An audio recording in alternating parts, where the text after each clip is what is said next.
This is Audible. Tantor Audio, an RB Media audio brand presents Without Fail by Reese Knightley. Narrated by Declan Winters. RB Media is the largest audiobook publisher in the world. Find your next great listen and get exclusive offers at rbaudio.com. Prologue. The crunch of metal was loud and grinding on Marshall's ears as he ran balls out toward the front door of the party room. Slamming through the glass, he watched in horror when Sinclair Brick's town car was crashed into by a cement truck. The force sent Sin's car into a concrete light pole so hard the car folded and buckled. Not even a second passed before Marshall was running toward the scene, not giving a fuck if he was risking injury or death. Riker Langston was in that crumpled car. "Get the other door!" Bishop screamed, running to his side. When they reached the car, Bishop punched at the window on Sin's side of the car. There was no getting to anyone from the buckled side of the vehicle, so Marshall waited with his heart in his throat as Bishop lifted Sin from the car. When Bishop emerged with Sin in his arms, Marshall lunged into the car's back seat and to Riker, who wasn't moving. Mateo stumbled out of the front passenger seat and fell on his ass in the snow next to Bishop and Sin. Tanner finally unfroze and crawled into the passenger seat to check the driver. "He's dead," Tanner said, sliding back out. "Marshall, hurry! Something's caught fire beneath the vehicle." Marshall lunged across the seat to a limp Riker. The man's head was at an odd angle, and there was so much blood pouring down his face that his features were all but obscured. Slicing away the seatbelt, Marshall carefully pulled Riker from the car and carried him to the sidewalk. Riker wasn't breathing. Sounds were coming from somewhere that Marshall couldn't comprehend until it dawned on him that they came from his own burning throat. No pulse. He started CPR on Riker. Tipping the man's chin back, he placed his mouth on Riker's and pushed air into the man's lungs. He spit out blood when he came away and started compressions again. Still no pulse. Sirens blared in the distance. The whole world felt like it was on fire. When the EMTs raced up, Marshall fell to his ass on the concrete as they started working on Riker. His eyes stayed glued to the ambulance as it roared away from the scene. And he knew in that moment that his life had been altered. Almost losing Riker had put things in perspective. Regret clawed at his insides. And there wasn't one fucking thing he could do that would change what he had already done. Chapter 1. 7 months later. Riker Langston sat in the study of his family estate home and gazed out the window at the snowy Colorado wilderness. Sometimes life threw a person lemons, but right then he was tired of lemonade. "What have you decided?" Sinclair Brick's voice jogged Riker's attention away from the view and back to the rich decor. He glanced at his best friend in confusion. That was right. He suddenly recalled. He'd been bitching about Marshall to Sin. "I want him back," Riker frowned, pulling at his bottom lip. "I thought you were mad at him." "I was. I am," Riker sighed. "I mean, I don't even know why he left. How could he just walk out like that?" He took a tentative sip of the amber liquid in his glass. "Did you ever ask him why?" Sin stretched his legs out and balanced a glass on one thigh. His friend was beautiful, sexy, wealthy, and always well-dressed. Riker gazed down at his own faded sweatshirt and baggy sweatpants. He, on the other hand, did not care what he looked like and hadn't for months. It didn't matter anyway. He lightly touched the scar on his chin. He knew what he looked like. The car crash that had almost killed him had left his face horribly scarred. They had been fortunate. It could have very well killed him, Sin, and Sin's bodyguard Mateo. As it was, Sin's driver had died at the scene. "Riker?" Sin murmured, drawing him from that awful day. "No," he cleared his throat. "I never asked him why." "Okay, why do you want him to come back? To be your bodyguard or something else?" His friend gave him a sly look. "Get your mind out of the gutter," he admonished with a smirk. "It's not like that between us." Oh, he'd wanted more once upon a time with the sexy man, but without it reciprocated, he had buried his attraction. "He is a hot bodyguard. And damn, that cowboy hat and slight drawl is yummy, Sin smirked. Does Bishop know you talk like that about other men? Riker admonished his friend with a smile. Bishop is confident enough not to worry about how I describe a bodyguard. Clearing his throat, Riker squinted at his best friend. Marshall isn't only a bodyguard. He also has a Harvard degree. Really? Sin looked taken aback. Yep. Why didn't you ever tell me that? It never came up. He graduated before we ever attended, Riker said. I thought he was in the military, Sin said slowly. He joined the Secret Service after he graduated Harvard with an MBA at 17. Wait, he graduated at 17? He's a child prodigy. Riker smiled at Sin's incredulous tone. No shit? Yeah, no shit. Riker waved one hand around. It had been hard to find the Secret Service information about Marshall, but anything was possible when a person had enough money. Wait, are prodigies allowed in Harvard? Sin squinted and Riker laughed. They are. The youngest ever recorded was 11. I had to look it up. He admitted sheepishly, and Sin smirked. I just remember him being one of your bodyguards at your house. Yeah. Riker ran his hand through his hair, thankful that his hair had grown back enough to cover his head. If he pulled on it, the curls would cover his ears. But you had Brandon and Chad at school. Riker smiled. He could see Sin trying to work out in his head why he hadn't had Marshall as a full-time bodyguard when they'd attended Harvard. Brandon and Chad are more my age. That's why they were with me when I attended school. Oh, okay. Sin sipped at his drink. Marshall helped me behind the scenes to get Bell Makeup and Skincare launched, Riker murmured. Bell Makeup and Skincare was a dream Riker had wanted since high school, and when he came into his grandfather's money at the age of 25, he'd finally been able to bring his dreams to fruition. During the process, he excelled at the chemistry aspect, but had struggled with the business part until Marshall had stepped in to help. I didn't know he had a hand in your business. But then I was abroad for a few years, Sin said, scratching his head. Riker nodded, sipping at his glass. He's kind of private and doesn't talk about himself much at all. Other than Marshall's school and Secret Service job, he knew next to nothing about the guy except that he'd repeatedly proved himself with the Langstons. And really, that was what mattered, right? Bishop has a feeling there's bad blood between Marshall and your parents. That's because Marshall left us. He helped my dad with some financial decisions that pretty much saved our company, and then he walked away. And why do you want him back? Sin asked, shooting him a curious glance. Because he saved me, Riker murmured. It wasn't the only reason, but it was a big one. When? Sin stared at him. You know there was an attempted kidnapping on me. Yeah, years ago when we first met you told me, but you kind of brushed it off, Sin scowled. A brief flash of hurt filled the other man's eyes. Spill it. The kidnapping had happened before meeting Sin, and he felt a bit guilty for not giving Sin details later on, but he'd been schooled in the art of privacy by his father. I'd been sworn to secrecy by my family before heading off to Harvard. I get it. Plus, you didn't know me very well back then. Sin sighed and sipped at his drink. He understood the level of privacy that only applied to the wealthy class. Don't tell me if you're going to get in trouble. No, I'll tell you, Riker murmured, taking another swallow from his glass, welcoming the burn. He thought back to the day of the attempted kidnapping.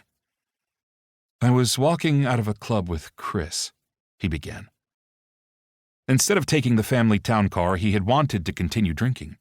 And that was only because he'd been a rebellious young adult, one with too much bravado and too little brains, he told Sin. With my fake ID, I could get into any club I wanted, he recalled. When the SUV rolled up, Chris and I had been too busy checking out guys on my cell phone to pay much attention. He took a deep breath and hurriedly went on as the memories assaulted him. Then I was grabbed. When big arms had snatched him, he'd fought, kicking and screaming. He remembered the stench of sweat from the man's body. Another man shoved Chris to the ground and left him there. That was when it dawned on Riker that they were after him. "Run, Chris, get help!" Riker screamed, fighting and kicking both men, trying to make a difference. Fuck. He had been 18 years old and set to enter Harvard later that year, but there was nothing he could do to stop getting dragged into the vehicle. Only he wasn't dragged inside. He kind of toppled inside when a mountain of a man wearing a cowboy hat came out of nowhere and crashed into one of the kidnappers. Riker was lifted off his feet and forced farther into the van by the other kidnapper. The big hat-wearing man came after them and caught the second kidnapper by the throat, pulled him out of the van and tossed him to the ground. "You okay?" his rescuer asked gruffly and held out a hand to him. Riker felt dazed, but he was fine. A hell of a lot better than he could have been. Slowly he took the man's hand. As he was helped from the van, the two kidnappers rolled to their feet and took off running down the street. Chris shoved to his feet, picked up their phones, and walked over to them. "Should I call 911? Chris asked. Riker shook his head. "Yeah, I'm okay," he said belatedly to the guy. "Thank you." He took his phone from Chris, but his eyes were on the man who'd saved him. "Why no cops?" Chris wanted to know. "My father will handle it," Riker said.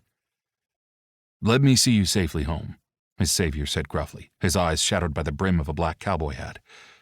When the man tipped his head up, Riker caught a glimpse of blue eyes.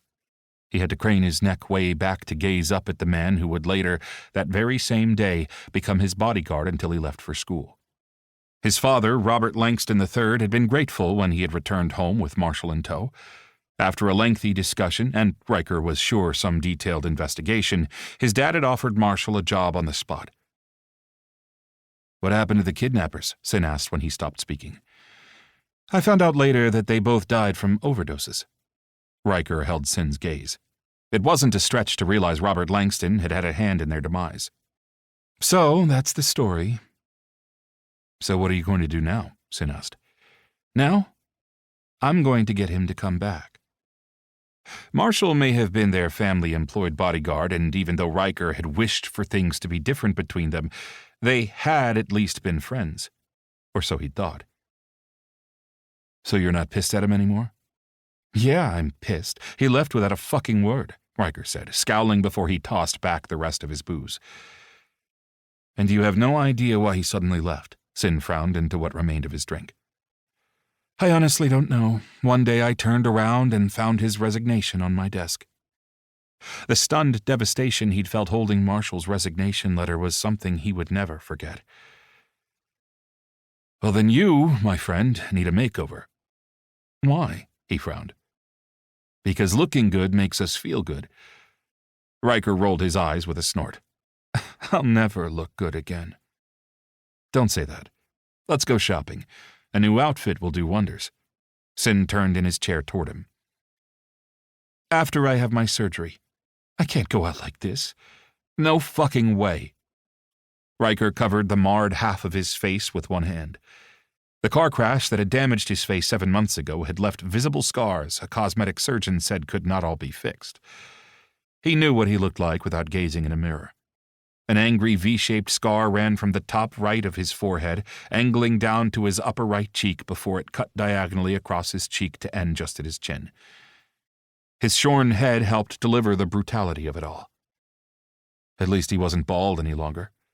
He now had enough hair that he could style it a bit. "My doctor said I should wait at least 6 months before surgery," he hedged. It was already past that date, and he still hadn't made an appointment, and he couldn't pinpoint why he was putting it off. "Hey, you own a fucking makeup company and hair salons under the Bell name." Riker gave a half smile. "True." "Then why don't we use makeup and a wig if you feel self-conscious?" "The paparazzi are trying to get a picture of me," he reminded his friend. "Well then, let's give them something to film." Sin's grin turned wicked. Riker found himself laughing even though it pulled at the skin on his face. But it felt damned good. Chapter 2. Bell Hair and Beauty Salon was closed for business on Mondays, but being the owner had its perks. A few hours later, Christian clapped his hand with delight and stepped back from his handiwork. "You, my darling, look absolutely fabulous," Christian said. "As good as you?" Riker snickered, gazing at his longtime friend and the manager of his salon chain. Christian was gorgeous, with long dark hair and bright blue eyes and a delicate face and a willowy slim body. Christian smirked with a pretty pout of his pink lips and popped one hand on his own waist. "Nobody can reach this level of goddess, but you peasants can try." Riker laughed. Sin's eyes sparkled when they looked at him, but Riker was afraid to look in the mirror. "Come on, take a deep breath." Sin placed both hands on the arms of the chair Riker sat in and smiled before slowly turning him around to face the large square mirror. Riker blinked at his reflection. He'd never thought of going a different hair color than his original strawberry blonde, but the platinum blonde wig looked so natural. That, combined with Christian's expertly applied makeup, had him staring in awed shock. "See?" Sin smiled over his shoulder at his reflection. "You look gorgeous." He did have the bone structure, he admitted, and if he looked closer, only he would be able to make out the indentation in the skin on his face. But the overall effect was a masterpiece. His eyes stung, and Christian tisked at him, snatching up a tissue. "No tears or your mascara will run," his manager scolded. "Lift your chin," Sin ordered, taking the tissue from Christian. Riker laughed. He wasn't wearing mascara, but he lifted his face for Sin to dutifully dab at the eyeliner that managed to make his blue eyes look huge. A key rattled in the door, and Riker glanced over to find Jennifer Carnegie coming through the entrance. She took one look at the scene and flipped the deadbolt. "I thought I saw movement." Her grin was infectious. She rushed over and launched herself at Riker. "I'm okay, Jen," he whispered. "I was so scared," she cried, her arms locking tightly. Sin placed a hand on her back and rubbed up and down. "When did you get back?" Sin murmured. "Last night," she hiccuped, easing back before sitting on Riker's lap. Riker held her slender form tightly. He gazed at Sin over her silky dark head and smiled as tears stung his eyes. The three of them had bonded during Harvard into a friendship that would last a lifetime. The last time he'd seen her had been several months ago from his hospital bed. She'd flown in from France, but had to take a red-eye out that very same night. "What are you two up to?" Jennifer took the tissue Christian handed her and dabbed at her eyes. "We are going clubbing." "I'll send Cohen a text," Sin said, pulling his phone out. "Want to go?" Riker asked Jennifer. "Hell yes, but we have to pick up Paige." Paige and Cohen were from their small group of university friends. There were 8 of them in total, but mostly it was just the 5 of them. "I should probably give Haley a call," Riker said, and Jennifer made a face. "Must you?" She plucked at the black cape covering his sparkling shirt. "You're not married yet." "She's nice, I suppose, as forced fiancés go." "She's getting pressure from her family just as much as I am," Riker said. "You're lucky your parents aren't like mine." Jennifer sighed and slipped from his lap. "I know you're bi, but you've always preferred men." Riker smiled and was stopped from responding when Sin pulled him from the chair, tossed the cape aside, and nodded toward the front door. Stepping away from the chair, Riker grabbed Jennifer's hand and spun her around. Her laughter filled the salon, making him smile, and he did a little jig. He hadn't been this excited in a long damn time. "Let's get going," Sin said with a laugh. "Will you be okay?" Christian asked Riker, following them to the entrance. "We won't let anything happen to him," Sin assured Christian. The slender stylist hugged Sin first, then Jennifer, and then a gentle hug for Riker before sniffing and backing away. "Be safe on the roads! I almost lost you both," Christian bished at him and Sin. "We will," Riker assured his friend. They exited the store, and there, waiting on the sidewalk, was Sin's bodyguard, Mateo. Next to Mateo stood Brandon and Chad, still with him after all these years. A sexy-looking stranger stood in the group of bodyguards, and Riker glanced at Jennifer. "Who's the hunk?" he whispered. "That's Cliff, assigned by my father," she whispered back. What wasn't waiting there were reporters. He wasn't sure how Sin had managed to get rid of all the paparazzi, but not a single reporter had been around when they'd left his estate, nor here at the salon. Sin was part of the Brick family empire, and that family had an unbelievable amount of wealth and power. While his own Langston family had money and influence, they were nowhere near the scope of the Bricks. It paid to have friends in high places when life took a turn for the worse. He stopped on the sidewalk outside of the hair salon and lifted his face up to the late afternoon sunlight. Jennifer slipped an arm around his waist and waited. November in Denver was damned snowy and chilly, but sometimes the sun came out, and today was one of those rare times. Its rays glinted off the snow from the night before, and the cold bit into his face. It had been so many months since the accident that had changed his life forever, and today, for the first time, surrounded by his friends, he felt like there was hope. Sin tucked him and Jennifer into the back of the black town car before walking around and climbing in on the other side. "Aren't you glad we convinced you to come back from Switzerland?" Sin jokingly reminded him. "I was strong-armed," Riker pouted, putting on his seatbelt. "Did they bully you, baby?" Jennifer laughed with a gentle pat. "All we did was show up." "I invited you," Sin reminded Jennifer, but his eyes danced with laughter. She snickered and kissed Sin's cheek. "Yeah, 5 of you showed up," Riker huffed, but he hadn't been angry. He had been surprised and shy when Sin, Cohen, Bishop, Marshall, and Mateo had flown over and taken a car to the small villa he'd been hiding away in. After one look at his friends, he'd burst into tears. Within 2 hours, Sin and Cohen had talked him into coming home. It helped that Marshall, Bishop, and Mateo had been there silently giving their support. "Well, Cohen was a last-minute surprise," Sin grinned, "and I just got his text. He'll meet us at the club." "Since it's almost dinner time, I say we grab some food and then hit the club after dark," Jennifer suggested. "What about Bishop?" Riker asked Sin. "Don't you have to go home and do honeydews?" Sin snorted. "No." "Are you going to tell him where you are, at least?" "He'll find me," Sin said. Riker ran his eyes over his friend. Sin was, hands down, one of the sexiest men alive and had been recently featured as just that on the cover of a famous magazine. He had no doubts that the man's sexy fiancée would show up to wherever they were headed. Jennifer and Sin launched into a light-hearted argument about where to eat. Riker smiled for a second, but then he turned to gaze out the window at the passing city blocks. That day in Switzerland, Marshall hadn't said much other than an initial greeting and that his parents would like him to come home. When the plane had landed on the ground at Denver International, Marshall had walked away. It peeved him that he hadn't seen Marshall since. He tried calling, but the calls went to voicemail. The only responses he had from Marshall were one-word responses to his text messages. The man was annoying. Chapter 3. Fuck. Marshall's head snapped up at the muttered word from his good friend and coworker Bishop Rothschild. "What?" Bishop rolled his eyes with a sigh and handed over the cell phone. "I want to see," Rock said, walking into the office of Suwon Guardians. "I don't know if I want to see," Marshall muttered at Rock. Rock smirked and dropped down next to him in an extra rolling desk chair. The triangle video button on the phone screen had Marshall hesitating. He wasn't sure if he wanted to see what the hell it was. "Just watch it," Bishop grumbled at them, and Marshall hit the play button. Rock leaned over his shoulder to take a look.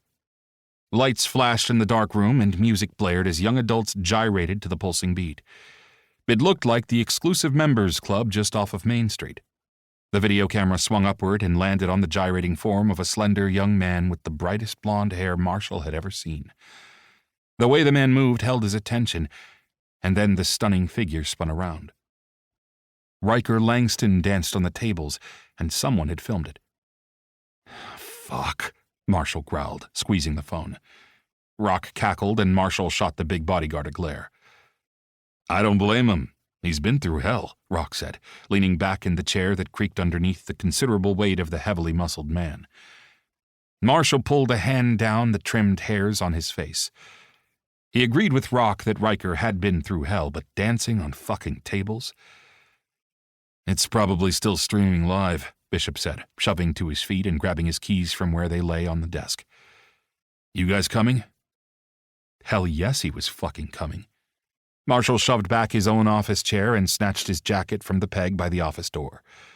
Rock snorted but dutifully got to his feet. All 3 men headed through a large workout room. Stepping outside the front door, Marshall made sure it closed tightly, although he didn't lock it. There were enough bodyguards inside the Suon Guardian building to deter anyone from fucking with the place. Rock hopped into the back and Marshall snagged the passenger seat with Bishop behind the wheel of the custom Jeep. "How come you're no longer guarding Shelley?" Bishop shot Rock a curious glance over his shoulder. "She's dating a new guy. He has his own team and she doesn't need me any longer. Brick told me to pick Suon or Cobalt to work at." Bishop chuckled. "So, they kicked you out?" "Nah. Shelley said I could still have my room, but a friend was looking for a roommate, so I moved closer." The city lights flashed by and Marshall's mind went to Riker. He was all for having a good time, but Riker was taking it to a whole nother level. "I need to go over to Cobalt on Wednesday to go through some new trainees. You guys want to come with?" Bishop asked, cutting into his thoughts. "I'm down," Rock told Bishop, and Marshall thought about it for a moment. He might as well. Suon Guardians and Cobalt Security were both part of Brick Industries, so essentially they all worked for the same people. "Yeah, I'll tag along." "Oh, thank God," Brandon said, rushing up to him, Bishop, and Rock when they entered the club 20 minutes later. "Where's Chad?" Marshall growled. "He got a sick stomach and had to leave." Marshall wanted to strangle Riker's two bodyguards. "I gave you guys one fucking job." "I know. I'm sorry, sir." Brandon ducked his head down. Marshall zeroed in on Riker. The young billionaire was still dancing on the table, although the rapid beat of the music had changed to a slower pace. So instead of breaking his neck from a fall, the man was set on seducing every person in the place with the seductive sway of his hips. The glittery top left a portion of Riker's midriff bare, and the black hip-hugging pants were painted on his trim hips, tight ass, and sleek thighs. His body swayed, head tipped back, eyes closed. Next to the table Riker danced on sat Sin, wearing a similar outfit and sipping at a drink. The only reason the crowd hadn't swarmed the table was because of Mateo and another man giving death glares to the encroaching crowd. "Who's that guy?" Marshall asked Brandon and pointed to the man next to Mateo. "That's Cliff. He's Jennifer's new bodyguard." Marshall squinted at Sin, lounging like he didn't have a care. "You allow him to do this shit?" Marshall growled at Bishop. Bishop snorted. "You think I have any say over what Sin does?" "You're whipped." "And proud of it," Bishop agreed, smirking. Marshall scowled and moved people out of his way as he headed through the gyrating crowd. Brandon hurried at his heels like a scolded puppy. Cliff and Mateo both gave him a nod and stepped out of the way when he reached the table. Marshall gazed up at Riker. The matte makeup was expertly applied and sealed to the beauty's face, otherwise it would have melted beneath the lights. Christian's handiwork, no doubt. The wig looked so natural it was hard to imagine any other color in its place. Marshall knew the real color of Riker's hair, and this paled in comparison to the strawberry blonde that had covered the man's head before the accident. A scar peeked, barely visible from beneath the edge of the crop top. People wouldn't be able to see it, but Marshall knew where every scar on Riker's body was located.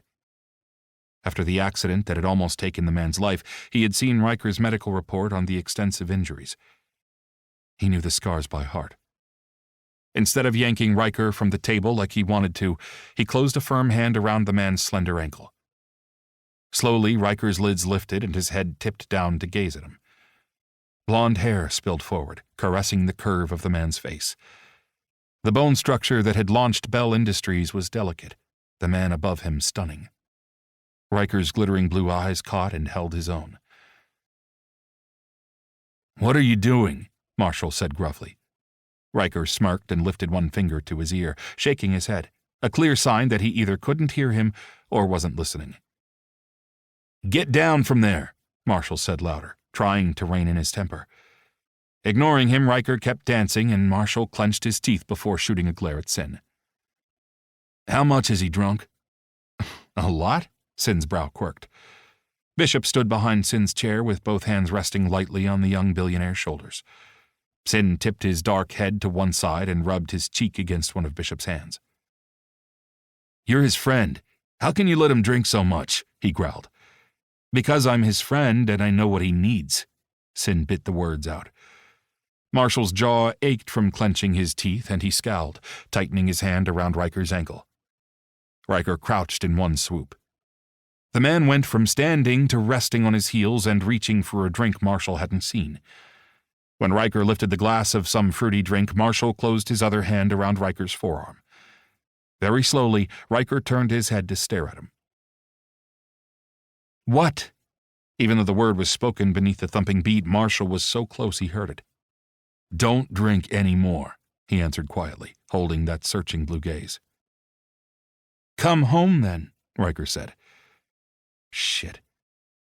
Marshall realized he should not have come here. A clean break had been better for everyone and mostly Riker, and Marshall would have gotten free if not for the fact that the young mogul had almost been killed.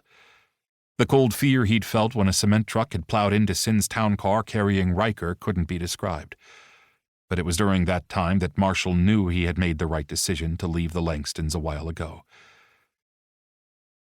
"I can't do that," he murmured.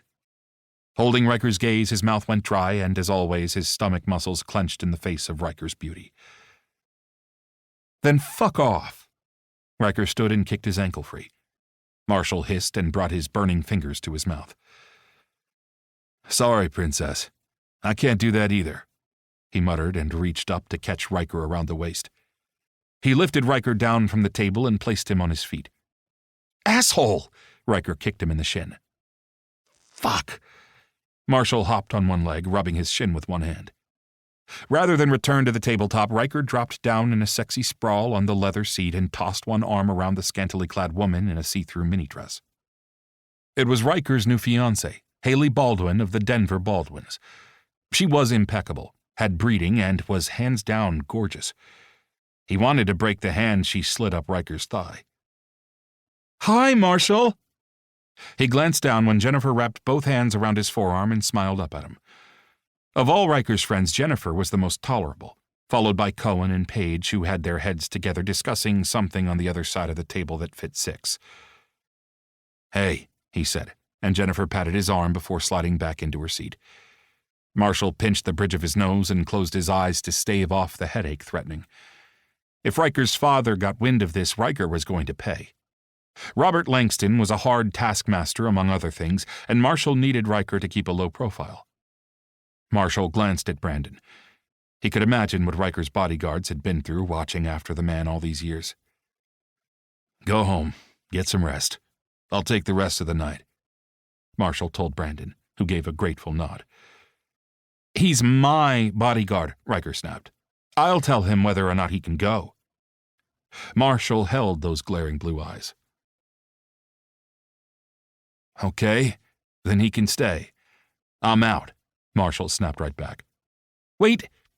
"Fine. Just don't be a buzzkill," Riker hissed at him and then gave Brandon a wave. "Go home." The man booked it out of there as if his ass was on fire, and Marshall planted his feet apart and crossed his arms, staring flatly at Riker. The lights flashed in the room, signaling the last call for alcohol, and the DJ came over the loudspeaker announcing that after 2 more songs they'd be wrapping things up.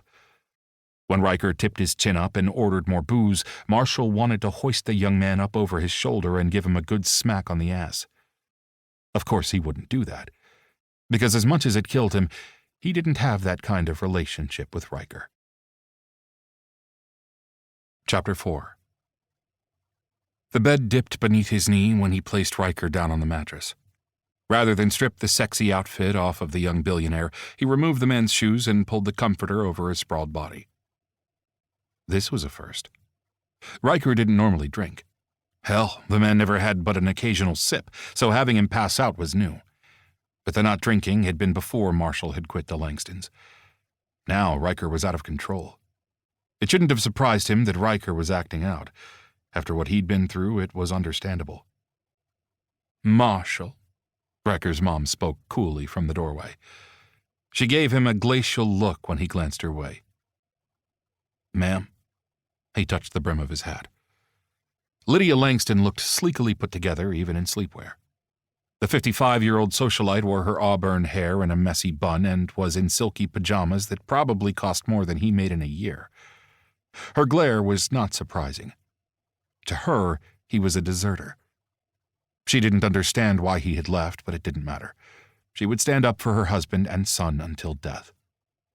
Marshall strode toward the door, and she smoothly stepped aside, skirting around him to make her way to the bed. "Robert would like a word with you," she quietly stated with her back to him. Marshall glanced at his watch, not surprised that Langston was working in the wee hours of the morning. He nodded and stepped out into the hall.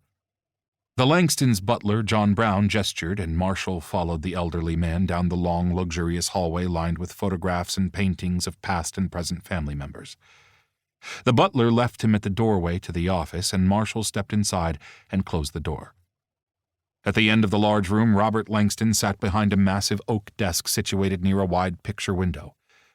Beyond the window, grounds sprawled out across the Langston estate. The property and buildings had been left to Lydia upon her father's death several years ago. "Marshall?" Robert Langston gave him a stern look, and Marshall almost smirked, but he wanted to see what the man had up his sleeve. No doubt this would be a ploy to get him to stick around. With Riker more out of control than usual, coming back was food for thought. Should he take it? He'd mull that over when he had time to recap. Striding across the room, he dropped into one of the two brown overstuffed chairs that sat opposite the man's desk. He didn't remove his hat, and the gesture was not lost on Langston. "What can I do for you, Mr. Langston?" "I won't keep you long. I just need your take on this." The man tossed a thin cardboard piece of paper enclosed in a plastic baggie across the desk at him. It landed face down. "Chad has ideas about how I should handle this, but he's incompetent at best." Marshall didn't touch the paper. He'd never found Brandon nor Chad to be incompetent. Sure, they'd let Riker drink tonight, but that was the extent of it. What game was Langston playing? "Hire better help," he said, and this time he smirked. This ploy to speak with him was lame at best. "Perhaps I'll reach out to Cobalt Security or Suwon Guardians and see if they might have an idea of how I should handle this." The man was crafty. Marshall eyed the paper and reached for it. He used the edge of the baggie to flip it right side up. The message was a clear threat against the Langston family. "This is a typical threat. You've received these in the past?" Marshall sat back, leaving the cardboard on the desk. "Not like this." Marshall flicked his gaze to the cutout words that read, "I know what you've done." If he had to count all the things that Langston had done, it would take a lifetime. The cardboard also stated to give the sender money or his family would die. It's no different than a dozen other threats you've received. He should know. He'd been with this family just over 11 years before he'd quit and walked away shortly before Riker's accident. Langston stared at him from across the desk. The man's hands were clenched, knuckles turned white. A bead of sweat trickled from his hairline, and beneath the hard, cold gaze, Marshall imagined he saw fear. That was certainly new. Langston wasn't one to be afraid, although fear would eventually be the man's downfall. "Call the police," Marshall suggested, sounding bored on purpose. "See that?" Langston tapped one finger firmly on the right corner of the cardboard.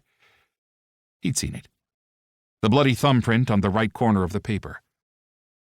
"So the guy cut himself while cutting out the words to paste to the paper," Marshall shrugged. "It's Riker's blood." Langston now had his full attention. The room went deadly quiet. "Do you think I should call the police?" Okay, this was new. Langston call the police? What the actual fuck? The man's vulnerability came through along with the question. The man was an asshole and treated his wife and son coldly, but Marshall knew Riker was Langston's weak spot. Not even the man's wife came close. After all, Riker was set to inherit everything when Robert died, plus he'd keep the lineage alive. "What did Chad suggest?" Marshall pressed his lips flat. "He said to beef up security here and ride it out." Marshall made an annoyed sound under his breath. It sounded like Chad needed a beatdown. "I have a contact in the FBI," he said slowly, testing. Langston's gaze turned unreadable, and then the man gave a heavy sigh. "If that's what it takes. I'll beef up security here," Langston said, clearing his throat. How many more men should I hire? I can call Jackson West or Fighter Suwon and get a quote.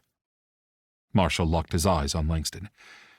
It didn't make sense that Langston would reach out to the two men who ran Cobalt and Suwon. But then again, maybe the man wanted to keep this on the up and up. He doubted it. However, Cobalt and Suwon were both world-renowned security corporations, and both were located right there in Denver, Colorado. Typically, Langston kept things in-house, but Marshall wasn't going to let the guy change his mind now. Yes, contact them and I'll contact the FBI. Marshall shoved from his seat. Wait. Marshall turned back and Langston's throat bobbed. Hesitancy filled the man's eyes. After years of avoiding the feds in his home, Langston had a choice to make. Marshall waited. Finally, Langston nodded.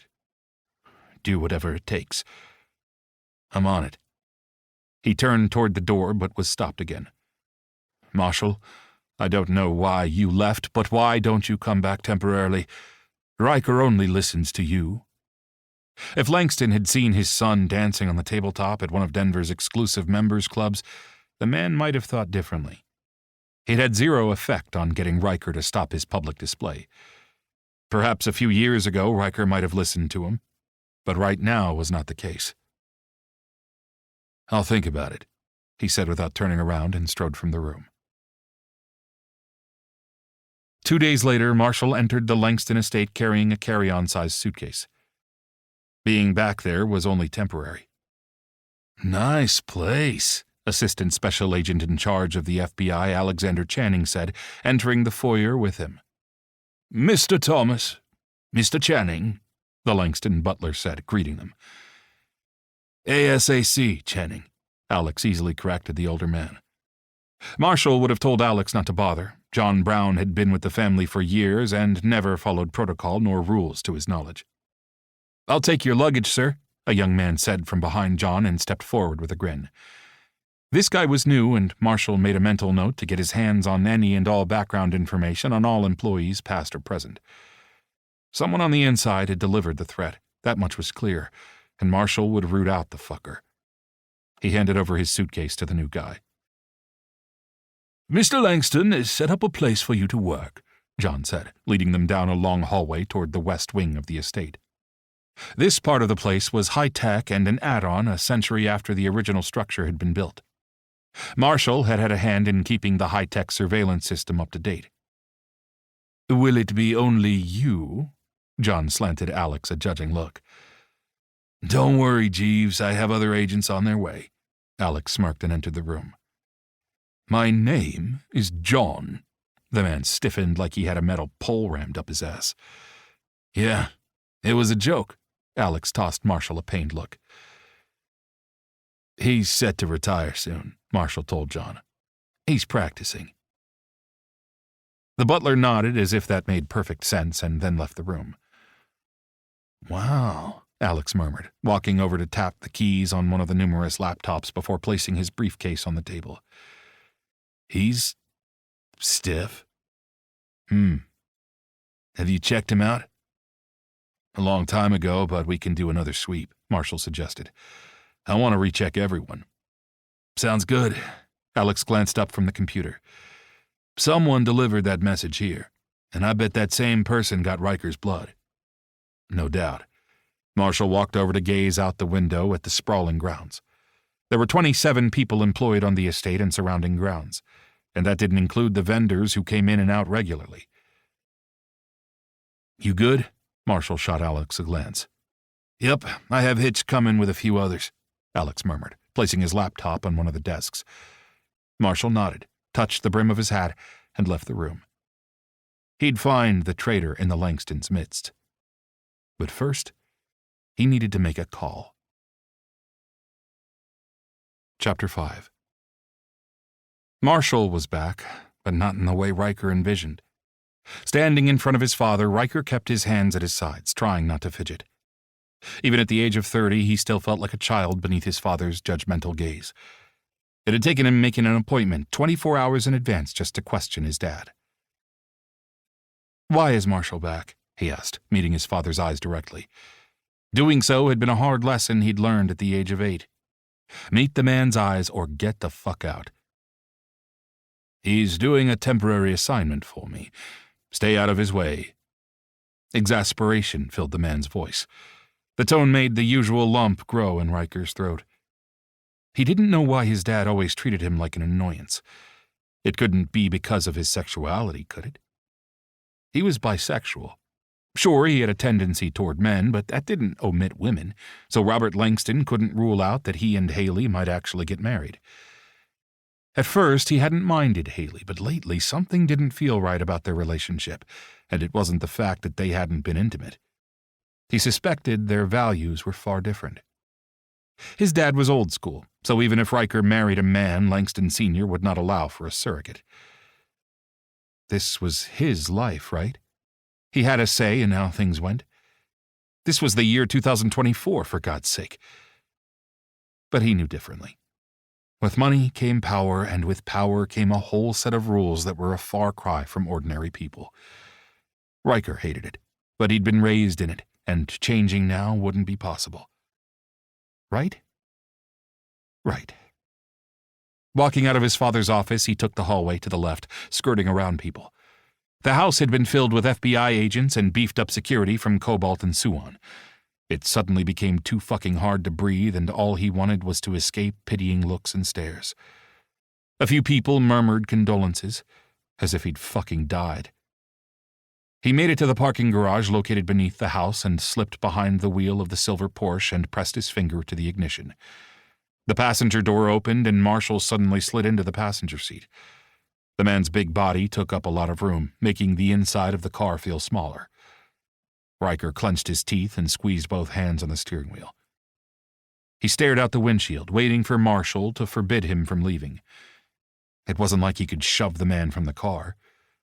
From under his lashes, Riker glanced over without turning his head. Marshall calmly put his seatbelt on and leaned back in the seat. Riker put the car in drive and peeled out of the driveway, leaving marks on the cement driveway that would take maintenance a while to remove. He was just keeping people employed, he reasoned, and hit the gate opener on the sunshade. The car fit through the gate with only an inch to spare on each side, and he took the corner onto the street. The tires squealed again, but beneath his hands the Porsche flew. When he hit the main road just off of Langston property, he slowed. There was a school zone ahead. "Where are we going?" "I promised Cohen I'd visit Lightbright, so today is that day," Riker mumbled, taking the on-ramp to the freeway. Lightbright was Cohen Armani's baby. The newly formed institution assisted children and families in need, and Cohen had built the facility a few months prior. "I'm meeting Haley there," he said. Not that he owed Marshall any explanation about his private life, but he didn't need the man making things difficult. For some reason, Marshall didn't like Haley, and the feeling was mutual. It was better all the way around if the two kept their distance from each other. Only today it would not be possible. Hopefully, the presence of Cohen, Jennifer, and Paige would keep a lid on any open animosity. The place was a noise fest when he walked through the door with Marshall at his side. Several pairs of eyes glanced their way, and more than one pair focused on Marshall, who wore a black felt cowboy hat. The man's closely cropped hair and chiseled features were shadowed by the brim, giving Marshall an air of mystery. That and the light tan suede duster coat that reached the top of the man's knees along with scuffed biker boots had several pairs of eyes lingering appreciatively. Several feet inside of the entrance, Riker found Haley along with her two bodyguards. She wore a pristine white pantsuit, and she looked like $1,000,000. Her face lit up when she spotted him, but the smile faltered when she noticed Marshall. When she reached him, Riker slightly pulled down the standard surgical face mask and offered her his unscarred cheek. She kissed it before slipping her arm through his. Riker pulled the mask back up to cover his nose and mouth. It wouldn't hide all of his scars, but most of them would be covered and would avoid scaring the children. "Over here!" Jennifer shouted and waved from a table of arts and crafts. Haley groaned, but Riker pretended not to notice and made his way over to the table. "Grab something to fix or fasten together," Jennifer said, squirting glue on one side of a colorful popsicle stick. She handed it to a little girl about 9 years old, who pressed it down onto a partially completed stick house. Riker couldn't remember a time he'd played with anything remotely like the stuff they had here.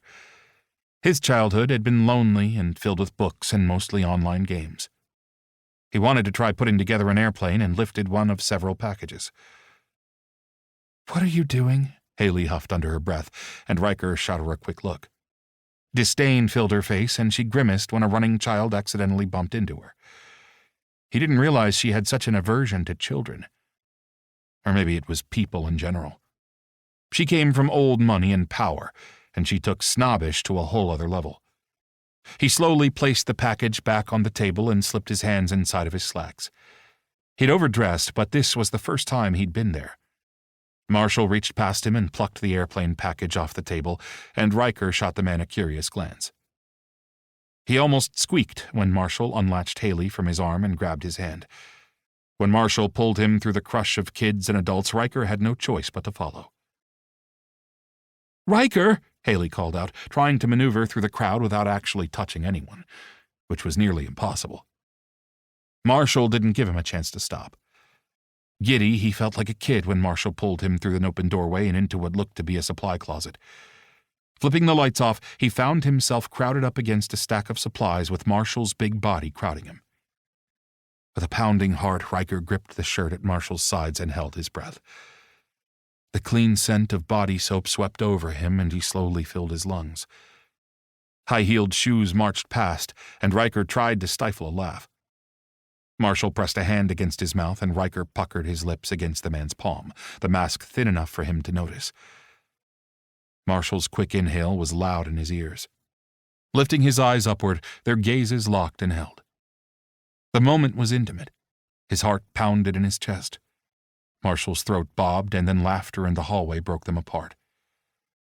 After a long moment of hesitation, Marshall turned away, removed his hat, and ran his fingers through his hair. Riker pressed his back against the shelf front, trying to get his pulse to calm the hell down. But before that could happen, Marshall was taking his hand, linking their fingers together and sending it skyrocketing again. The man led him back out into the brightly lit hallway, and all he could think about was that he wanted a kiss. In moments, he was distracted when they entered another noise-filled room filled with kids and adults. "We can build it here," Marshall said gruffly and guided him to one of two empty chairs at a messy table. "It?" he echoed, confused until he saw Marshall still held the packaged airplane. He was pressed into one of two empty chairs at a noisy table. When Marshall sat beside him, the man's thigh pressed against his under the table, causing his heart to sputter. Marshall placed one hand on the back of his chair and leaned forward to watch while Riker opened the package with shaking hands. Excited didn't begin to describe how he felt, and he wasn't sure if it was because of the airplane, the moment in the closet, or the fact that Marshall was here with him. Kids crowded around the table, some sitting in chairs and others standing. Adults were just as noisy as the children, and Riker knew in his heart this would not be his last visit. He loved the place. When Marshall lifted a piece of the airplane and pointed to a slot in the thin wood, Riker slipped the slots together to create the tail. "You've done this before," Riker huffed with a smile at Marshall. "When I was growing up, yeah." Riker was filled with sudden curiosity. He wanted to know where Marshall grew up. Why didn't he already know where or what kind of childhood the man had? Were his parents still alive? Those were questions he'd never thought to ask before. While Marshall knew everything there was to know about him, he knew only the adult Marshall, and next to nothing about the child the man had been. "And where did you grow up?" Riker asked, concentrating on getting the wings on. "I'll tell you sometime," Marshall said softly. "Promise?" He made the mistake of gazing up into Marshall's face, and their eyes locked and held. A weird heat filled Riker's stomach, and he fumbled with the wing. Marshall's hand closed over his and guided as he repositioned the wooden wing. "Promise," Marshall whispered, and the man's mouth was so close to his cheek, the words caressed his ear. "There you are," Haley said, coming up behind them and throwing her arms around Riker's neck from behind. She pressed her tits to his back and her cheek against his, hanging over him and effectively blocking Marshall out. Riker was annoyed. "Hey, I'm building here." "It looks like you're done," she insisted. "You can handle the rest," Marshall said, pointing to the stickers on the table before the man stood up from the chair. "I'll help," Haley immediately took the vacant chair and started peeling off stickers. Riker gazed after Marshall's wide back as the bodyguard left the room. A lot of his excitement dimmed. Marshall walked out of the room, mentally kicking his own ass for dragging Riker away in the first place. Thank fuck Bishop had earlier informed him that Riker was leaving the estate, otherwise he would have missed tagging along. Sure, he could have found Riker, but jumping into the man's sports car had been easier. His trip with Bishop back to Cobalt on Wednesday had been mixed the moment he informed Brick about Riker's blood found on the thread. Instead of going to Cobalt, Bishop, along with Tanner, Rock, and a few others, joined him at Langston's estate along with the FBI. He knew the extra people inside the house were making Riker freak the fuck out, but it couldn't be helped. The more people they had on site that Marshall trusted, the quicker they'd be able to solve what the fuck was going on. Entering the main room, a familiar face in the crowd had Marshall gritting his teeth. What the fuck was Donald Bass doing there? He started through the crowd just as the man squatted down to offer some colorful stickers to a few children. Soon Bass was surrounded by kids of all ages wanting stickers, and Marshall was blocked from confronting the man. Now was not the time nor the place to haul Bass out of the building by the scruff of his neck. But he was tempted, and squeezed his hands into fists to keep a rein on his temper. Chapter 6. Riker watched as Haley put the stickers on the airplane, but the joy of creating was gone. She did an okay job with finishing up, and when she held the plane up for his inspection, he offered her a half-hearted smile. Shoving back from his chair, he left the plane and started toward the door. Haley latched onto his arm and held tightly as he made his way back through the crowd. It was easy to spot Marshall in the crush of people, and he kept moving until he reached the bodyguard's side. When Haley tugged his arm toward the exit, Riker pulled his arm out of her grip. She gave an annoyed sound and latched back onto him. Marshall? A handsome-looking man who'd been handing out stickers walked toward them. Donald. Marshall clipped the man's name out. The guy's eyes went from Marshall to him and Haley and widened slightly. Aren't you going to introduce us? Donald asked, and didn't wait for Marshall to speak, but rather stepped forward, offering Riker his hand. Riker shook the extended hand and smiled, although it was hidden by his mask. Riker Langston, he said, and this is Haley Baldwin. Donald Bass, it's very nice to meet you, the man said, and then grinned at Marshall. Don't be a sourpuss. I only came to help. Riker shot Marshall a glance, and at that instant a hard look of anger flickered in the glare that Marshall gave Donald. Riker grew more curious. Who the hell was Donald Bass, and more importantly, what was he to Marshall? The guy was hands down attractive, no doubt, with his tall, lean frame, brown eyes, and curly blonde hair. Were they dating? Riker didn't think so, and even though Marshall preferred women, Riker knew the man was bisexual. That particular day had been eye-opening to him. He'd been 21 at the time and following Marshall around like a puppy during each college break. He had overheard Marshall talking to Chad in the rear of the house. This is the guy I'm dating, Chad showed Marshall his phone. He's cute, Marshall had agreed. Chad glanced at Marshall in surprise. What? Marshall smirked. I'm bi. Two children running by knocked against him, bringing Riker back to the noisy facility, and he swept his eyes over the man talking to Marshall. Maybe Donald was an ex-boyfriend? Was Donald the reason Marshall had left his employment? The thought sat like lead in his gut. What about the moment in the closet? Had it all been in his head, thinking there was something between them? Thinking that Marshall had wanted to kiss him? No. And he was sure Marshall had been just as affected as him. Right? Only looking at Marshall now, Riker couldn't be sure of anything because the man was a closed book. Damn it. I've spoken to Cohen and invested in Lightbright, Donald told Marshall. The man looked confident in a black two-piece Brioni suit that perfectly fit his frame. Donald reeked of money and power, but Riker couldn't remember ever meeting anyone with the last name of Bass there in Denver. Perhaps the guy was from New Money or had recently moved here. Good for you, Marshall growled and clamped a hand around Riker's forearm. We were just leaving. We were? Riker echoed, but secretly thrilled at the sudden possessiveness.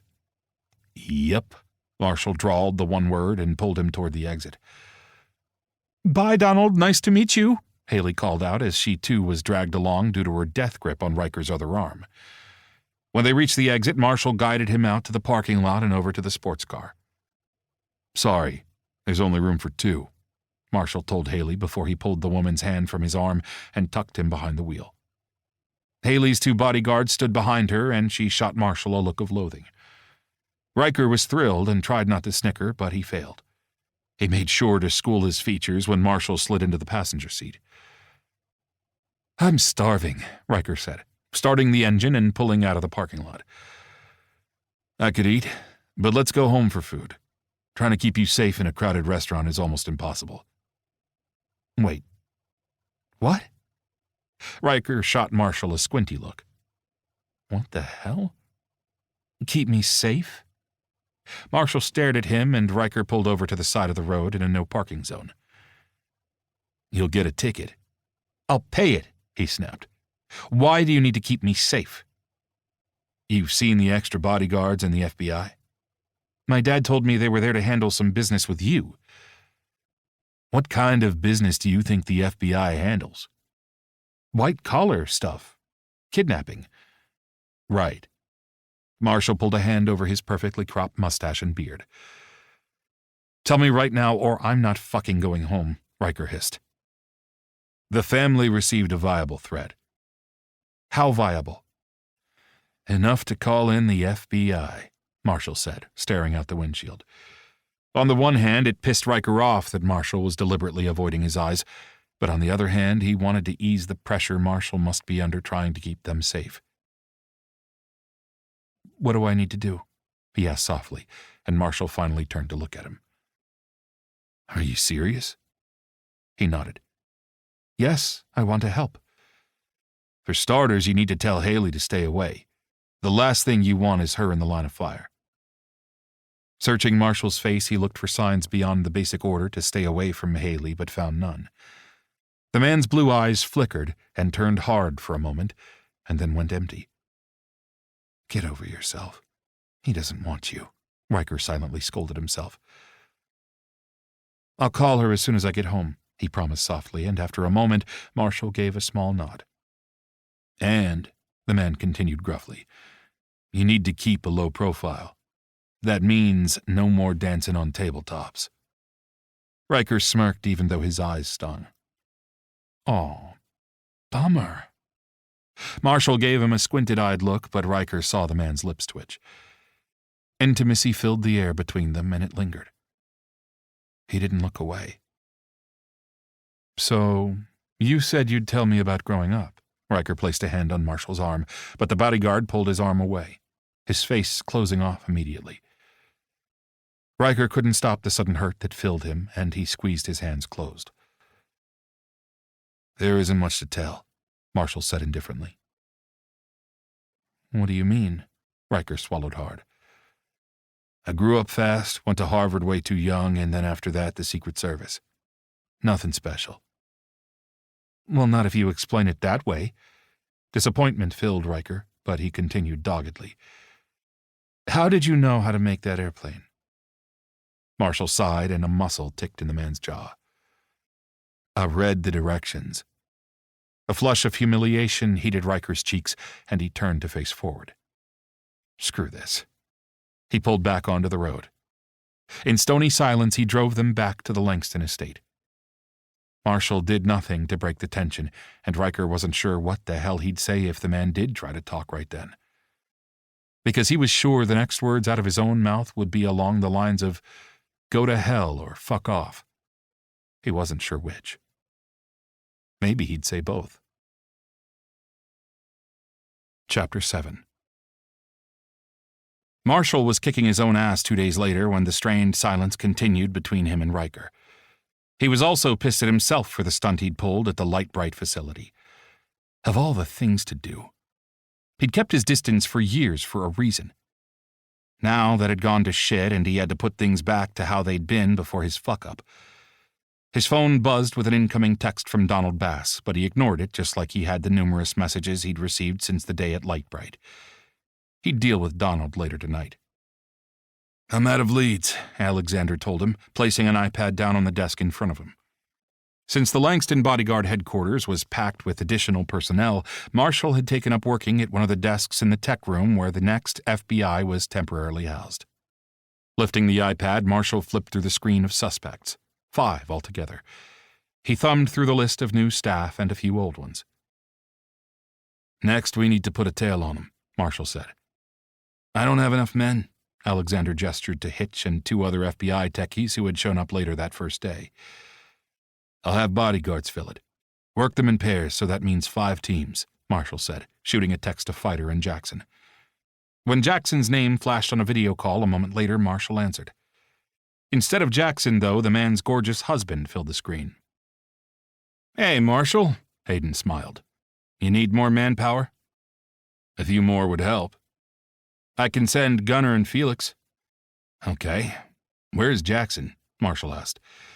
"He's feeding his face." Hayden swiveled the phone so he could see Jackson taking a bite of a hamburger. His boss waved. Marshall snorted.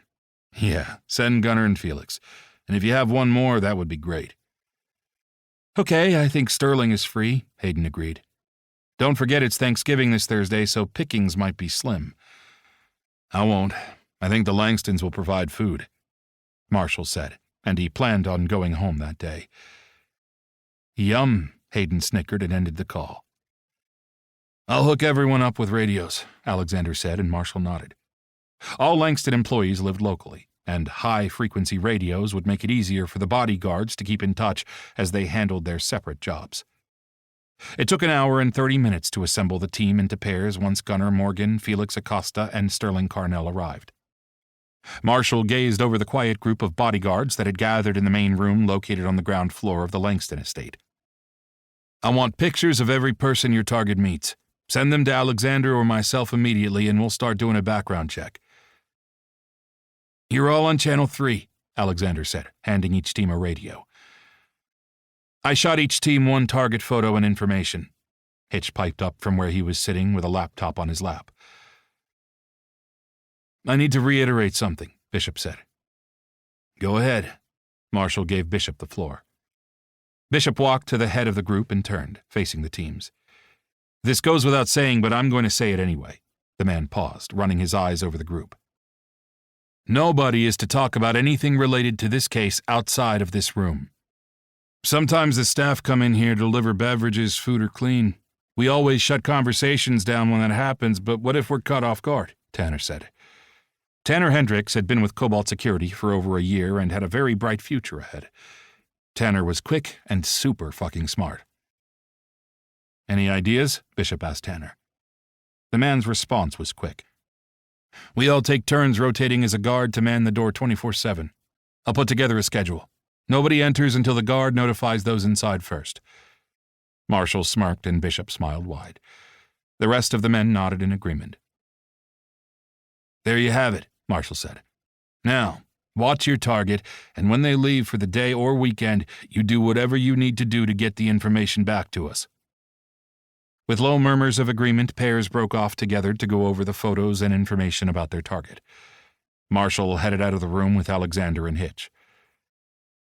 "Hey, Marshall," Brandon, Riker's bodyguard, called from down the hallway. "What's up, Brandon?" Marshall stopped and waited for the man to catch up. "Riker left again." Marshall clenched his teeth to stop himself from punching Brandon, but the man must have sensed his ire because the bodyguard took a few steps back. "Chad is following him," Brandon said quickly. That meant Riker was not in the same car as Chad, and the way Riker handled his sports car, it wouldn't be long before the man gave Chad the slip. "Fuck!" he spat, stalking down the hallway toward the parking garage with his hands itching to get a hold of Riker. "Hey!" Alexander pulled him to a stop. "I have something for you. Hold up." Marshall impatiently followed Alexander toward the FBI technical room and waited. "Attach this to his wrist. Once it's locked, he can't take it off." Alexander pointed to the mechanism that locked the silver chain-link bracelet and snapped it closed. The agent then took a small, round-looking key and unlocked it before handing both to Marshall. "We could track him from anywhere with this. Marshall tucked both the key and bracelet into his pocket before hauling ass out of the estate. Punching in Riker's number, it went straight to voicemail. Damn it. The borrowed sports car was powerful beneath his hands, and Marshall called Chad on his cell phone as he tore out of the newly opened gates and raced down the long road that would take him off of Langston Land. Marshall? Chad answered on the first ring. Where are you? Do you still have him inside? I don't, but I can tell you where I lost him at. Marshall squeezed the steering wheel. He was going to wring Riker's neck, and this time he wasn't going to rein in his temper.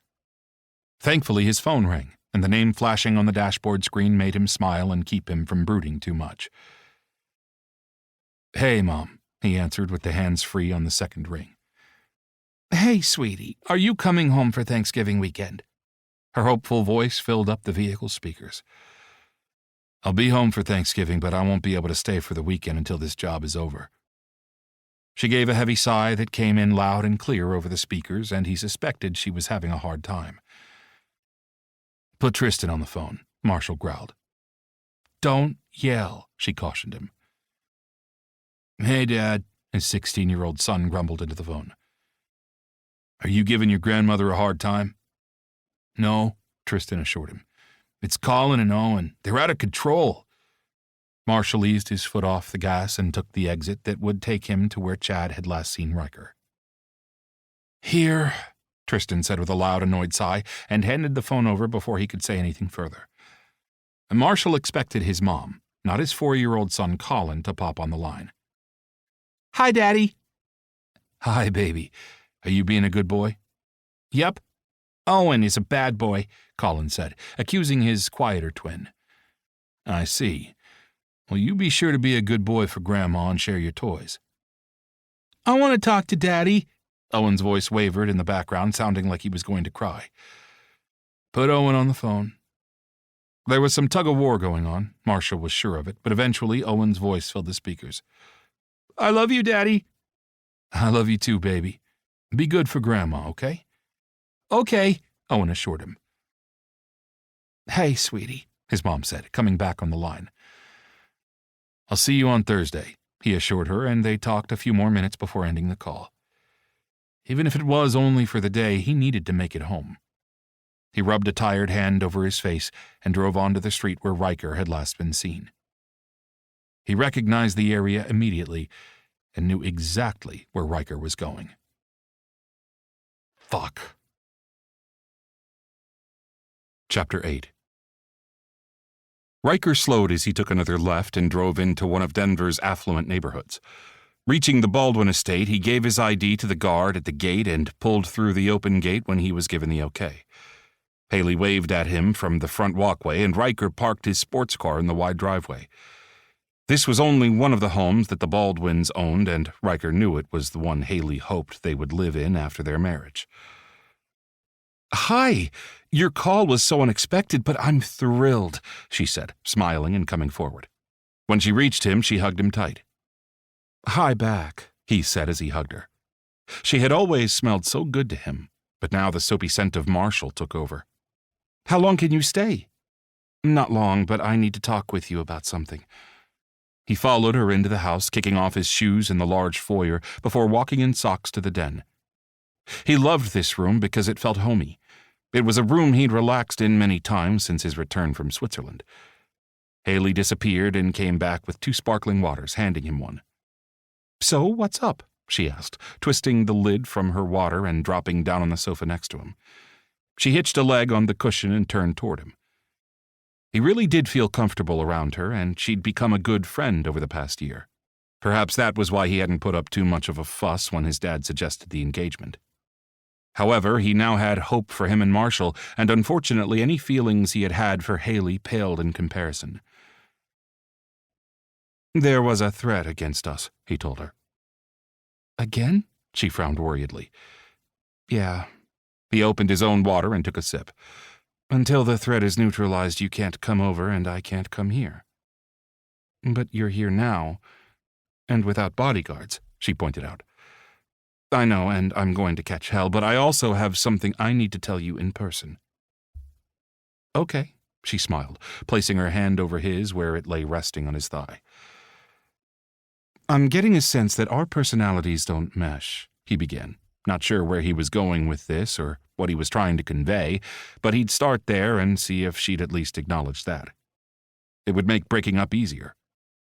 Also, he was never one to mince words when it mattered, and he wasn't going to start now. Of course, he wasn't going to mention Marshall. That would just hurt her feelings. Mesh? I think we get along great. Is it because we haven't had sex? Because, I'm open to that. She scooted closer. I don't think so. But he couldn't be sure and frowned. Was that the reason he felt disconnected from her? Was the lack of sex the reason he was annoyed with the things she said and did? Would sex make that better? Or more importantly, would sex make them get along better? He doubted it, plus the idea of having sex with her was unappealing. I think our personalities clash. He tried to sound gentle, but the words were stark and anger filled her beautiful face. How so? She snapped. Squeezing the water bottle tightly, the plastic crackled. Taking a deep breath, he stuck to the facts of why they didn't work. I like kids. I love being around kids. I loved being at Lightbright, and I don't think you do. She stared at him, and he could see he had her there. He wondered if she'd admit it or lie her way out of it. Look, I'm not opposed to children, just not other people's kids, she said. I like noisy places. I like to eat from food trucks, and I love to shop at thrift stores, he countered. I can learn to like those, she said, her voice full of determination. I'm ugly. You're going to go out with me and this face for the rest of your life. He knew his scars bothered her, and he also knew she was pinning her hopes on a surgery fixing everything. But you're having surgery. She tightened her hand on his. The doctors told me that it won't fix all the scars. It won't? She frowned. He'd deliberately not worn a mask today, and she flickered her eyes over his face. She couldn't look directly at his scars for long. Let's end this, Riker said, waving a hand between them. She looked thoughtful but stayed silent. He left her then and pulled on his shoes before stepping outside and closing the front door. He finally drew in a deep breath of fresh, cool, crisp air as he walked down the front steps. Ending things had been the right thing to do. There would be hell to pay when his father caught wind of him breaking the engagement, but he'd deal with that when the time came. Right now, though, he had bigger fish to fry. Namely in the form of the sexy bodyguard leaning against his sports car. And if the man's frown was any indication, a storm was brewing. Haley sighed with frustration and turned to gaze at her brother lurking in the doorway. How much did you hear? Enough. Harold curled his lip with disgust and sauntered into the room. Don't fuck this up. Langston and Granddad want you and Riker married ASAP. She shuddered with distaste, hating all men who used women for personal gain. Her family came with a set of old traditions that her tyrannical grandfather refused to let go of. Why don't you marry him? She threw up her hands. Don't think I wouldn't if given the opportunity, but then that would get in the way of an heir. I can always be his surrogate. She moved away from the sofa and toward the window. This is more about business than keeping our line alive. Don't I know it? Langston's raining cash. He has his hand in some pretty powerful deals. Riker is our meal ticket. Not to mention, when his sister married Riker, he'd have the beautiful man under his thumb. And more. Preferably beneath him in a bed. Not even the scars on Riker's face could take away from the man's sex appeal. As far as he was concerned, the scars added character with the added bonus of keeping others away. So do whatever you have to do to make it up to him. She ignored him and kept her eyes on the landscape beyond the window. She knew what her brother wanted from Riker, and she also knew that she had no choice but to chase after Riker, a man she had no feelings for. Life sucked. Chapter 9. Marshall took a hold of Riker's wrist. Don't do this again, he growled, sounding like a bear, but he didn't give a rat's ass. When the younger man shivered beneath his touch, Marshall softened his grip, but only slightly. Sorry. There were some things I needed to discuss in person. Riker's chin tipped up in fight mode, but at least he didn't pull from his grip. I'll follow you back, he said and released Riker to tuck him into the sports car. He was right on the man's ass back to the Langston estate, and when Riker pulled into the parking garage, Marshall followed. Leaving the engine running, Marshall waited. When Riker got out of his car, he approached him. He rolled the window down. Get in. Riker smiled and got into the passenger seat, and Marshall punched the gas. It's getting dark, Riker pointed out. So? He gave a quick smirk. Where are we going? The man asked, buckling his seatbelt. The ridge. Marshall shot Riker a glance and found the man still smiling. About 45 minutes later, after picking up and eating burgers at a drive-thru, Marshall pulled down the dusty, crater-filled dirt road. He barely got the sports car parked in the gravel parking lot before Riker was bounding out of the passenger side door. Damn it, Marshall yelled, irritated that Riker hadn't waited. But he knew that waiting wasn't in the younger man's nature and never had been. The dusty lot had a few other parked cars where people were either parking to get busy or walking along the ridge that overlooked the city of Denver. Right at that moment, it was dark and the lights glowed in the distance. The ridge was not far from Lookout Mountain Park, but was located on the Ratcliffe family's private land. The place was open only to individuals who knew the owners. Riker jumped onto a massive boulder and held his arms stretched out.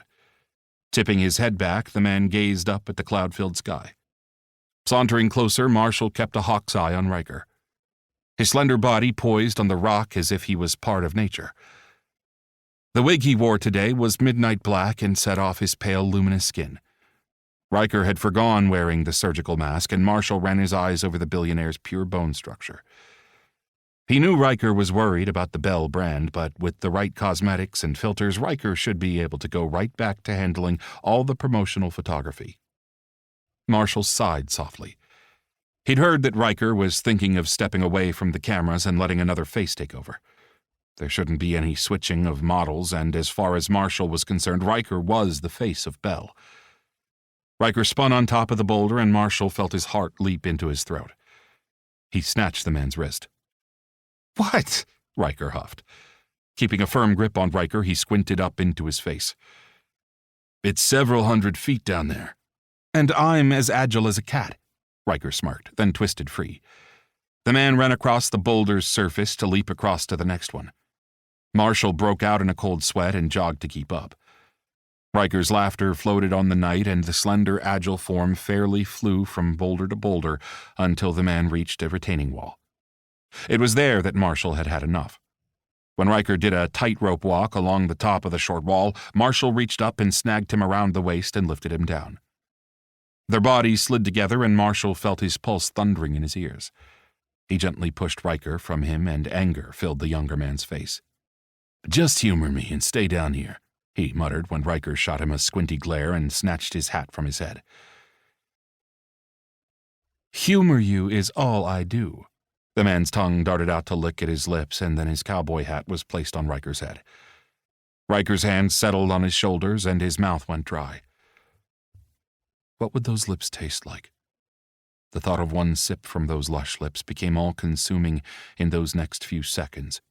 And God help him, he would have succumbed to temptation if laughter down near the parked cars hadn't brought him back to his senses. What the fuck was he doing? Marshall jerked back from temptation and tried to keep the conversation light. When do you ever humor me? Riker, don't do this. Riker, you can't do that. Riker, don't go anywhere. Fireworks shot from the man's beautiful blue eyes as he ticked off the list with his fingers. Marshall pulled a hand down the cropped hair on his face and squinted down into Riker's annoyed eyes. That's because you're too reckless, he growled. According to you, Grandpa. Riker danced away from him. Marshall snorted at the light laughter that accompanied the words. He was used to Riker's mood shifts, but he could tell they'd become more sporadic since the accident. It was only natural after what Riker had been through. I'm not that old, he muttered and couldn't help sounding disgruntled. 10-year age gap, buddy. Riker grinned and climbed back up on the retaining wall. That means you were in high school when I was in first grade. I didn't go to high school, Marshall scowled. Was 10 years too much? And why was he thinking along those lines anyway? Oh yeah, that's right, Riker snapped his fingers. When you went to Harvard, I was 2 years old. Marshall sputtered, marching alongside Riker when the man started his catwalking again. Riker giggled, and Marshall was reminded that they'd been here numerous times in the past. Riker always goofed off while he tried to mitigate any outrageous outcomes from the man's antics, which was ridiculous at best because he'd never been able to keep a rein on Riker. The young mogul was unstoppable. He had the world at his feet and had always done what he pleased and damned the consequences. Marshall admired Riker more than any other person, and that was what made his task impossible. Did you tell Haley that you're unavailable for a while? We are taking a break. What? Marshall stood in stunned surprise, completely caught off guard. Yeah, we are over. Come again? I want dessert, Riker announced, ignoring him and jumping down from the waist-high wall. You just had burgers and fries, Marshall grumbled, wanting to fire off 50 questions about Haley, but he held his tongue. It really wasn't any of his business if Riker and Haley broke up. Was it? No. Then why did he have the sudden urge to yank Riker into his arms and brand the man's mouth with his own? So, Riker said, interrupting his musings, there's always room for ice cream. Marshall glanced at his watch. We'd need to leave now to catch the place before it closes. He could have saved his breath. Riker was already sprinting to the car. The bell buzzed when he held the ice cream shop's door open for Riker to walk into the crowded space. With 2 scoops for Riker, Marshall saw a table for 2 open up and snagged that. You don't know what you're missing, Riker said around a bite of chocolate and mint chip. I'll pass, he grimaced, hating sweets of any kind. Riker had his free hand on the table while gobbling up the treat, and Marshall reached out to lift the man's hand. He ran his thumb over the scars on the back of Riker's hand where the glass had cut just shy of the man's tendons. The feel of the skin beneath his fingers had his cock thickening, and he swallowed back a groan. Blinking, Riker's spoon poised at his mouth, ice cream dripping, before the man took a hasty bite. What? I need you to be careful. Marshall squeezed the man's slender hand. I'm careful. Riker waved the empty spoon around before dipping it again. The car accident wasn't my fault. Marshall sighed, gazed up at the ceiling, and then released his grip. He placed his hand beneath the table and fisted it for a moment and then dug into his pocket. When he pulled out the silver bracelet that Alex had given him, Riker's eyes went wide. And for a moment he wished that delicate silver chain was something other than what it was. He wanted to give Riker jewelry that he had picked out. But he could never do that. Marshall attached the chain link around Riker's wrist and brushed his thumb over the silver. What's this for? What? Can I give you something? He grumbled around the white lie, not wanting the argument he knew would result if Riker discovered the bracelet's real purpose. Although the delicate silver with its reinforced steel beneath its shiny exterior wasn't technically from him, Marshall liked the fact that he had been the one to attach it to Riker. As if it stated ownership. Get that shit right out of your head. He scowled and removed his hand. He needed to remember why he was here. You done? No, I just started. Jeez. Riker shook his wrist, studying the bracelet all the while taking bites of ice cream. Minty-colored ice cream covered Riker's bottom lip at each bite, only to be licked away every time with a swipe of his tongue. Marshall watched for as long as he could stand it and then stood abruptly. I need some air, he muttered and headed out the shop's door. Standing against the wall, he lit up a cigarette and drew deep on the end, running his eyes over the cars parked around the place. He watched as a couple walked arm in arm down the sidewalk. Flicking his gaze down the other way, he discovered a familiar SUV. Fuck. Yanking out his phone, he shot a text message. What the fuck do you want? Anthony wants a meeting, came the response. He glared at his phone and the message from Donald. Not a chance. He's got some new information. The man's reply came quickly. I'll set up a meeting at Conley's. Marshall squeezed the phone, his mind racing. The fucker was on his last nerve. "What you doing?" Marshall jumped. Riker's voice surprised the shit out of him, and he fumbled with both his cigarette and phone. When Riker scrunched up his nose at the smoke, Marshall glared and took another long drag, but he was careful to blow it away from Riker. "You only have so much time, you know? Eventually those things will catch up to you, and you're no spring chicken." "Spring chicken?" he groused. "Where did you come up with that?" "My mom. She has a whole list of them. Want to hear?" Riker's smile was impish. "No. Get in the car." Marshall tossed the smoke and opened the passenger door to tuck a laughing Riker inside. Hurrying around to the driver's door, Marshall shot a look down the street. There was no sign of Donald's vehicle. Marshall slid behind the wheel and started the engine. He'd set things straight at the meeting. Chapter 10. "This felt like a date," Riker said after Marshall pulled into the garage and parked. Marshall shot him an irritated look. "It wasn't a date." "My ass, it wasn't." Riker ticked off his fingers. "Dinner, the ridge, ice cream, jewelry." The slice of silver slipped down his wrist when he lifted his hand. "That wasn't dinner," Marshall mumbled, as if afraid to mention the bracelet. "Then what was it?" "Fast food." Riker snorted and climbed over the seat. He didn't stop until he had parked his ass on Marshall's lap. It was a tight fit, but the way the man had put the seat all the way back to drive helped. Riker knew he was taking a chance here, but he'd seen the flash of desire in Marshall's eyes up on the ridge and again in the ice cream shop, and he wanted to test a theory he had. Something was keeping Marshall from giving in to his desires, and if he could figure out what it was, then just maybe he could break through the man's iron control. "Riker." The low, growly tone sent a shiver up his spine, and when the man's hands gripped at each side of his hips, Riker felt the fingers flex as if Marshall was unable to help himself. That was exactly what he wanted. He wanted Marshall unable to resist this thing between them. "We've been heading down this road for a long time." He steadily held Marshall's eyes, and nothing seemed to be able to break their locked gazes until he flicked his tongue out to wet his dry lips. Those steely blue eyes dropped to lock with laser focus on his mouth.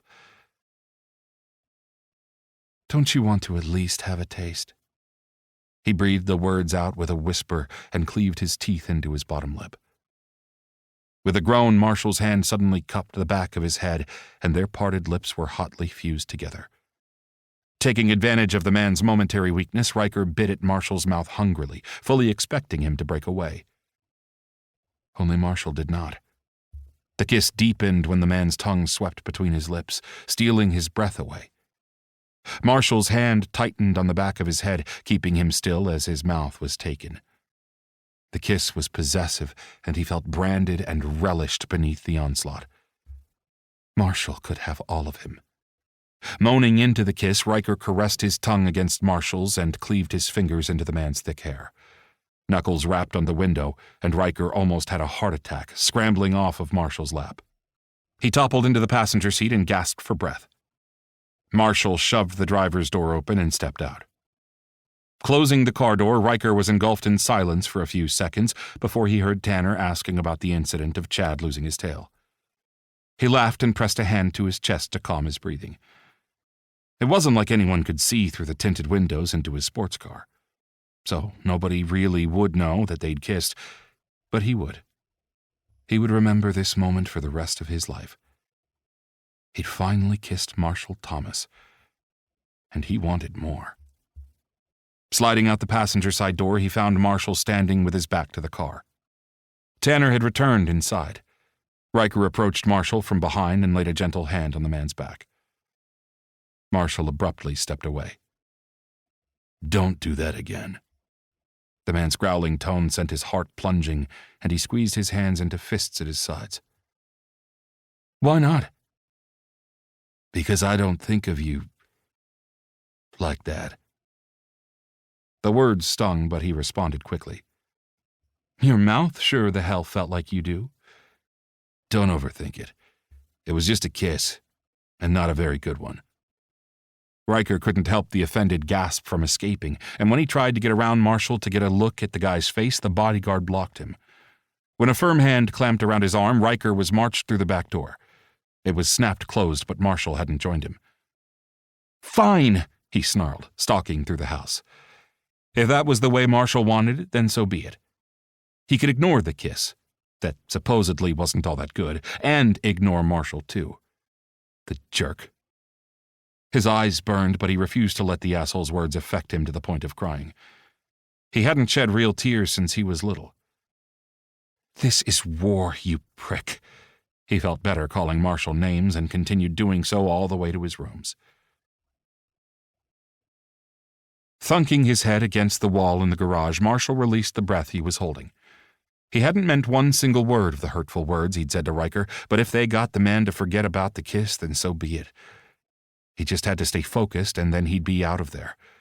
Find the threat on Riker, and then he could walk away, just like he had last time. Things had been okay after he'd left. He'd made a point of checking on the Langstons often, and from what he could tell, Riker had been keeping out of his father's business. And that was a very good thing. As long as Riker continued being in the dark, Marshall could find some peace when he walked away. This time, though, he would sell his property and leave the country. Perhaps going abroad would save him from temptation. Those thoughts were born out of desperation and would never come to fruition because as much as he wanted to escape, he would never part with his home. He rubbed his fingers on his lips, remembering the feel of Riker's mouth beneath his, and if things had been different, then he would have taken Riker up on his offer a long time ago. Only things weren't different, and there was nothing he could do to change that. Chapter 11. 1 week later. Everything felt flat. Thanksgiving had come and gone. They'd celebrated, including the FBI and bodyguards, but Marshall had been MIA on Thursday. The man had shown up the next day, but was still avoiding him. Ever since that kiss, Marshall had been avoiding him. When Riker happened to come upon Marshall by accident, the man would give him the cold shoulder. He was tired of the whiplash and the dodging. There was nothing on earth that could make him believe that Marshall had not been just as affected as him by that kiss. What the hell was standing in their way? He wanted answers. Either they were going to become something or they weren't, but he wanted a real honest-to-God conversation to Marshall's face, not presented with his fucking back. Yet every time he tried to pin Marshall down to talk, his questions were ignored. "I can't talk right now," was Marshall's standard mantra. Finally, Riker had had enough. He gave up. Marshall didn't want him, and if that was the way the man wanted it, then so be it. For the past day or so, he'd basically ignored Marshall and started avoiding him when they happened to meet. Marshall seemed to notice and had grown surly. So what? He didn't have to be polite. They were just employer and employee at this point. Riker set aside Marshall's bad behavior. He had a business to run and no time for childishness or men who didn't know what the hell they wanted. Rounding the corner, Riker heard voices near the front door. "Listen, you're on the list, but he is not," Tanner's voice informed someone at the front door. Stepping into the entryway, Riker took in the scene of Cohen trying to get in and Tanner stretching out an arm to block him. "Riker!" Cohen shouted, glaring up at Tanner, whose bulk was preventing him from entering. Riker stepped around Tanner and elbowed him out of the way. Not that he couldn't have done that with the size difference, but Tanner had to take a step backward in order to avoid the elbow to his stomach. Next to Cohen stood a beautiful boy. He couldn't have been more than 18, if that.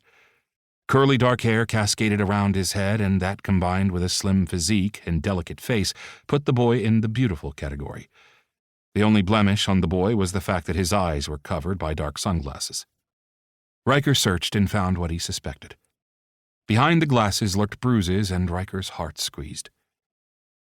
On occasion, Light Bright Facilities rescued women, men, and children from abusive situations, and he only knew this because before opening the place, he, Sin, and Cohen had discussed the next steps if abuse victims ever showed up.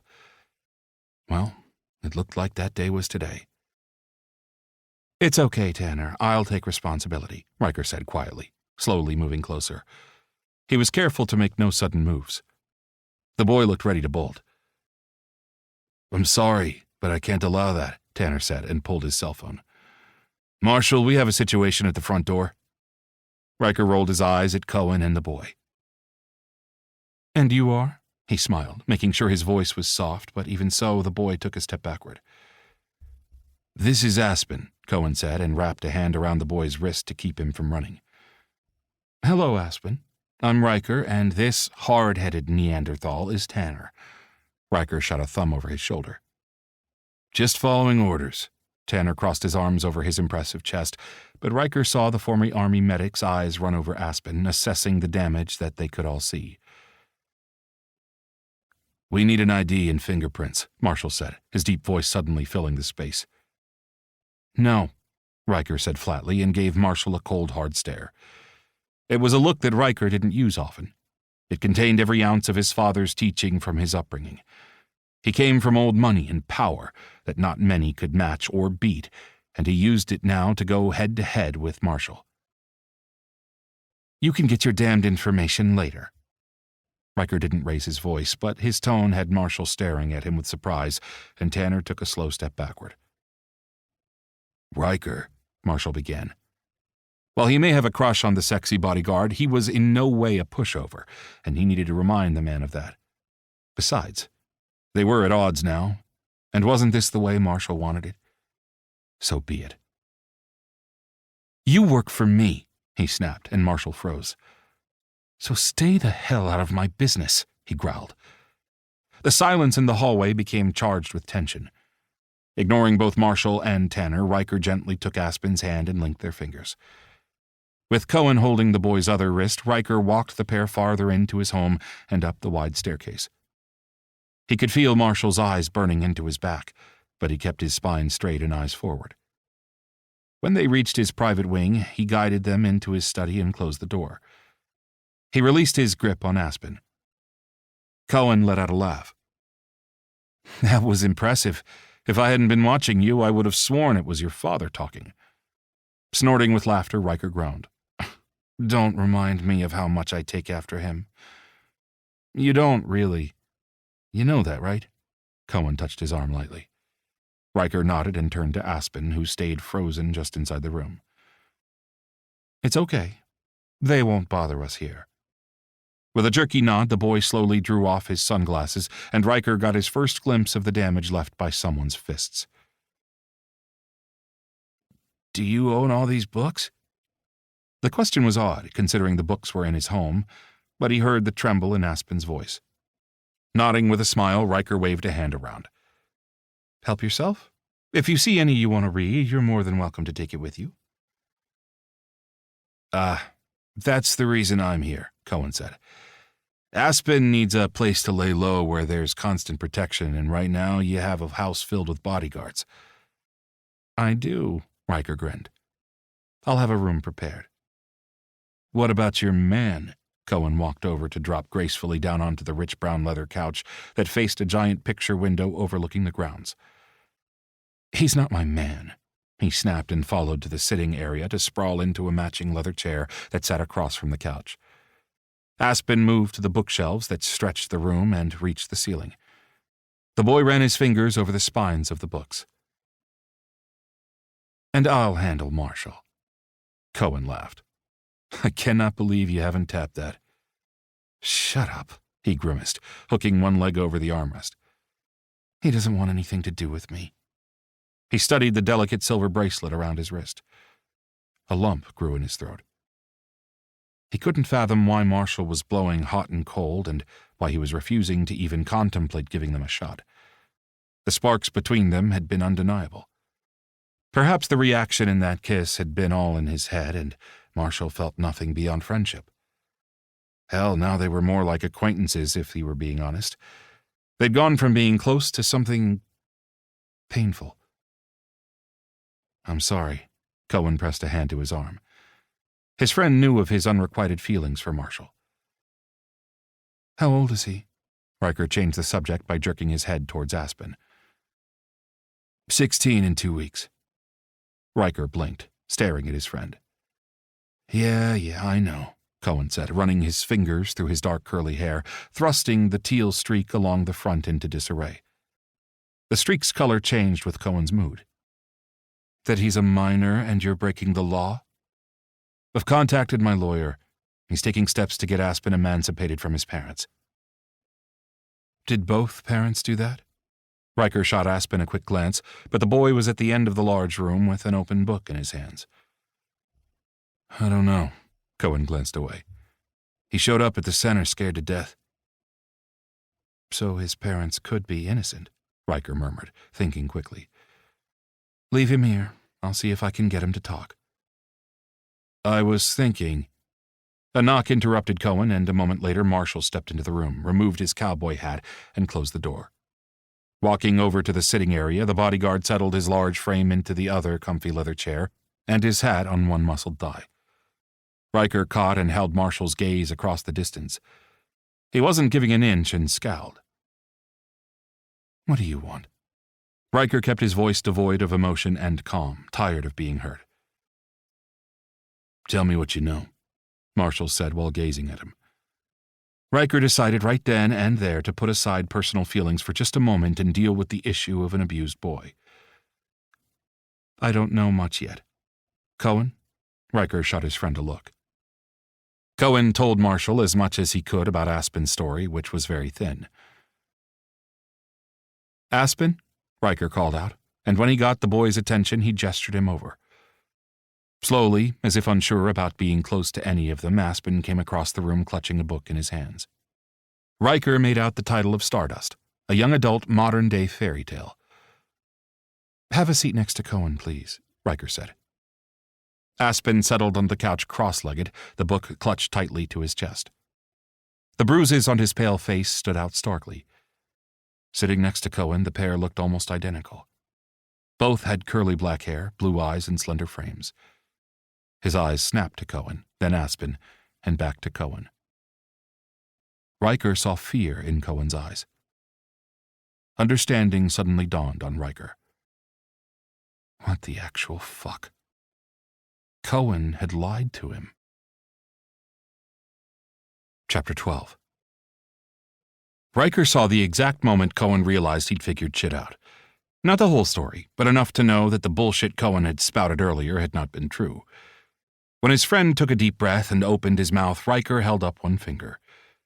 Cohen deflated and snapped his mouth closed. Cousin? Brother? Marshall shot him a frowning look and then snapped his eyes to Cohen and Aspen. Cousin. Cohen released a heavy sigh. First? Yes, first cousins, Cohen murmured. Why the big lie? Riker asked around a lump in his throat. It was me. I didn't want anyone to know my last name, Aspen said, reaching out to link his fingers with Cohen's. And the bruises are from my uncle, Cohen said, wrapping an arm around his younger cousin's shoulders. Oh, fuck me. Riker tipped his head back, staring at the ceiling. Your uncle is Winchester Armani, Marshall flatly bit the words out. It was not a question. Yes, Cohen said. So, your dad's brother, Riker said, sucking in a quick breath. Cohen nodded and squeezed Aspen's hand. What the hell warranted him hitting you? Riker asked Aspen.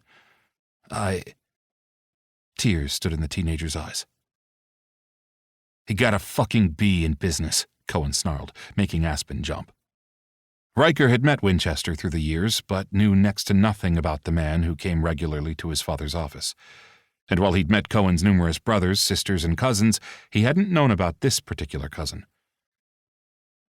Why haven't I ever met him before? With a squinty-eyed look, Riker shot the words at Cohen. Because he lived with his mother in New York until 2 months ago. She's now deceased. Aspen ducked his head and squeezed the book tighter, and Riker's heart broke for the boy. To lose his mother and be sent to an abusive father had to be hell on earth. Do you have any siblings? Marshall quietly asked Aspen. No, it's just me. Aspen turned his face away from them. My lawyer should have the papers done by tomorrow morning, Cohen told him. You're taking on a pretty powerful person. I don't think having you here is going to make a bit of difference once Robert Langston hears of this, Marshall said. Riker grimaced. He could see it already. His dad would take Winchester Armani's side without doing any investigation. especially because the Armanis were just as wealthy and powerful as them. Plus, his father was friends with Winchester. "What do you suggest?" Riker turned to Marshall. After an initial start of surprise, the man squinted thoughtfully. "I suggest you come home with me," Marshall told Aspen. "I have a son around your age. You two might hit it off, and I know he's bored." "Wait. You have a son?" Riker was so stunned that his mouth gaped. Shock didn't begin to describe the emotions washing over him. His face felt hot and his breathing turned shallow. "Yes." Marshall turned slowly toward him. "You're married?" He couldn't keep the accusation from lifting his voice. No, it was common law." Marshall had a 16-year-old son. So 12 years ago, the boy would have been 4. "So, when you saved me and came to work here, you had a family," he said thickly. "Yes." Marshall's face and eyes filled with some emotion that Riker couldn't decipher. "Why didn't you tell me?" Call him an idiot, but he felt betrayed. "Your father knew." That stung. All these years he'd thought he and Marshall had been friends. Only they never really had been. It was clear as day the reason Marshall had called a halt to his fumbling attempts at seduction and regret at the kiss. Humiliation swept up Riker's chest, heating his neck and face.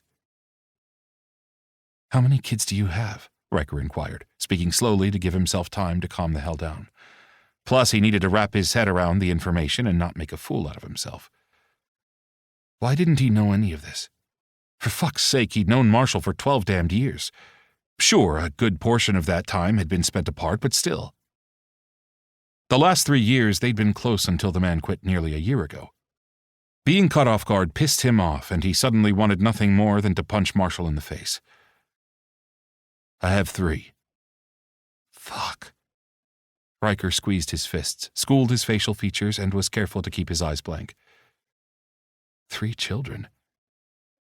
Where the hell were they? He silently thought. What are their ages? He asked tightly. Tristan is 16. The twins, Colin and Owen, are 4. 4 years old. That meant Marshall's woman had been pregnant not too long ago. That sounds like a very nice family, Riker said through his teeth. After a long moment, he gave Marshall a small smile and looked away.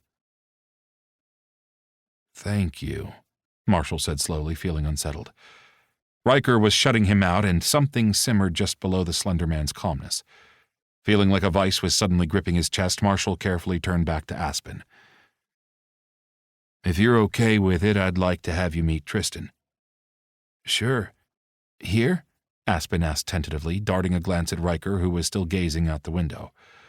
No, staying here is not a good idea. That's right, Riker murmured in agreement with him. Staying here will get you caught. Marshall can keep you safe, he and his family. Your father will never look for you there. With those words, Riker rose to his feet and walked out of the room. Marshall wanted to go after Riker and explain about Megan, but now was not the time. And really, hadn't he set boundaries this past week? Did he owe Riker any explanation about his private life? He'd been extremely careful through the years to keep the details of his private life from Riker. So why had he spilled it now? Because of the kiss? Because he was tired of the lies? Perhaps it was both reasons. Fuck. He returned his hat to his head. You ready? He gruffly asked the boy and Cohen.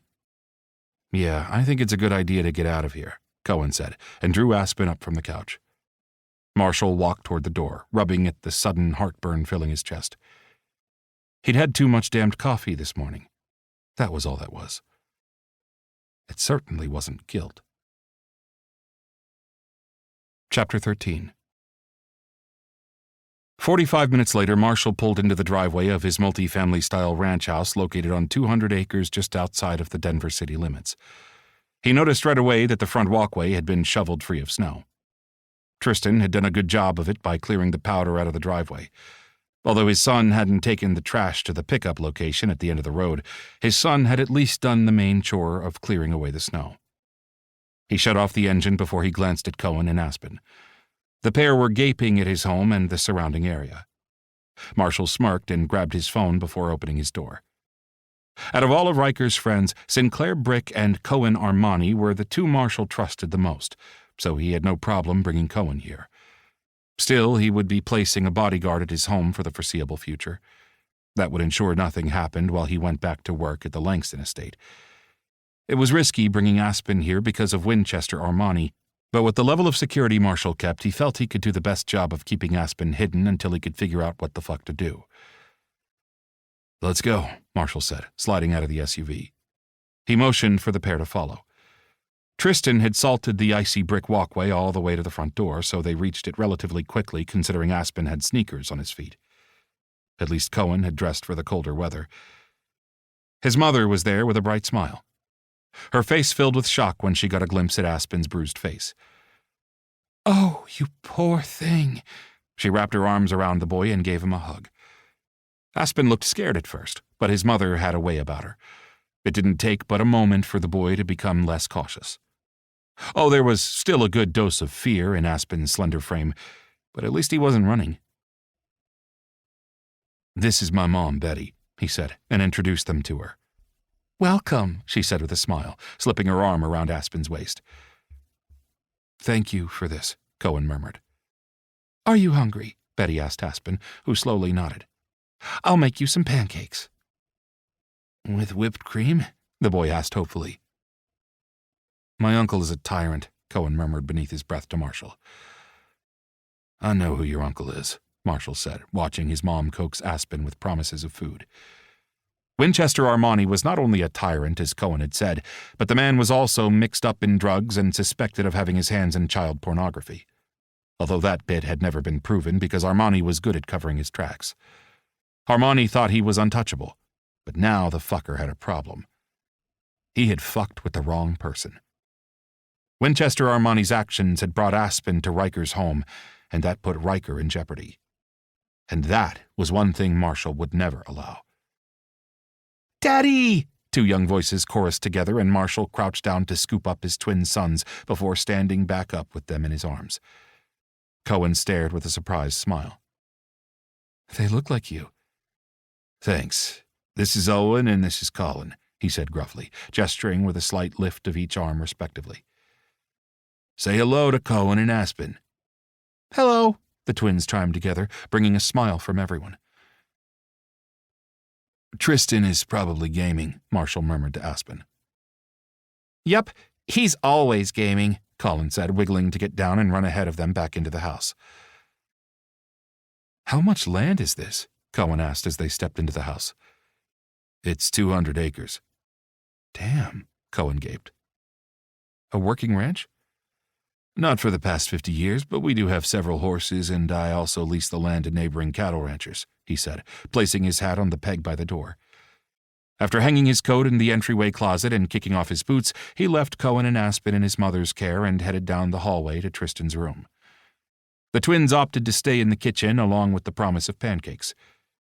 Rapping on the closed door, he waited a few moments and then opened the door to glance inside to find his 16-year-old son on his bed with pillows stuffed behind his back and a Nintendo Switch in his hands. "Thanks for shoveling and salting the walkway." Marshall came farther into the room. Tristan glanced up from his game. "I didn't drag the cans down yet." "There's time before dark." He wandered around his son's room until he ended up at the closed blinds of the window. He twisted the rod to open them. "It causes a reflection on my screen," Tristan said, placing the game aside. "Too much of any one thing is not good." "So you've told me." 100 times, he smirked, and Tristan snorted with a smile. "What's up?" "I brought a guest home." "A girl," his son spat, looking like he was going to explode. "No, a 16-year-old boy who's having a hard time." That took the wind out of Tristan's anger, and his son tried to look nonchalant, but Marshall could tell he was curious. "Why?" "You'll see when you meet him." He turned toward the door. "Grandma's making pancakes." That got Tristan off the bed. His son was already over 6 feet tall, and with the work on the property and visits to the gym, the boy was muscled. "She's making pancakes for a newcomer?" Disbelief filled Tristan's voice. "This I gotta see." His son stalked out of the room, reminding him so much of himself that Marshall stifled a laugh and followed the boy's tall, muscled frame down the hall. Reaching the kitchen entry, Tristan froze in place. Marshall walked around his son and into the room to take a seat on one of the stools at the massive breakfast bar. The scent of bacon filled the air, and his mom chatted away with Cohen at the stove. The twins were busy getting in the way, but it was on Aspen that Tristan's eyes had locked.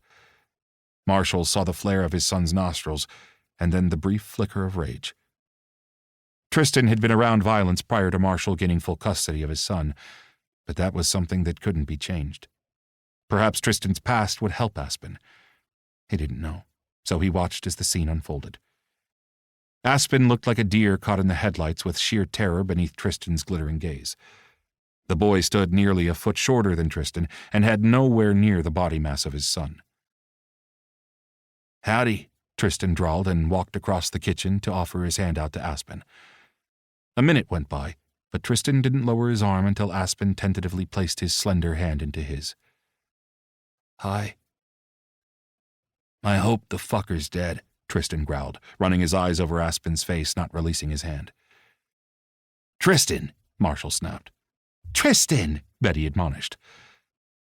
"Sorry," his son muttered, and Cohen laughed. Everyone glanced at Cohen, who shrugged. "You sound so much like Marshall, it's funny." "Fucker!" Colin parroted, and Marshall groaned, snatching his young son up into his arms. No, Marshall said, glaring at Tristan. "That's a very bad word, and I shouldn't have said it," Tristan told his brother. Aspen giggled, and everyone in the room broke out in laughter. Chapter 14. Riker kept busy after leaving Cohen and Aspen with Marshall. He had to keep moving. If he stopped, then he'd be tempted to... To what? Yell? Punch Marshall? Probably both. It wasn't the first time they'd disagreed on something, but fuck. This was a big something, not your run-of-the-mill everyday something like a hangnail. Damn it. He strode past the entrance to the greenhouse and stopped to backtrack. Shoving open the door, he stepped inside and shut it behind him before walking to the glass door at the end of the hallway. Pressing his hands to the glass, he gazed into the room at the array of lush greenery beyond. The room-sized terrarium had been his grandfather's pride and joy, and he flipped his keycard against the electronic lock and stepped inside before quietly shutting the door. The silence there was of a different kind. Not total silence because the plants were alive. He could feel them breathing, and sometimes he imagined he could hear them whispering to him. Filled to the brim with rainforest and compatible plants of all kinds, he walked among the lush greenery. This room was his sanctuary. It was the place where Marshall had become more than just his father's employee. Here was where they'd become friends. Years ago, he had escaped to this very room just to get away from Jeff Barkley. The tycoon had been well connected in oil, and his father, Robert Langston, had high hopes of investing and making a killing. The plan had been to marry him and Jeff Barkley's daughter Stella. Only Barkley had ulterior motives. Riker hadn't been opposed to marrying Stella, but the woman's father couldn't keep his hands to himself. Taking every opportunity to touch him when others were not looking, Riker had had enough. He couldn't imagine the hell he'd live if he had married Stella and lived in the Barkley mansion. Something sickening swam in the fucker's eyes, and Riker knew in his gut it would only be a matter of time before Barkley raped him. When he told his father about Barkley inappropriately putting his hands on him, he was called a liar. One night he had finally had enough after being felt up by Barkley. All hell broke loose at the dinner table when Riker finally snapped. "I will not marry Stella, and nothing anyone says can make a difference in my decision." Robert Langston slammed up from the dinner table, pounded his palms on the surface, and glared at him. His face red and blotchy. "You will marry her!" Stella pressed a hand to her chest, looking aghast. Mr. Barkley sat with a smarmy smile on his face, studying the last bit of wine he held in a glass. "I will not," Riker said. "And if you persist, I'll walk out of this room and you'll never see me again." "Like hell you will," his father bellowed. His mother hurried up from her seat and pressed a hand on his dad's arm. The man violently shook her off, and she stumbled against the table. Ma! Riker scowled at his father and rushed over to gently take his mother's arm. Giving his father a death glare, Riker guided his mother out of the room. "If you're really opposed to this marriage, then don't do it," she whispered as he took her to her rooms. "I won't. Don't worry." After a brief smile, he left her there with her attendant and jogged down the stairs. That day, the greenhouse was where he had ended up. Sinking down onto the cast-iron bench his grandfather had built for his grandmother, he pressed a hand to his forehead. "It's a great place to escape." His head snapped up, seeing his father's new bodyguard, and the man who'd rescued him brought a small smile twitching his lips. The attraction he felt flared to the surface. "I think that's why my grandfather had this built. It was the only place he and my grandmother could get away from the—" He waved a hand around. "Chaos?" Marshall had smiled, and a dimple flashed. The man kept the mustache and beard on his face trimmed short. Otherwise, Riker would have missed the small, sexy indentation. "And then some," he agreed with a laugh and sighed, glancing around. "Nobody's been in here for years but me." "Well then, I'll keep your secret." "Not afraid of my father?" He couldn't help the taunt. Most people who worked for his dad had their heads so far up the man's ass they couldn't see daylight. "No." The word was so simply spoken that it surprised Riker. It rang of truth, and he wondered what made Marshall so confident. Where other people quaked in the face of Robert Langston, Marshall appeared to not give a fuck. He had instantly liked that about the guy. Riker waved a finger between him and Marshall. "We are on the same page." Marshall's low chuckle filled the room, and Riker found himself sharing a smile. "My grandfather would have liked you." The next day, the wedding was called off, and his father never spoke of it or the Barclays again. That same bench was where he sank to now. He felt so unsettled knowing that Marshall was in a relationship and had kids. He blinked at the sting in his eyes and gazed up at the ceiling where ivy had grown, taking over. Sure, Marshall had gotten numerous phone calls through the years, and several of them had been from kids, but Riker had never put two and two together. He'd even gone so far as to ask Marshall once a handful of years ago, and he clearly recalled the incident. He'd come upon Marshall entering through the front door with the phone to his ear, and Riker heard the high-pitched voice of a child. "Who's that?" he'd asked when Marshall ended the call. "Just a friend's kid." Marshall had brushed it off, and Riker hadn't questioned the response. He'd trusted Marshall's word. The main reason he'd believed the man back then was because he felt sure Marshall wouldn't lie to him. He had been so stupid. Fuck. Mist sprayed out, drifting on the air, adding to the scent of plants and potted dirt. There had been so many times he'd sat in here with Marshall talking about everything under the sun, but nothing about the man's family. Because he'd assumed that Marshall had been single. He felt fucking betrayed. Marshall was... What? Just what was Marshall? Marshall was... his. Damn it. Sure, they were only friends, but... But what? He had always wanted more. He squeezed his hands into fists. He wanted to slap Marshall, and then what? Kiss him. Riker closed his eyes. And that was a problem right there. Even though he'd dated through the years, he had never gotten over his crush. He wanted to kiss Marshall Thomas, and had for a long fucking time. Chapter 15. Thursday rolled around, and Riker heard Marshall and Bishop coming down the hallway. Making a right turn, Riker hauled ass down the hall that would lead him to the kitchen. "Riker?" Marshall called after him, but he didn't slow. He wasn't ready to talk to Marshall right then. Hell, he wasn't prepared to talk to the guy for the next freaking year. Humiliation didn't begin to describe his feelings. To think that he'd tried to hook up with a married man. Well, technically Marshall wasn't married, but he was in a common-law relationship, and that was the same in his mind. All those months they'd worked side by side, and Marshall had never said a word about his woman or his kids. Not one fucking word. He stormed into the kitchen and snatched a piece of garlic bread from the cutting board where Mrs. Clare was assembling the pile for the lunch table. "Thanks," he mumbled, tearing off a bite with a gnashing of teeth as he stomped out the other end of the room. Entering the back hallway that would lead him in either the direction of the terrarium or the outside grounds, he chose the grounds. The maze designed by his grandfather was an easy place to avoid Marshall. Or so he thought as he reached the middle of the maze. "There isn't a place on this estate that you can hide from me." "I'm not hiding." Riker tipped his chin and glanced up. He'd taken a seat on one of the numerous stone benches throughout the maze, and he now regretted it when faced with Marshall's massive size looming over him. But he wasn't going to stand up. This was his home, damn it, and he wasn't going to let Marshall... What? Apologize? Give excuses? Hear about his lovely common-law wife and children? His heart hurt, and his eyes stung, and it pissed him off. "What do you want?" Yes, his tone was belligerent, but he didn't care. "I'm sorry." Okay, that caught him off guard. Marshall wasn't one to apologize. And just what was the guy sorry about? That was the question now, wasn't it? "About?" he challenged. "About not telling you I have kids."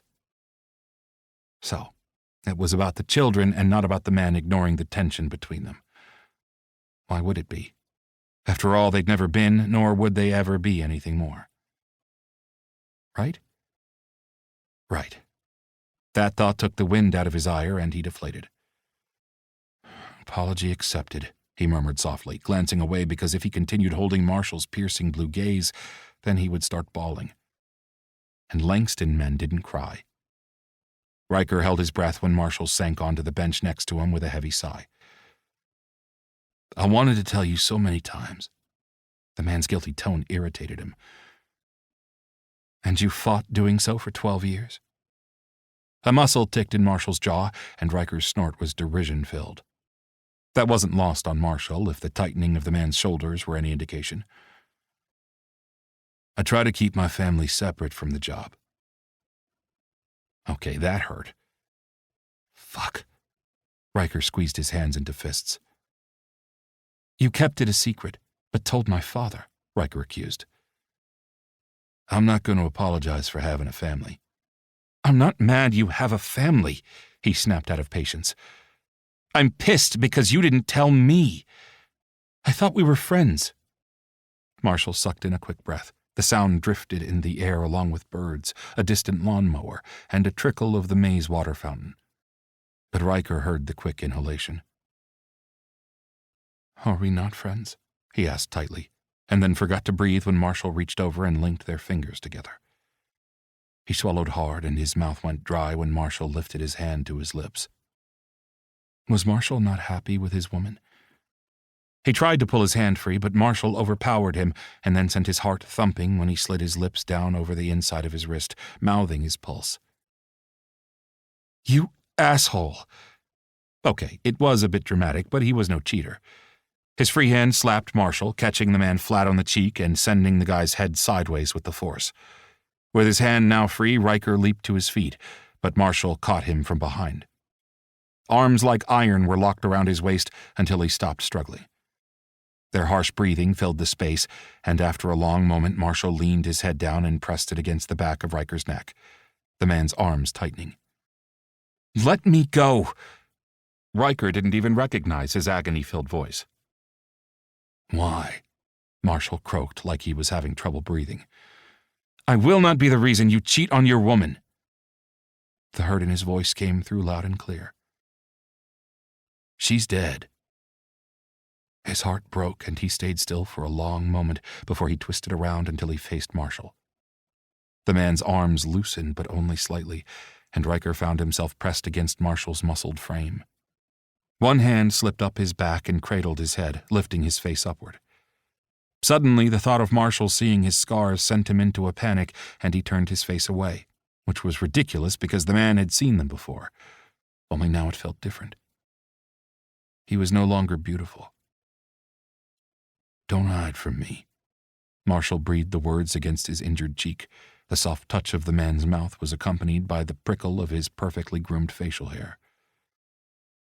Riker shuddered. "I'm ugly." Rather than pay Riker lip service, Marshall dipped his head and took the young man's lush lips in a deep kiss. He coaxed Riker's mouth open and then tangled their tongues together. Riker made a small sound in the back of his throat that sent Marshall's cock iron hard, and he scooped Riker up and settled the man's slender form in his lap as he sat back down on the bench. Riker was making soft moaning sounds that were driving him nuts. He had always known that if he ever took a risk on them, he and Riker would explode together. There was no going back from this. His only hope was that Riker would forgive him when things were all said and done. "I want you." Marshall couldn't resist or refuse the softly choked request. Riker owned him body and soul, and they'd been heading down this road for years.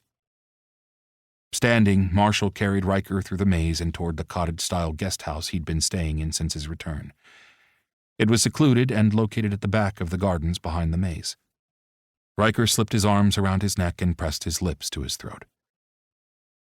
Entering the passcode to the guest house, Marshall stepped inside and kicked the door closed.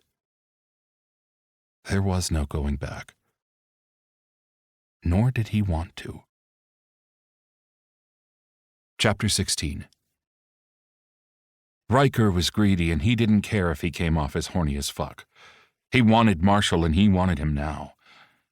Tearing at the man's clothes, Riker backed Marshall up against the king-size bed located in the master bedroom of the guest house. It was the room with the biggest bed, and with Marshall's size, he had a feeling they were going to need it. Marshall methodically brushed away his clothing until he was standing there, hard, leaking, and aching with hunger. "You're so fucking beautiful," the bigger man growled, sending goosebumps over his skin. When Marshall lifted him up with those large, powerful hands beneath his thighs, Riker wrapped his legs around the man's waist and hung on. His back was crushed against the wall. "Condoms," he rasped. Cleaving his fingers into Marshall's hair, he hung on. "I was tested 2 years ago. I haven't been with anyone since." Marshall licked up his neck and bit at the shell of his ear. "I can send you my test results later," Riker moaned, gyrating his hips. Marshall pinned him to the wall, reached between them with a suddenly free hand, and lined up their cocks.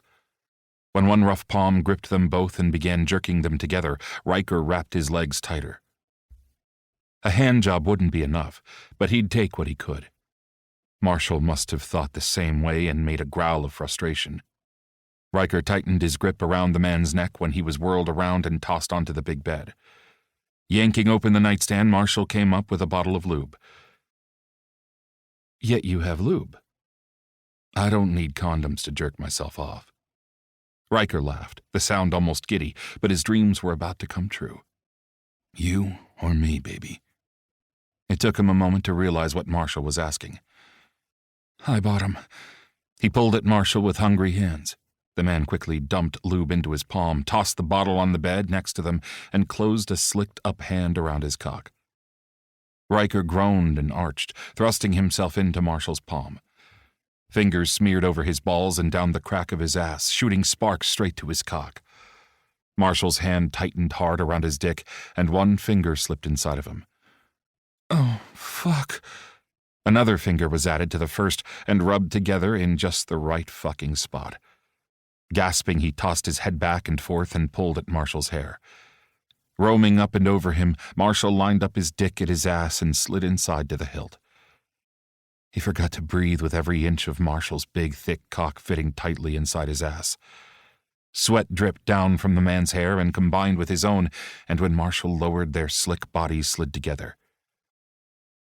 "Don't take it slow," he ordered, and squeaked when Marshall rolled them on the bed. Riker was suddenly straddling Marshall on the bed. The man lined up his cock with his ass, and Riker took the lead. He slammed down, taking Marshall deep. The man gave a grunt that was raw and guttural, and fingers clenched at his hips. He'd have bruises there later. The pace Riker set was savage and filled with hunger. He'd wanted Marshall for so long. He wanted to be taken and owned. Marshall seemed to sense his need and gave him back just as hard as he demanded. Sweat slicked their bodies. Leaning down, Riker took Marshall's mouth in a deep kiss. Sliding their wet tongues together, he gripped the man's hair to keep their mouths locked as he slammed down on the thick cock. It burned in all the right places, and he bit at Marshall's mouth. "Fuck me harder." Marshall growled and mauled his mouth, biting at his lips as he slammed his hips upward. "Oh, fuck, yes," he groaned, when one of Marshall's hands cupped the back of his head and rolled them over as if he weighed nothing. The room spun, and the bed hit his back. The big bodyguard hovered over him for only a split second before his ass was lifted up and Marshall's cock was ramming deep and fast. Riker welcomed every fucking inch of that thick dick. He scraped his nails up Marshall's arms and over his shoulders, marking him. Marshall took his mouth again, thrusting his tongue in deep. His mouth was tongue-fucked in time to the cock filling his ass. Marshall wasn't holding back, and when the man's cock slammed against that tight knot of nerves, Riker gave a soundless scream. Release slapped him hard and sent him flying. His soundless cries suddenly erupted, filling the room. Mindless need rolled through him, and he doubled over, undulating, ropes of cum smeared between them, his seed covering their bodies. Marshall's rhythm faltered, and Riker hung on with his arms around the man's neck. He curled his arms around the man's shoulders, gripping him tight. Marshall's low, guttural growl filled the room, and the man tensed, jerked, and then shoved deep. Hot cum filled his ass, and Riker hung on. Marshall rolled them to their sides and snatched up several tissues from the box on the nightstand and wiped up between them before tossing the paper to the floor. Riker found himself pulled close and wrapped in the man's arms. Fuck, he was tired. It had been a long road to get them to where they were now, and he wanted to relish in this moment for as long as possible. He knew his life was now changed forever, and he had no regrets. His only hope was that Marshall didn't have any either. He would have spoken if he had had the energy, but right then all he wanted was sleep. He'd always known that Marshall would be the love of his life, and when the man's arms tightened possessively, Riker smiled, gave a soft sigh, and sank into sleep. Marshall gazed across the darkened room, only made so by the blackout curtains. Sleep wasn't coming quickly for him, even though he felt more relaxed than he'd felt in a long time. His mind wouldn't shut the hell up. December cold crept through the room, and the cottage's central heating kicked in with a slight hum. He pulled the comforter up over them and cocooned himself with Riker, wanting nothing more than to shut out the world. Chapter 17. Riker came awake in increments, wanting to shut out the noise, the world, and continue laying in Marshall's arms. They still had a long way to go, but after last night he was hopeful. First order of business, and call him vain for it, but he was going to return the call from the plastic surgeon about his scars. He'd put it off because it hadn't mattered to him what he looked like. Now? Well, he wanted to look his best for the man he loved. The man he'd always loved. Marshall was one of a handful of people in the world that he truly trusted, and none of the small, tight circle of people were his family. Sure, he loved his mom and always would, but he didn't trust her with his secrets because she deferred to his father too much. And his father? No, he didn't trust him much at all. After all, who would sell their son? Selling him might not be an accurate description of his engagement with Haley, but with the deal between Haley's father and his, he might as well have been sold. He wondered if Haley felt the same way. Probably. Marshall's arms tightened around him, and Riker carted his fingers gently through the man's sleep-tousled hair. Thinking of Haley reminded him that he needed to speak with his father, and soon. This was his life, damn it, and he wasn't marrying just because he'd been told. "You're thinking pretty hard." The gruff, sleep-filled voice sent shivers down his spine, and visions of last night made his cock go hard. He agreed. Care to share? Marshall reached up and caught the back of his neck to draw him down for a good morning kiss. He chuckled softly into the kiss and ran his hands over Marshall's chest, plucking at his nipples. The man's quick inhalation was the only warning before he was flipped onto his back right where he wanted to be. Hovering above Riker, Marshall gazed into the man's bright blue eyes. He wouldn't call it lucky to have this man in his arms, because he didn't believe in luck. But when his lies came out and there was hell to pay, he hoped, if there was such a thing, that luck would be on his side.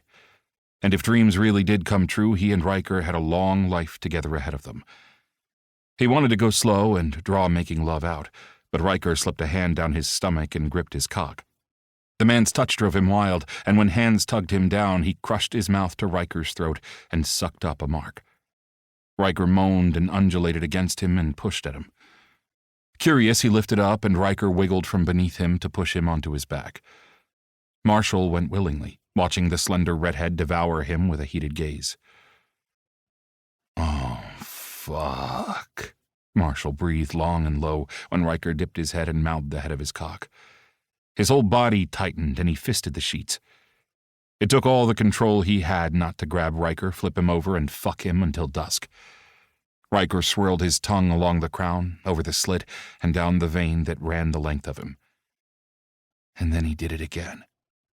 That talented tongue sent him into a tailspin before his cock was engulfed in the warm, wet heat. Riker couldn't fit him all in his mouth, but he did a fucking fantastic job at it, and Marshall felt his release rolling up. He cupped the back of Riker's head to pull him off, but the man stayed his hand. While he loved the blowjob, this was not how he wanted to get off. His only desire was to be buried balls deep in Riker's ass and come so far inside the man that Riker could never be apart from him. He stood it for as long as he could, and then lifted Riker from his cock. The man's lips were wet and red, and Marshall took Riker's lips in a deep kiss. Powerlifting Riker, he rolled them and placed the man beneath him, wrapping those slender legs around his hips. He grabbed the lube and slicked up his cock. Riker moaned and thrashed, and Marshall grabbed the man's throbbing dick with his slicked hand and gave it several long, slow, twisting jerks. Needy, hungry hands scratched at his arms and chest, and Marshall knew he'd proudly wear the marks for days. When Riker's cock pulsed in his hand, Marshall lifted up enough to slide his slicked dick into the entrance of the man's tight channel. Slowly he eased inside as he gave Riker a lip-crushing kiss. The man moaned into his mouth and bit at him, sending chills of pleasure up Marshall's spine. Marshall pulled back out and then shoved in again, this time not stopping. Blue eyes widened, and then a gasp left Riker's throat when he was seated all the way inside. The tiny gasping sound drove him crazy. That and the sudden pulsing of Riker's dick as he came in his hand. Seed covered his fingers. Marshall groaned, sounding more like an animal, and eased his dick partially out only to shove back in harder. Riker clung to him with his cock spilling between them, his slender body convulsing, and Marshall could no longer hold back his own release. He shuddered, jerked, and shot deep. "Yes!" Riker moaned on a high note, thrusting into his fist, grinding upward. The man's ass tightened around his cock, milking every ounce of juice from his body. Their eyes met, gazes locked, and Marshall wanted this moment to last forever. Riker had altered his life. Trembling fingers touched his lips and cupped his jaw, and Marshall felt the first moment of fear when he saw the love in Riker's eyes. Later he would realize that this first inkling of fear would not be the last. Chapter 18. 1 week later, Riker pushed open the door to his father's study and stepped inside. Shut the door. He grimaced and pushed the heavy wood closed before walking farther into the large room. He always felt like it was 20 degrees colder in there than in the rest of the estate, but that could be attributed to his father's frostiness. Robert Langston sat behind his wide oak desk in a black leather chair with a wide window at his back. Beyond the glass gave a snapshot of the rolling hills and trees that covered the estate. Glancing away from the view, he walked over and sat in one of the two thickly cushioned leather chairs that sat in front of his father's desk. Comfortably settled in the brown material, he laid his palms on the wide arms.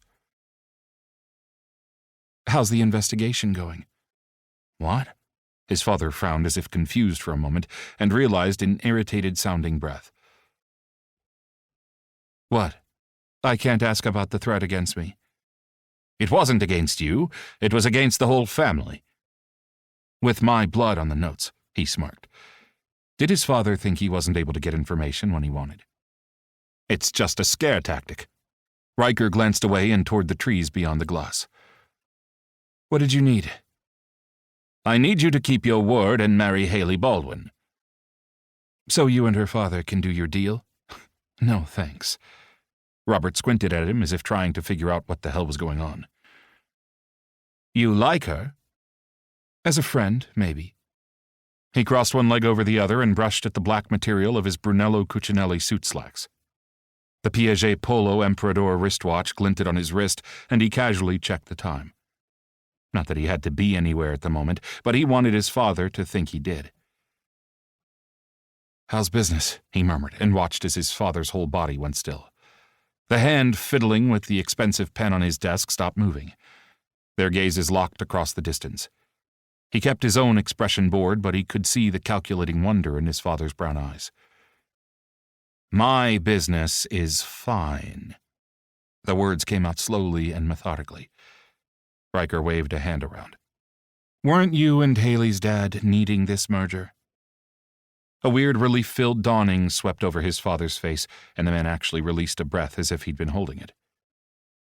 Yes. Then how can business be fine? I'm growing it.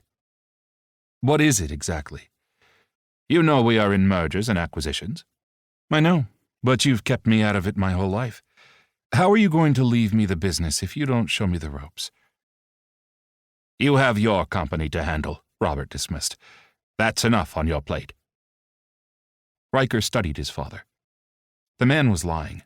Although it had been extremely difficult, he'd personally investigated his family's recent transactions, and there were no signs of mergers or acquisitions since his grandfather's death 5 years ago. If there were any records, then his father was keeping them elsewhere. Perhaps the information was located in the wall safe that sat against the far wall of this office. His grandfather's safe. A place that kept the family tree information among other valuables and keepsakes. So, Riker patted the chair's arms and stood. I'm not going to marry Haley. We will see. There was a threat in his father's voice, but he refused to acknowledge it. Yes, we will. His smile was just as fake as ever, and his father clenched his fists on top of the desk as if to keep from hitting him. He hadn't been hit by his dad in a long time. The last time had been just after Marshall had come to work for them. Riker remembered it clear as day. Robert's hand came up to strike his face, and Marshall blocked the blow. The rage on his dad's face had been comical, but Marshall assured the man that he could and would get the authorities involved if necessary. Robert Langston hadn't wanted it to get out that he hit his son over a B instead of an A in business, so he let it slide. Marshall had smoothed it over with his father by admitting that he didn't want Robert to tarnish his reputation. That seemed to mollify his dad, and the matter was dropped. From that day, however, Robert had never laid another hand on him. It was time for him to move out. It was way past time, he thought as he left the room and entered the hallway. He wandered down in the direction of the bodyguard's office suite that sat adjacent to the temporary headquarters of the FBI. How long would they all stay? So, you and Riker are what? Bishop was speaking, and Riker caught a glimpse of Marshall's shoulder leaning against the wall a bit around the corner. The two men were speaking softly, but Riker was close enough to hear them. It was said not to listen in on other people's conversations because nothing good can come of it, but he couldn't help himself. Oh, no, Marshall denied, and Riker fought a smile. Was the man trying to protect his reputation? So you're not together? There was a frown in Bishop's voice. No way. So it's nothing? Bishop sounded confused, and Riker was growing confused as well. Yep, not even nothing. The breath he'd been holding stuttered out, and his face went hot. Bishop caught sight of him. Marshall, Bishop said. No, I'm telling you, there's nothing there. Marshall finished and glanced over his shoulder. Finding Riker white-faced was the last thing he expected, and his heart dropped sickeningly. Riker. The slender man spun wildly around, and Marshall had to be fucking quick to catch him. He wrapped his arms around Riker's waist and hauled the man's back to his chest. Nails gouged at his forearms, and Marshall kicked open the nearest door and stepped inside. He didn't release Riker until he had the door closed and himself planted firmly in front of it. He didn't dodge the object that hit him in the head because he didn't expect the violence. He should have. Riker had a volatile temper when he lost it. When a small potted cactus flew at him, Marshall ducked and it crashed against the door. Next came all the wooden square coasters along with the stapler and the hole punch. All from the desk.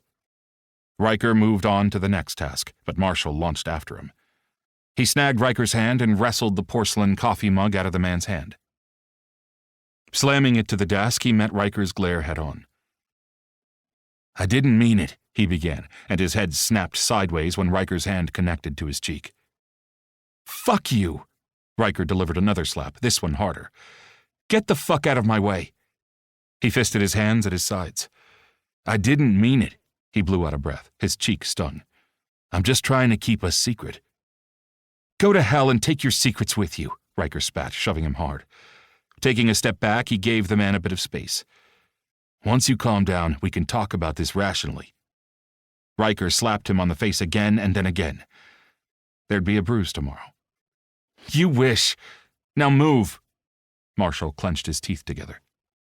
Riker was too pissed off right now to see reason, and that was probably why he did what he did next. And it was the worst decision he'd ever made. Lunging forward, he caught Riker's jaw in his hands and forced his mouth into a kiss. The sound of exploding rage should have warned him, but call him stupid. He was caught off guard when Riker's knee crashed into his groin and took the air from his lungs and sent bile coating his tongue. Unable to stand, Marshall dropped to the floor, cupping himself. "Don't ever touch me again," the man snapped, jerked his suit jacket to straighten it, and then walked out of the room, leaving him rolling on the floor. Marshall fought throwing up and breathed through the pain. "Marshall!" Bishop was there with a hand on his shoulder, and he finally rolled to his back. All those hand-to-hand lessons in self-defense he'd taught Riker had come back to bite him in the ass, and he had only himself to blame. Shit. Fuck. How was he going to get Riker to believe that he hadn't meant a fucking word he'd said to Bishop? "You okay?" Bishop asked. "No." He wasn't. And if his words had screwed up his newly formed relationship with Riker, he would never be okay again. Chapter 19. Riker found himself in the lush green of the terrarium for the past few mornings. The plants soothed him like nothing else could. He'd avoided Marshall since the incident nearly a week ago, but he knew he couldn't avoid the guy forever. He needed time to process the hurt, and once his anger cooled, he began to wonder why Marshall had said those words to Bishop. There was a reason, and Marshall would tell him. Right? Maybe. Or maybe the man would pay him lip service to cover his ass since he'd been caught bad-mouthing him. Brandon and Chad had become worried about him and had started following him around the estate. He shared with Chad a little bit, but that was it. "There might be a reason why he said that," Chad had said. "I know, but I'm not ready to hear it." That plus he was scared that the reason Marshall had said those things was because he didn't measure up. But then hadn't Marshall himself said that he didn't mean it? He sighed and picked up the small hose to finish watering the potted ivy that filled one of the long greenery-filled benches. A sound suddenly filtered into the room from out in the main hall. It was odd. It sounded like muffled shouting or screaming. Then a distant popping sound had Riker shutting off the water. Rushing to the door, he hurried out of the terrarium and ran into Chad standing in the hallway. "Stay here, okay?" Chad gripped him by the shoulders until he reluctantly nodded. "Lock this door when I go out," Chad ordered once they reached the heavy oak door and accessed the main hallway. "It's gunfire, isn't it?" He gripped the man he considered a friend by the arm. "Yes." Chad pulled the handgun he had tucked into his shoulder holster. "I'll get Brandon and we'll be right back for you. Nobody can get through this door, so lock it." "Take the access passageways," Riker hissed as Chad cracked the door. Chad nodded and slipped through, and Riker locked the door. He slid down the wall and gripped his knees as the gunfire came muffled through the thick wood. 10 minutes passed, and Riker couldn't stand it any longer. He had to find out what the hell was going on. Plus, what if Chad needed help? Flipping the lock, he cracked the heavy oak door just a smidge to get a peek through the small opening and out into the hall. He held his breath when 2 heavily armed men he didn't recognize walked past. Several more men converged into the entryway, and from what he could see, they all wore similar black suits. None of them were bodyguards or FBI. Most carried handguns, and some held semi-automatic rifles. Easing the door closed, Riker dialed 911 and stayed on the phone. "There's been a break-in," he told the operator, describing what he'd seen. He gave his name and address. She assured him she was sending squad cars immediately, and Riker ended the call even though she had told him to stay on the line. He had to make a move, and soon, even knowing that when he went out there he might be killed. But if he didn't go out there, then his family could be killed. He could almost hear his father and Marshall's voices telling him to stay the hell put, and Chad and Brandon would have heart attacks if he went out. Though he had no choice but to go out there. There were 3 types of people in the world: those who froze, those who ran, and those who rushed into danger. He had always been and always would be a rusher-inner. It was in his nature. And he already had a plan. He just needed to get to the access panel, and that would take him out of sight. From there, he could remain unseen and get to his rooms on the 3rd floor to retrieve his handgun. A weapon he knew how to use. Not only that, but he was trained in fighting. One of the first things Marshall had done when first employed with them was teach him how to defend himself. Chad and Brandon had sparred with him and also kept his marksmanship skills sharp at the shooting range. When the coast looked clear, he slipped out the door and cut a right towards the servants' quarters. He froze. Chad hadn't made it far. 2 bullet holes in the bodyguard's chest bloomed red, staining Chad's white dress shirt. Gritting his teeth, Riker fought back tears of rage and anguish as he crouched next to Chad's body resting against the wall. Touching the skin on Chad's neck, there was no pulse. He glanced around, but Chad's weapon was missing. The fuckers were going to pay. Riker ran. He took the back stairs upward. The access panel he was looking for was just a few stairs above. Through there, he could make it to the 3rd floor where his rooms were located, and he'd be golden. "Stop right there!" Riker swung around on a man standing below him on the stairs. Using his momentum, Riker delivered a roundhouse kick to the guy's face. The fucker flew backward and rolled down the stairs, knocked out cold. Riker was tempted to grab the man's gun and shoot him, but the weapon was now lying at the bottom of the stairs, and he didn't have time to retrieve it. That was okay. 1 down. Fuck only knew how many more to go. He could do this. They would all fucking pay for killing Chad. He would take them out one by fucking one. Racing to the panel, he pushed and clicked it open. Sliding inside, he closed the door and pulled his phone from his pocket. He shot a text to Marshall and then turned his phone to silent before hurrying upward in the secret passageway to where another panel opened into his rooms. The secret hallways and access panels were numerous throughout the house. He could disappear and come out somewhere completely different and still remain inside the estate. The place had been built by his family's ancestors back during the Civil War, and there were places to hide that the enemy could never find. The walkways ran hidden behind walls and beneath stairwells, up to every floor plus down to the basement, and he planned on sticking inside those passageways while he figured out what the hell was going on. Riker changed into a black Dior classic 3-piece suit. It might get bloody out there, and he wanted to fit in as long as possible. He pulled on a dark ball cap over his head and slapped makeup over the pinkish scar on his face. Tucking the Glock into the back of his pants, he turned toward the door. Whoever these fuckers were, they had messed with the wrong family. Toughness had been knocked into him starting from when he was a little boy. If nothing else, he was his father's son. Chapter 20. Marshall glared at the text from Donald and shoved his phone away. He had no time for the guy right now. All he wanted was for Riker to forgive him. But that wasn't happening at the moment. Giving himself and Riker some much-needed space, Marshall pulled into the driveway of his home and shut off the engine.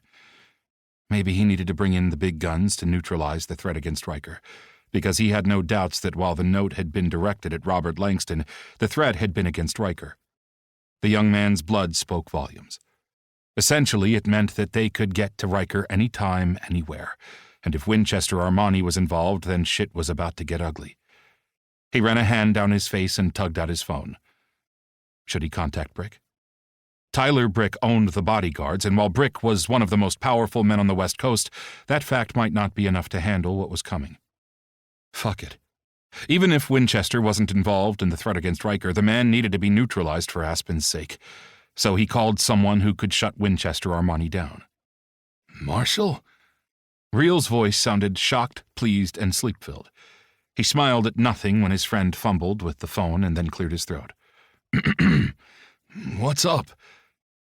Hey, Reel. Fucking knocked me over with a feather.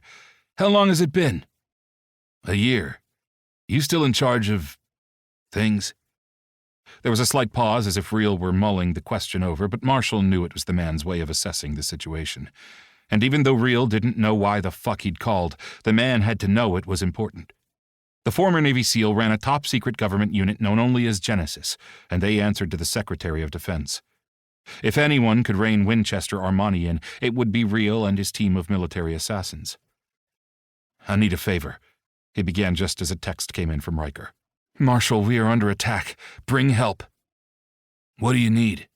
Real's voice came as if from far away when the room morphed in around him. "I need help now," he choked into the phone. Out the windshield, he spotted Aspen, Tristan, and Cohen walking down the front steps. He rolled down the window. "Go back inside and call 911 and send them to Riker's address," he told Cohen. Tristan gave him a firm nod and wrapped an arm around Aspen to guide him back toward the house. Cohen followed, now on the phone.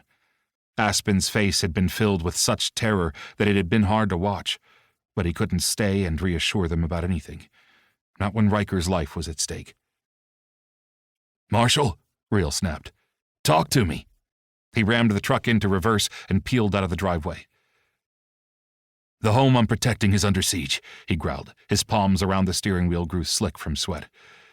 "It's gonna take me 2.5 hours on the private jet to get there," Real told him, but Marshall heard the man on the move through the phone. Over 2 hours, which made sense because Real was currently in California. "You want to sit tight until I call you?" Marshall took the corner fast, tires squealing. "Fuck no, I'll be there," Real growled and ended the call. Marshall punched in Riker's address to Real's phone.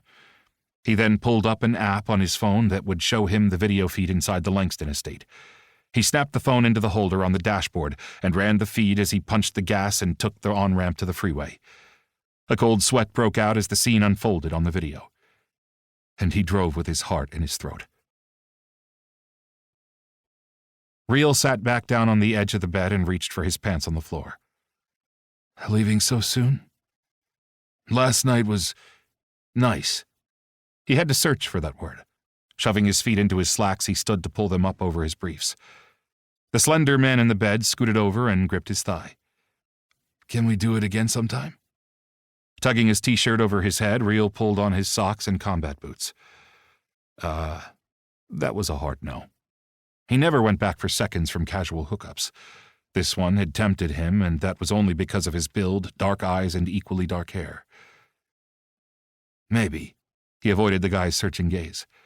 The man ran a hand through his own hair and sighed before getting up naked from the bed. "Here's my number." A piece of paper was pressed into the front pocket of his jeans. Stepping out of the apartment door, he closed it and glanced around, trying to get his bearings. They'd taken an Uber to get there from the club last night because he'd been way too drunk to drive. Stepping around trash littered on the walkway, he reached the street and pulled his phone out. It was blown up with missed messages. The phone buzzed with an incoming call, and he grimaced as he answered it. "Where are you?" the young voice said tightly, filled with anger. Real sighed, glancing around as if caught in the act of something he shouldn't be doing. He caught sight of a street sign. Fuck. Was this East L.A.? "Out," he clipped the word, fighting the churning guilt. "Hey, you forgot your jacket," the hookup from earlier said from behind him. "Who is that?" Azrael hissed into his ear. "Nobody," he growled and took the jacket from the man he couldn't remember the name of. "Did you fuck him?" Azrael wasn't shouting, and something churned in Real's gut. "See you around, handsome," the man said, and sauntered back up the apartment steps. "That's none of your—" he began, but Azrael hung up on him. "Shit. Fuck!" He punched in Stone's number instead of hitting the apartment building next to him. "What's up?" "I'm heading to Colorado to help out Cobalt Security. Can you keep a close eye on Azrael for me?" "Why?" "I may have fucked up," he muttered. "I don't care why you and Azrael are fighting. I want to know why you're going to help Cobalt." "Marshall called. There's an attack going on at an estate that he's guarding." "And he couldn't call the cops or Jackson or Brick?" "He did, asshole," Real growled. "Are you going to do what I asked?" "Yeah, I got him," Stone grumbled. Real hung up. He hoped to God that Stone could keep his promise because Azrael was a fucking handful. The Uber he ordered rolled up and he slid into the back seat. Rubbing a tired hand down his face, he grimaced and stared out the window. He kept his mind blank. Marshall called Riker's phone for the 5th time as he tore through the streets of Denver towards the Langston estate, but he couldn't get through. Giving up on reaching Riker, he punched in Bishop's phone. It went straight to voicemail and bile coated his tongue. Next he tried Alexander, but it rang and went to voicemail. He went down the list, calling everyone in the house, including the Langstons, then the bodyguards. Nobody was picking up their phones. Perhaps they had jammed the cell phones, or worse. He suspected it was the latter because Riker had been able to send him a text earlier. Had the attackers gotten the jump on the team? How was that even possible? This had to be an inside job. Every law enforcement agency would be on the way if they hadn't already arrived, he silently assured himself. He knew that whoever the perps were, they would need to move in and out quickly. And who was their target?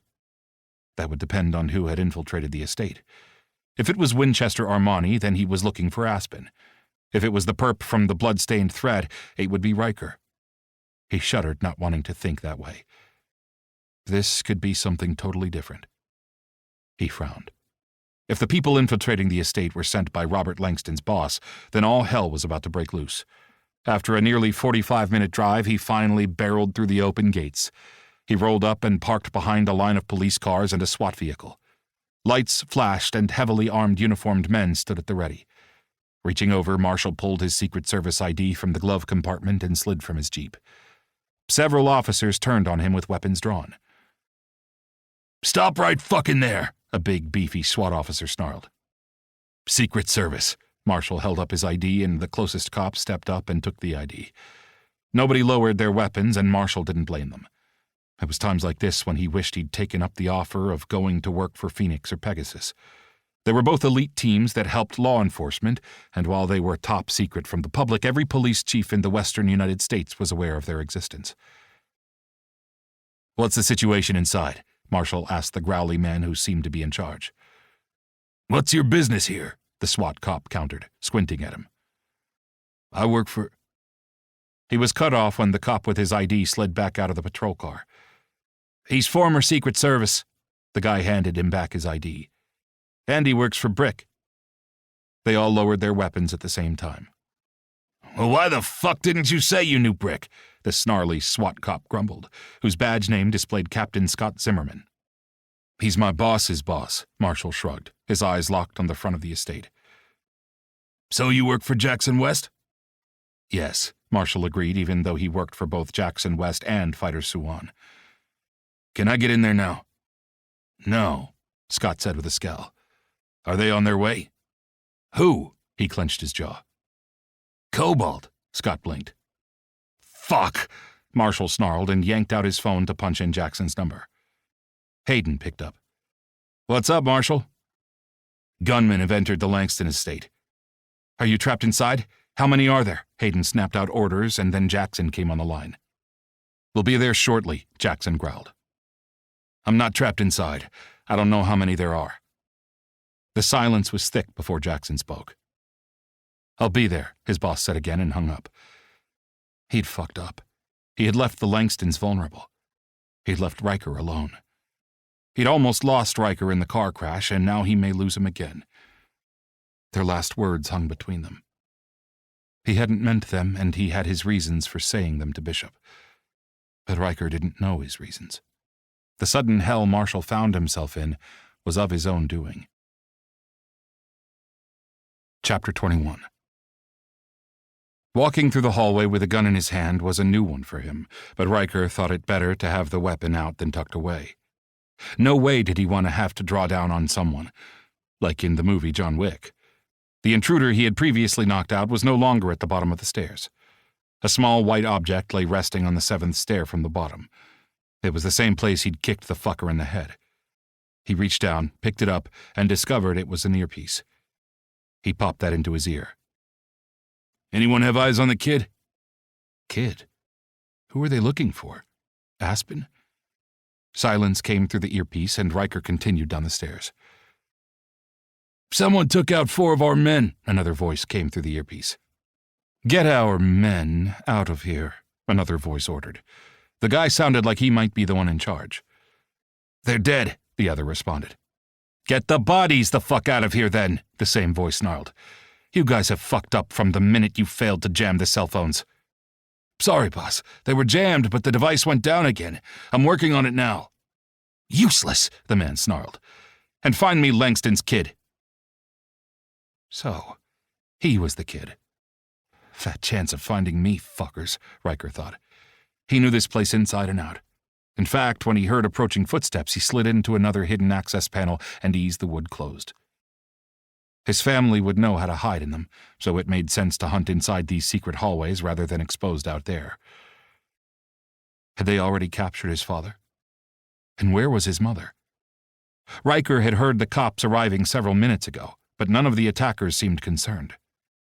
That meant whoever was here had power or money. Probably both. Pulling out his cell phone, he saw 6 missed calls from Marshall. He dialed the man's number and waited. "Riker." His name was breathed into the phone with so much emotion Riker held his breath. And while all the misunderstanding from the hurtful words were still there, he wanted nothing more than to be in Marshall's arms right now. The bodyguard's voice was so tight and gravelly it was almost unrecognizable. "I'm here," he whispered, swallowing around the lump in his throat. "In the walls?" "Yeah, I have my weapon." His voice was hushed, almost inaudible. "Do you know how many there are?" "A lot. They seem to be moving in groups of 2 or 3. "Have you seen any of the bodyguards or FBI?" "No, but I know who these guys are after." "Who?" "Me." Marshall couldn't breathe, and he squeezed his phone so tightly he heard the case crack. "Stay in the passageways," he gritted the words out, his mind racing. "I can fight." He almost had a fucking heart attack right then. "No, baby, don't fight. Stay hidden." The silence came over the phone so long that Marshall feared he'd lost the connection. He pulled the phone away and looked, but he was still connected. "Riker?" Marshall hissed, his voice filled with fear. "You called me baby." Had he? It must have been subconscious, but fitting. Even before becoming intimate, Marshall had always felt that Riker was his. And that was a big fucking problem. He'd come into the younger man's life under the guise of being someone he was not. He'd lied his way into that house and into their lives. Sweat trickled down his nape and soaked the armpits of his shirt. He was a liar. But right then there was bigger shit to deal with. "You do like me," Riker breathed out the words with conviction. "Don't you? You were lying to Bishop." Marshall closed his eyes and turned away from the curious gazes of the officers. "I do. I was. So listen to me and stay hidden." "Am I your boyfriend?" "What?" He pressed his free hand at the bridge of his nose when a headache started. "Am I your boyfriend?" "Do you want to be?" Marshall countered, afraid to get his hopes up. "Very much. But your words are telling me something different." "I didn't mean them," Marshall breathed out the words. "I want to believe you." The agony in Riker's whispered, tear-filled words crushed his heart. "You can believe me. Please, baby, will you stay put?" he asked, needing the younger man's reassurance. "Why, after all these years? Why didn't you give me a hint that you were into me?" Riker was full of questions, but Marshall couldn't answer that one right now. "Later," he promised. He needed Riker calm, and he also needed to have Riker where he could grab a hold of him. Because when he did tell Riker the reason he'd kept the wall of distance between them, the man was going to do one of 2 things. Either run or kill him. "Marshall?" Riker asked when the silence went on too long. "Yeah." "I found one of their earpieces. I'm listening to their conversations." "Is it the press and hold kind of talk, or do they hear you when you speak?" Fear made Riker feel suddenly sick. "I don't know," he whispered, freaking the fuck out. He went back over his conversation with Marshall. He hadn't said anything about the hiding places, and hopefully they wouldn't be able to hear Marshall's part of the conversation. "It's okay. You didn't give anything away," the man assured him. "Crush it under your boot. Then move through the walls until you reach the garage exit. I'll be waiting." Riker hung up the phone and tucked it away. He took out the earpiece and crushed it beneath the heel of his black John Varvatos boots. As he ground down on the small white object, he couldn't keep the silly grin from his face. Marshall had called him baby. Right then, though, was not the time to think about any of that. The situation was dire, which brought back up his family. His dad was an asshole for sure, and as much as they fought, he would die saving the man. Robert Langston was a tough son of a bitch and could handle himself. It was his mother whom Riker worried about the most. And while he was going to work his way through the passageways toward the garage exit, he was going to search for his parents along the way. Marshall grabbed the garage door opener from his Jeep just as Jackson West and Hayden Thorne rolled up to the scene, followed by 5 black SUVs. The bodyguards arrived in a show of force that was impressive, all dressed in tactical gear carrying fully automatic weapons. Marshall expected to be ignored after the shit he'd pulled, but it was to him that Jackson strode to. He held his boss's gaze. "Brief me." "I called real," Marshall admitted. "Old habits?" Jackson smirked. Caught off guard, Marshall could only stare, feeling stunned. Nobody knew that he had worked for real in the past, but it appeared his secret was out. "How did you know about that?" He kept his voice down to avoid being overheard by the cops. "I used to run Erebus, and Real handles Genesis," Jackson quietly reminded him. Erebus was a group of assassins that ran in the deep, dark underground. The group reported to the former Secretary of Defense. Genesis, on the other hand, was an ex-military assassins unit that answered to the current SecDef. And while they were 2 very different teams, they were both connected to POTUS. He should have realized Jackson would find out all there was to know about him prior to his employment. But did the man know everything? "I've been in touch with Riker." Marshall swiftly changed the subject and turned toward Scott, handing the SWAT officer his phone that displayed the video feed. "If you can get us inside the garage, I have a way into the house." The bodyguards and police officers closed in around him and Jackson and the phone. After watching the feed for several moments, Scott handed him back the phone. The SWAT officer flipped open a paper map and pressed it flat to the hood of one squad car. Stepping closer, Marshall realized it was the plans from the Langston estate. Thankfully, it didn't show any of the hidden hallways and panels on the blueprint, so that meant the perpetrators inside may not know about the secret passageways. "The place was built during the Civil War. There are hidden access panels and hallways all throughout the main house that these plans don't show," Marshall told Jackson and Scott. "Can we all make an entry?" Jackson asked. "It'll be a tight fit. Single file." Marshall nodded his head. "The hallways are about 4 feet wide in most places. You'd want to stagger in teams of 2 as you go in." "That'll work." Jackson checked the clip on his weapon, and Hayden shoved a spare clip into his own jacket before taking the lead toward the garage. Jackson and Hayden were together, and when they did jobs, they moved together as one. Like they were in tune with each other in a way that Marshall had rarely ever seen. It soon became clear that SWAT and the Cobalt bodyguards were also in sync. It wasn't uncommon for Denver PD to work with Brick and Jackson, so Marshall wasn't all that surprised. "Riker is making his way through those hidden halls to the garage, and I'm going to meet him," Marshall said, taking up a position at the edge of the building. When everyone was ready, Marshall hit the garage door opener and SWAT converged into the wide entrance. After a moment, Scott deemed it clear. The perps hadn't taken time to secure the garage, and that would work in their favor. Marshall settled in, staring at the panel that should open up when Riker came out of it. And he waited. And waited. "He should have been here by now. I'm going in," Marshall said after 5 long, excruciating minutes. "I'll go in with you," Felix said, coming up to stand next to him. "No, you won't," Gunner said with a scowl. The 2 men had worked together for years, and as far as Marshall knew, they typically worked as a pair. "You won't fit, big guy," Felix smirked at Gunner. "So you stay put, and I'll back up Marshall." Gunner looked like he'd swallowed a thunder cloud and was ready to go off. Whatever that shit was, the 2 men would need to deal with it another fucking time. "All right," Marshall agreed with Felix and then turned to Jackson. "Give us 2 minutes and then send in another team of 2. Hayden handed him and Felix communication devices, and Marshall tucked that into his ear. Using his utility knife, he wedged open the access panel and slipped inside with Felix on his 6.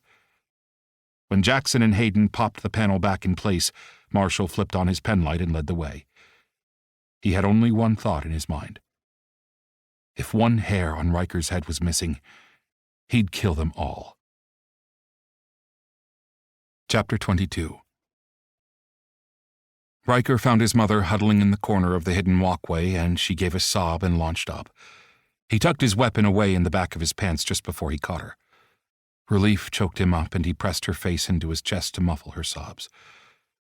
"Where's Dad?" he whispered, and she shook her head, clutching her fists into the lapels of his suit jacket. "Stay as quiet as you can and head toward the garage. Marshall is waiting," he told her, and eased her way, slightly urging her down the passageway. She clutched at him, tears filling her eyes when she realized he wasn't going to go with her. "Mom," he hissed, taking both of her wrists and shoving her slightly in the direction of safety. "Go!" She shook her head, covering her mouth with her hands. He knew leaving him would be one of the hardest things she'd ever done. They shared a bond that was born from not only being her son, but an understanding. She'd taught him the values that served him well today. "Tell Marshall I'm taking the back passage to Dad's office. You tell him that and send him after me," he said, careful to keep his voice almost below a whisper. Her watery blue eyes, so much like his own, searched his, and she finally agreed with a shaky nod of her head. She walked, but kept glancing back every so often until she was swallowed up by a turn at the end of the passageway. Riker pulled his weapon and gripped it in his hand. Drawing a deep breath, he headed in the direction of his father's office.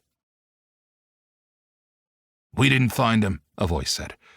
From where Riker stood inside the secret walls, he could only see a fraction of the room through a slit in the hidden panel.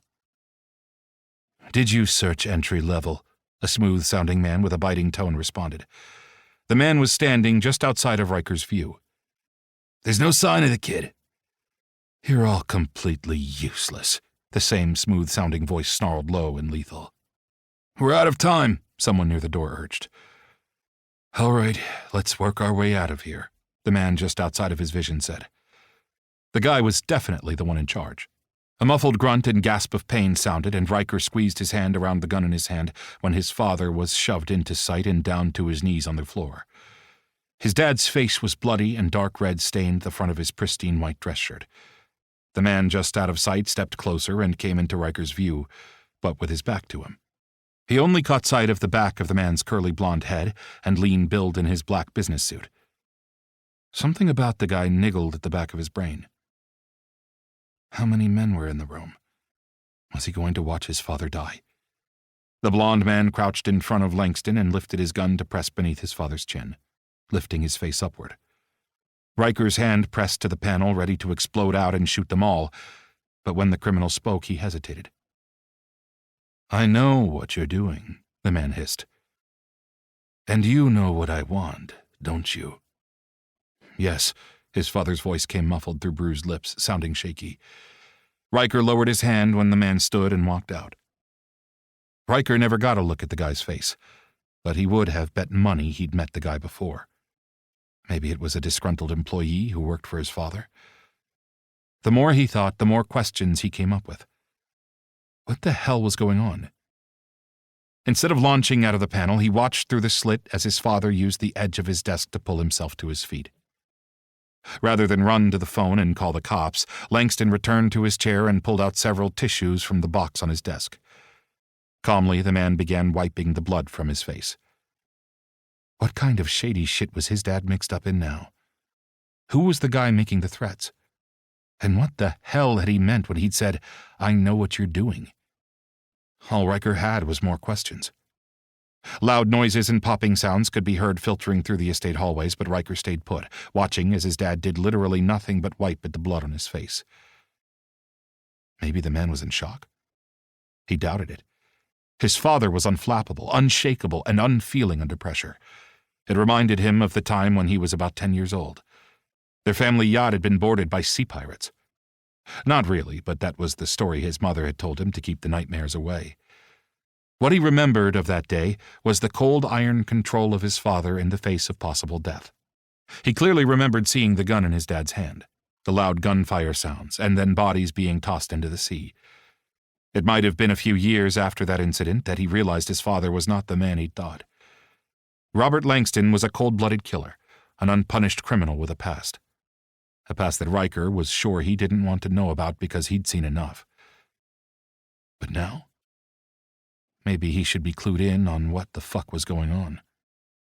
Would his father even tell him? He doubted it. "Let's find out," he whispered to himself and pressed open the panel to step out of the passageway. Robert Langston's sharp, piercing gaze caught his entry, and Riker held the man's eyes across the distance. Nothing but cold-blooded calculation and rage filled his father's eyes. "What's going on?" "None of your business," his dad said coldly, and continued wiping at the blood on his face and then hands. "They were looking for me, and you have the fucking nerve to say it's not my business?" The man was up and around the desk before Riker could take a step back. Not that he would have.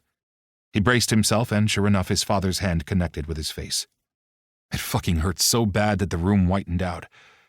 Instead of striking the uninjured side of his head, the man had backhanded him on the scars. Pain sliced through his jaw, chin, and temple, sending him to his knees. He fell sideways from there, catching himself with his hands before dropping to the floor. The cold wood felt good beneath his throbbing cheek. A metallic taste filled his mouth, dripping from the corner to pool beneath his cheek. His gun had toppled to the floor with a thunk, and his father reached down to pick it up just as the door to the man's office crashed open. The access panel popped open, and Marshall stepped through the opening. The bodyguard shoved Robert Langston away from him so hard that his father slammed his ass on the floor. Marshall's strong arms were lifting him up and carrying him out of the room. The hallway swirled, and Riker fought down, throwing up. Orders were shouted, and he heard gunfire going off in another part of the house. "Hang tight." Were those tears filling Marshall's voice? He must be hallucinating. He'd never heard the man have such a ragged-sounding tone before. He wanted to comfort Marshall, but he was too worried about the bodyguard's actions. Marshall had shoved his father, and Riker knew Robert Langston would never let that slide. Just as he'd gotten Marshall back into the house, now there was a risk of him being kicked out. Or worse. Riker curled against Marshall, wrapping his arms tightly around the man's thick neck, clinging. If he held on tight enough, perhaps that would help. Stupid thinking, but the blow to his face had knocked his brain sideways. At least it felt that way to him. The arm beneath his legs and the one cradling against his back tightened like branding irons of power. The funny thing about power was that it could kill or protect. Marshall had the kind of power that came instinctual, a power that blanketed those in need. On the other hand, his father was filled with a sinister power born out of greed. That left Riker with one question in particular. When his father came after Marshall, he knew he had a choice to make. Who would he stand with? The man he loved? Or the man who'd raised him? Chapter 23. Several hours later. Marshall shifted on the hard seat, elbows on his thighs as he rubbed at his face tiredly. Dropping his hands, he leaned his head against the white wall of the hospital room. The constant beeping of the monitor next to Riker's bed was reassuring. What was not comforting was the fact that the doctors had put Riker into a deep sleep to assess and repair the damage to his face. Instead of shoving Langston to the floor, he should have knocked the living shit out of the abusive motherfucker. That was next on his list. If Langston thought he got away from answering for hitting Riker, Marshall would teach the man it was certainly not the case. The fucker was going to pay the price for his actions. "The doctor says he's going to be fine." Marshall lifted his head and gazed at Real, who had chosen to stand against the wall instead of taking a seat in one of the hard-ass chairs. "Thanks for being here," Marshall croaked. "I didn't make it in time for the roundup at Langston's place," Real pointed out. "Just being here helps, and showing up when I called means—" "I know." Real cut him off with a wave of his hand. "I won't leave until you get this shit settled." "I appreciate that." "Marshall?" Jackson's voice came softly from the door, and he shoved to his feet. "I'll be right back," he told Real, who nodded and finally settled into one of the hospital room chairs. Stepping outside the room, Marshall pulled Riker's door closed and leaned against the wall. His tired eyes met Jackson's, and he grimaced. "You didn't do anything wrong," Jackson said. Your reaction when I called made me feel like I did. That's your own guilt, Jackson countered. You took the initiative to move Aspen to a more secure place. I would have done the same thing. Jackson laid a firm hand on his shoulder. My only gripe here is that you failed to call me when it first happened. Sorry, he muttered. Not really sorry at all. I knew you were going to be trouble. How so? Marshall squinted at Jackson. You came from the CIA. That's classified. Not for me, Jackson reminded him, the words ringing true. I called my former boss out of habit. He scowled, making his point, and I'd appreciate it if you kept a lid on it. It's not like I'm going to talk about your previous jobs to anyone who doesn't already know about them. Thankfully, the hallway had remained empty, and since both he and Jackson had kept their voices low, nobody was the wiser. Marshall crossed his arms and planted a foot back against the wall, not giving a shit if he left a boot mark. What I want from you is your opinion on who infiltrated the Langston estate and got away with only 5 casualties. 4 of the 5 dead men Jackson was speaking about had been annihilated by Bishop and Tanner upon entry to the place.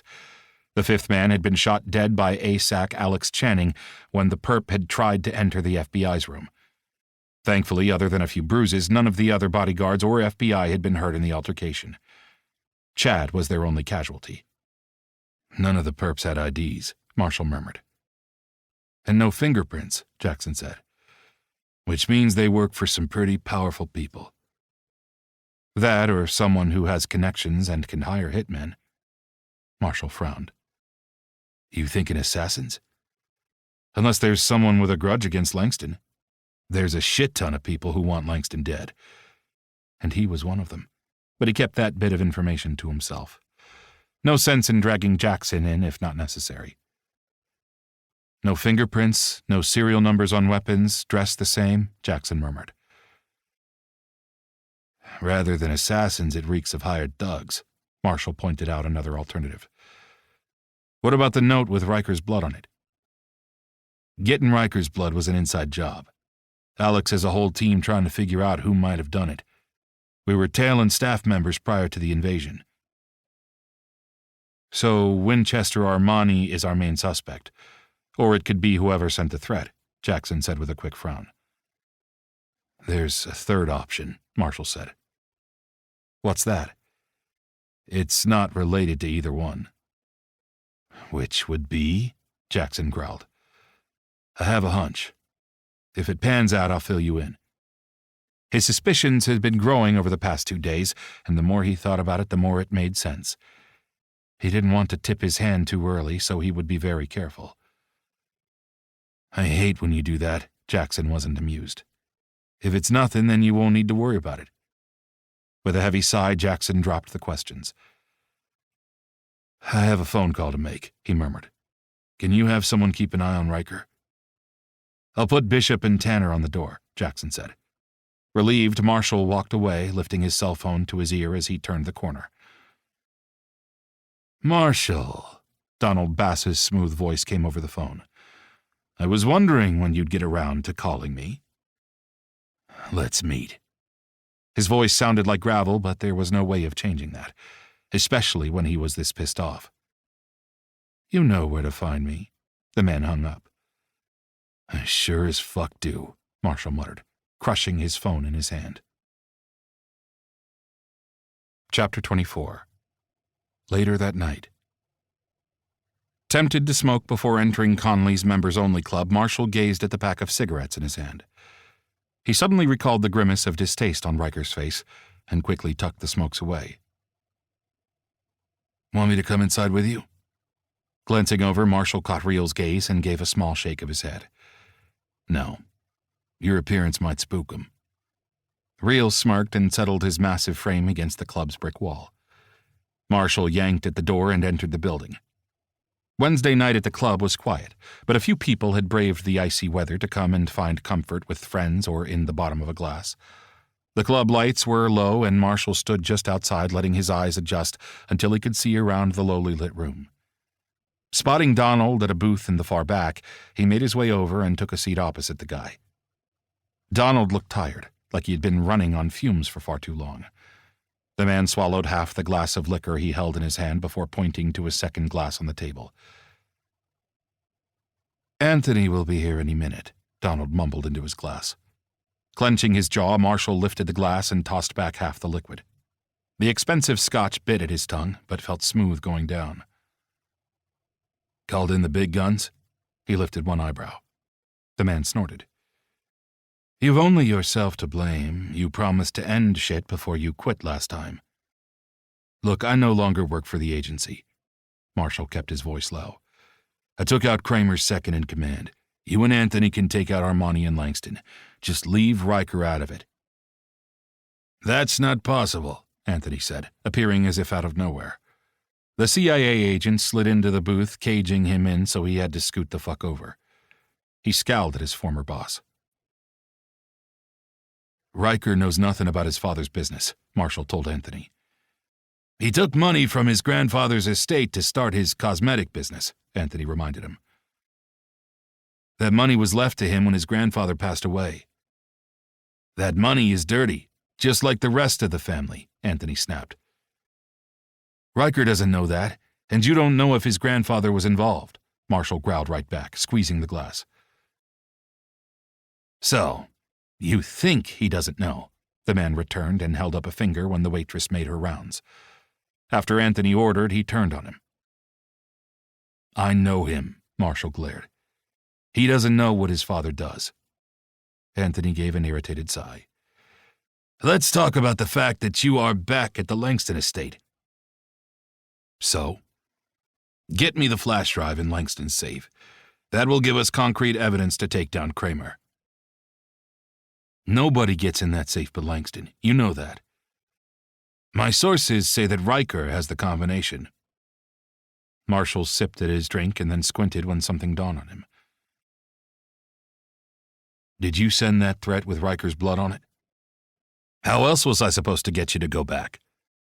"Motherfucker, I called the FBI," he snarled and tossed back the liquor in his glass.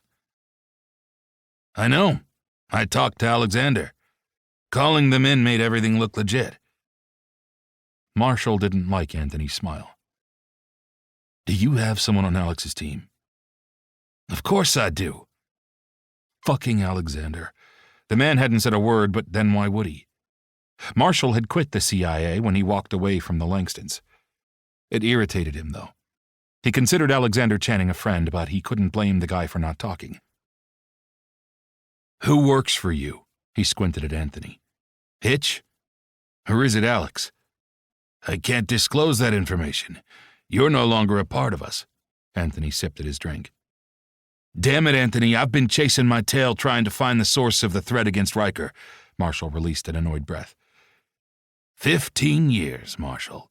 We've been working on taking down the people involved with Kramer for 15 fucking years," Anthony said.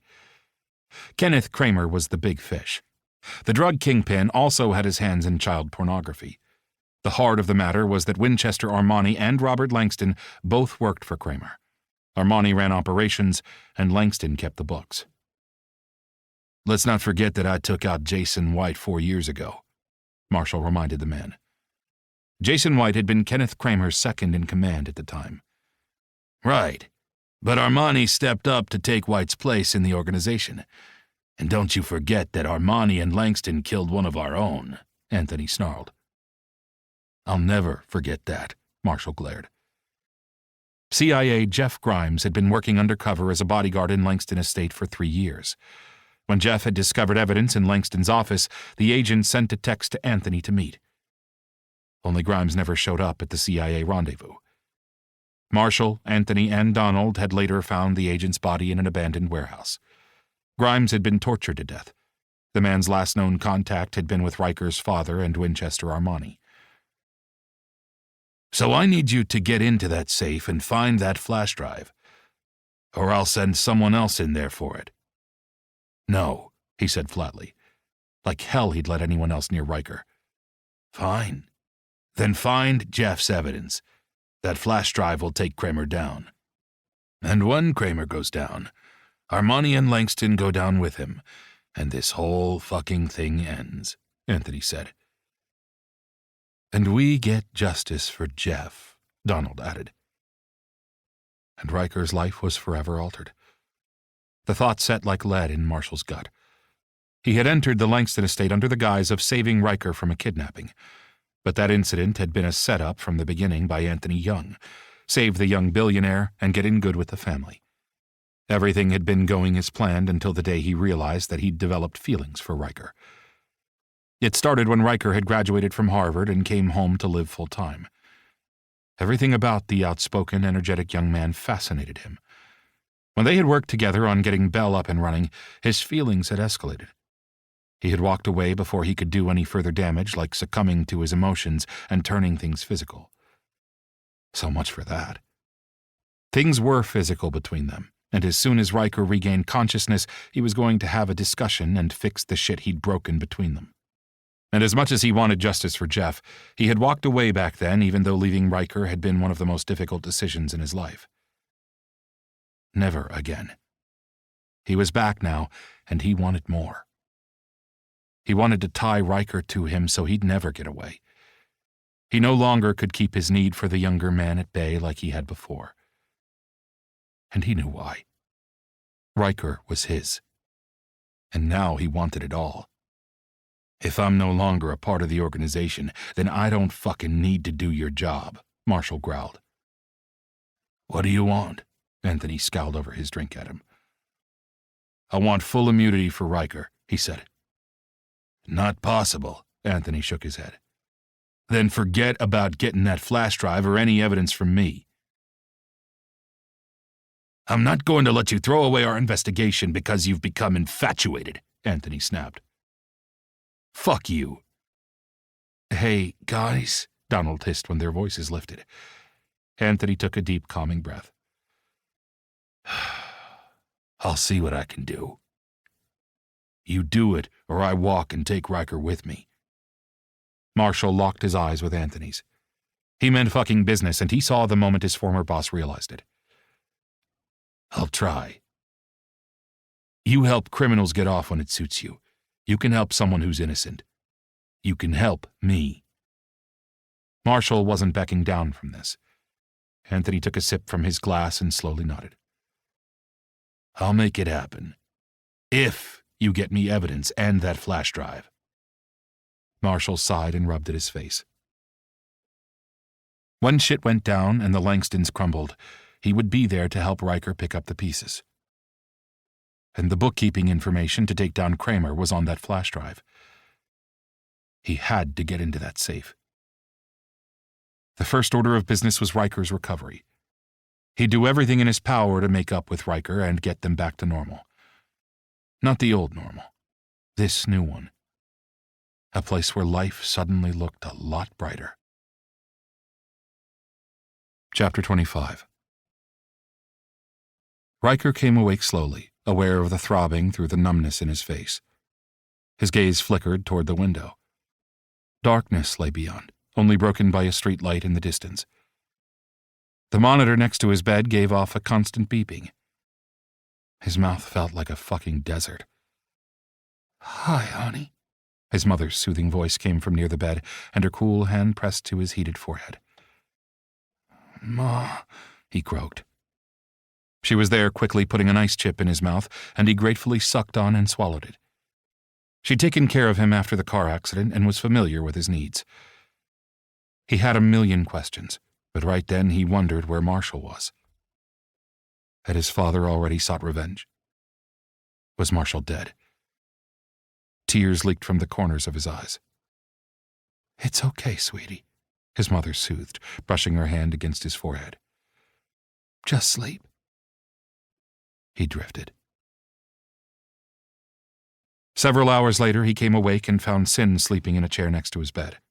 His best friend was holding his hand. Across the room, on the small two-person lounge, Jennifer was curled up sleeping on her side. Just having them there brought a lump to his throat. They'd been through numerous fucked-up situations through the years, but he knew he took the prize for fuck-ups lately.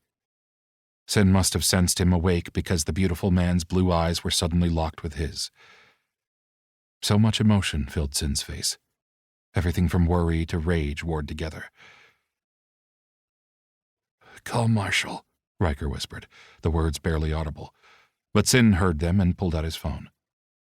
Holding it up to his ear, Riker listened as it rang. Sin? Marshall's voice was filled with worry. What's the matter? Where are you?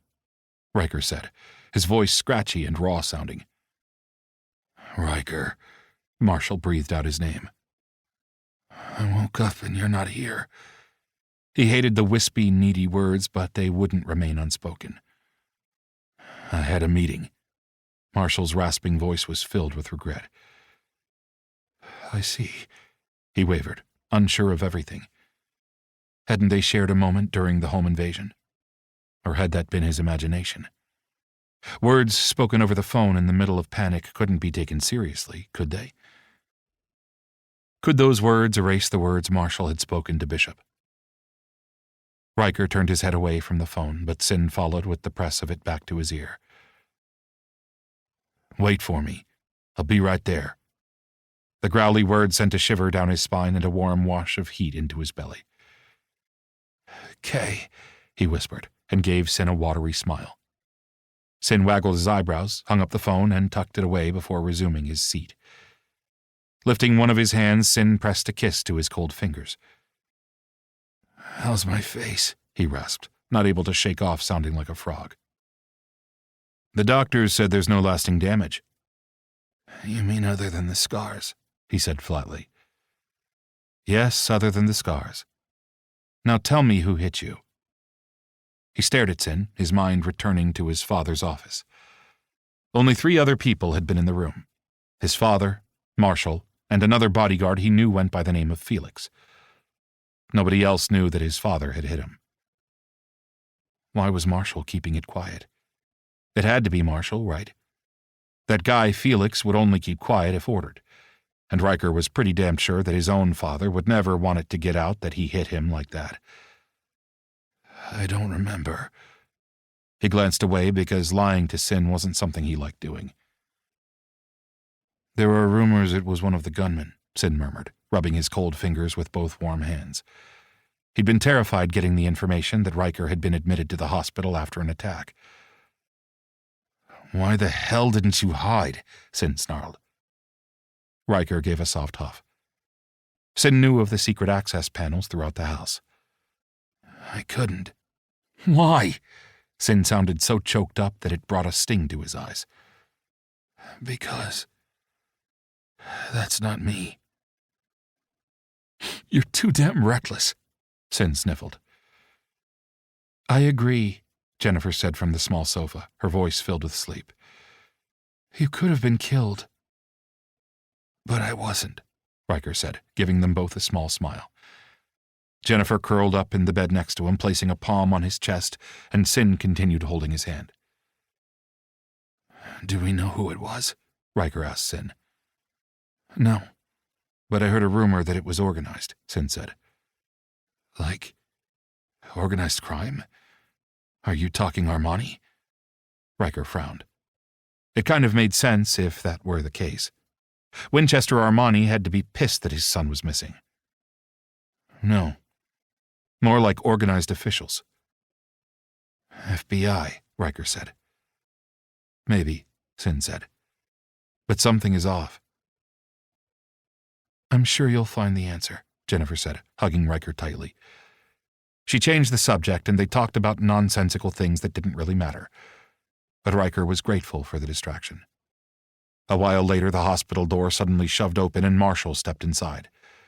The big man's body seemed to fill up the room and suck the air from Riker's lungs. Please give us the room, Marshall murmured low, holding Riker's gaze across the distance. Sin squeezed his fingers before standing and guiding Jennifer out of the room with promises of cafeteria food and coffee. Marshall closed the door and walked to his bedside. Riker kept his eyes locked with the man's, and when Marshall stood over him, he craned his neck back to stare upward. He turned his head slightly so the good side of his profile was exposed. Call it vanity, but he needed to be attractive to Marshall. Marshall, however, was having none of that, and sank down to the side of the bed, crowding him over before placing a very careful palm on the scarred part of his face and turning his head to face him. "Don't ever hide from me," Marshall ordered, the words all growly and possessive. Riker shivered, and the hand slipped from his cheek to cup the back of his neck. He was lifted upward, and Marshall's head tipped down. What he thought would be a soul-sucking kiss turned out not to be. The man's perfectly trimmed jawline pressed against the good side of his face, and Marshall's lips brushed against his ear. "Oh, fuck." Riker gulped back the words and fisted the sheet. Marshall's arm slid around his neck, and he was crushed gently against the man's chest. Sucking in a quick breath, Riker slipped his arms up and around Marshall's neck, holding on for dear life. From the moment Marshall had saved him from the kidnappers all those years ago, they'd been destined for each other. His only regret was that it had taken them all these years to get here. And those hurtful words Marshall had said to Bishop kept coming back to his mind. He hit the side of his fist against Marshall's back. "You've got some explaining to do." "I know," Marshall's voice came out roughly. "But not right now." Riker eased back, and Marshall's hands rested on his shoulders. "You lied with those words to Bishop." "I did. And I want to know why. And I'll tell you, but not yet." What secret was Marshall hiding? Riker shoved the question aside for the moment. "Have you spoken to my father?" "No. Why?"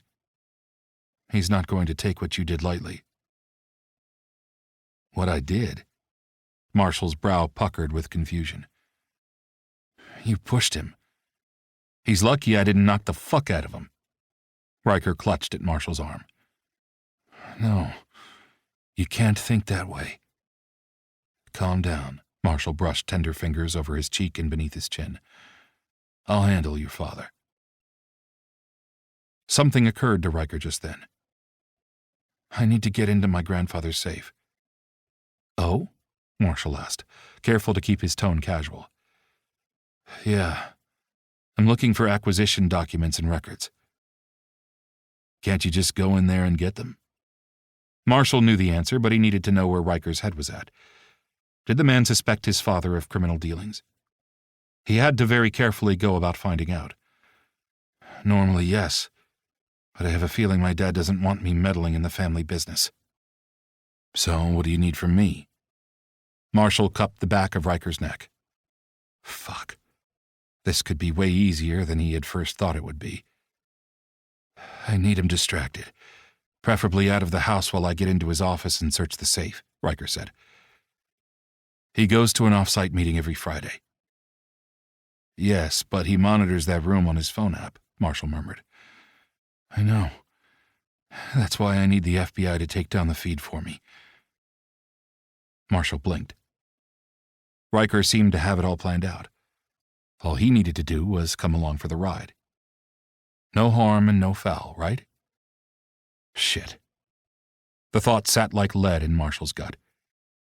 He needed to come clean with Riker. Riker. The door was suddenly shoved open and Lydia Langston walked in. She took one look at a wide-awake Riker and burst into tears. Rushing to the bed, she wrapped her arms around her son. Marshall slid from sitting on the side of the bed and into the hospital chair next to it. There would be time to inform Riker about what was going on. Right now was not that time. Chapter 26. Riker left the hospital 3 days later, and Marshall moved into the man's suite of rooms. It wasn't an overt thing that happened, like he didn't move all of his shit in there at once, but he managed to add in things every day. A toothbrush, toiletries, clothes in Riker's closet, and he had taken to sleeping in either Riker's bed or the guest house, except on Christmas when he went home to spend it with his family. He still hadn't come clean about anything, but they had made a plan to get into the safe the following week. After that, when Marshall got the flash drive, shit would happen fast, and Langston and Armani would go down. Then he would take Riker away and tell him everything. Riker hadn't questioned him either. It was as if they had a mutual trust. He trusted Riker more than anyone, and right at that moment Riker trusted him. He only hoped to God that his actions didn't damage the man's trust beyond repair. It was that fear that had him using every waking hour to bring them closer. Why are you hiring a new model? Because I'm tired. I want to step back a bit from running modeling and just keep an eye on the day-to-day business, Riker said with a soft smile. They were sitting on the bench in the heart of the maze, and Marshall had turned sideways to put his head in Riker's lap. He gazed up into the man's face, memorizing each feature. Want to travel? And see the world. Riker combed fingers gently through his hair. Where to first? Rome. Want to come? Try and keep me away. Never, Riker smiled. So you'll need to hire a new model, Marshall said. I'm hoping that Aspen will take the job. I know he's a minor, but if he's interested, I'll go through the hoops. Winchester Armani had yet to find Aspen, and Cohen had started the process to emancipate the youth from the abusive asshole. The court date was set in March, and Marshall planned on being there.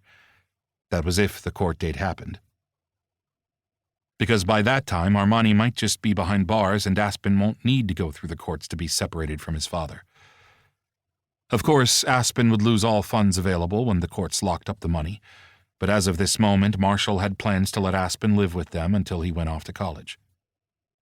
What are you thinking about? Riker asked, cupping his cheek. About letting Aspen live with me and the kids. Riker smiled and then grew pensive. Marshall didn't need to be a scientist to read the signs. I want you to meet them. A bright light lit the blue depth of Riker's eyes, and Marshall reached up to pull the man's head down for a slow, aching kiss. Riker laughed at Real when the man gave a pained glance at his phone. He'd met the guy several days ago at the hospital and liked him instantly. Real reminded him of Marshall. Don't laugh, Real grumbled, silencing his phone. It blows up in the middle of a mission and I'm history. Nah, you'd silence it just like Marshall would. Riker didn't buy the guy's grumbling. Riker could tell that Real was affected by whoever was sending the text messages.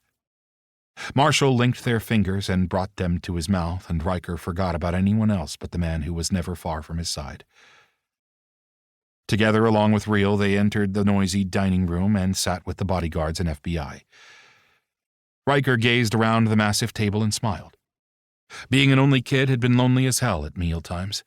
Noisy laughter broke out when Tanner tried to take a third bun from the plate the cook held and was denied. Bishop called Tanner a glutton, and Alex patted Tanner's shoulder, saying that Tanner was a growing boy. Riker joined in with a chuckle. If he could have, he would have had meals like this forever. It sure beat growing up eating alone. Robert Langston left on Friday for his regular meeting at the country club. With his heart pounding, Riker let himself into his father's office with Marshall watching his back. He was glad the man was with him. After this was all over, he hoped that he would be able to look at his father in a different light. Those acquisitions and transactions had to be in there. He wouldn't take them. He just needed to see them. Sure, his father had done bad things in the past, but he was still his father. If he didn't find any documents, he wasn't sure what he'd do, but he would cross that road when he came to it. Marshall closed the door and Riker hurried to the safe. He punched in his code, but the door refused to open. Shit, Marshall muttered. He changed your code. Probably. But this is my grandfather's safe. He built a backdoor password to override everything. Riker punched in his grandmother's birth date, and the tumblers rolled with a low sound, and with a click, the door popped open. Start on that side. I'll start here, Riker told Marshall and began searching through a stack of documents. He was careful to keep everything relatively the same as he went through ledger after ledger and even loose documents. He moved several flash drives from the top of a stack of papers and thumbed through. Sudden voices in the hallway had him darting a frantic look at Marshall. Here, check the video feed on my phone. Marshall handed him the phone and then moved him out of the way. Let me know if you see anything, the man murmured, and began rifling where he'd left off. It was one of the cleaners talking on the phone, and he breathed a sigh of relief. Marshall had taken over his side of the safe, so Riker went to the other side and began his search. After 10 minutes, he gave up. There's nothing here. Maybe he keeps them at the office. Maybe, but I doubt it. His words were cut off when more voices were heard, and he pulled up the app again. This time, a few bodyguards were on the move, looking for them both. Time's up. They're looking for us again. It seemed to be a regular occurrence after the recent invasion. Every bodyguard, FBI agent, and staff member was keeping an eye on him and Marshall. It had been super hard to get this time away to search the safe. It had been Marshall who had coaxed Bishop into giving them some time alone, or they would have had several shadows following their movements. Let's go. Marshall closed the safe, flipped the keypad to engage the tumblers, and they headed back out into the hallway. Instead of taking the main passage, Riker found himself pulled into one of the secret panels. When the panel closed, Marshall crowded him up against the wall. Gazing up with a smile, his heart felt like it would burst from happiness, even though he hadn't found any records. Marshall had that effect on him. "What are you doing?" he murmured, looking at his bottom lip. "It's been hours," Marshall muttered, dipping his head to take his lips with a slow and aching kiss. Their tongues tangled, leaving him breathless. Chapter 27. A week later, the morning started like any other morning with Marshall leaving his bed before dawn. "I have a meeting. I'll call you when it's finished. I want to take you someplace later." The words had been murmured against his mouth after Marshall had showered and returned to the bed for a goodbye kiss. Smiling, Riker touched his lips and rolled from his king-sized bed. Within an hour, he was showered, dressed, and walking along the downstairs hallway. Ahead of him, Bishop and Alex came out of the FBI room. Hitch held a black bag and hefted the strap over his shoulder. "What are you up to?" Riker asked, drawing closer. "We are out of here," Alex murmured, gazing at his phone. "So you found the threat?" Riker returned Hitch's smile and glanced at Bishop. Bishop nodded and headed toward Tanner, who waited in the distance. Something felt odd, but he chalked it up to the team having to move on. Oh well, it would be nice not having a leash on his movements or someone monitoring his whereabouts 24/7. "See ya." Hitch gave him a fist bump and headed down the hall after Alex. Riker stood in the hallway next to the stairs until he heard someone approaching. Real came down the hallway. "Are you leaving too?" The man's head tipped slightly. "No, I'll be around for a while longer." "Cool." He was so relieved that Real was staying, and he smiled when the man briefly placed a hand on his shoulder. "Sweetie?" At his mother's voice, he glanced over and found her hovering in the hallway behind him. Her face was pale, her eyes red-rimmed. "What's wrong?" He pulled away from Real and stepped close enough to take his mother's hands. "Your dad needs us in his office." Riker's heart thumped hard. Did his father know he'd gone through the safe? Not likely. And so what if he knew? It wasn't like he found anything or took anything from it. "I'll be right back," Riker told Real. Real nodded and continued on his way down the hallway.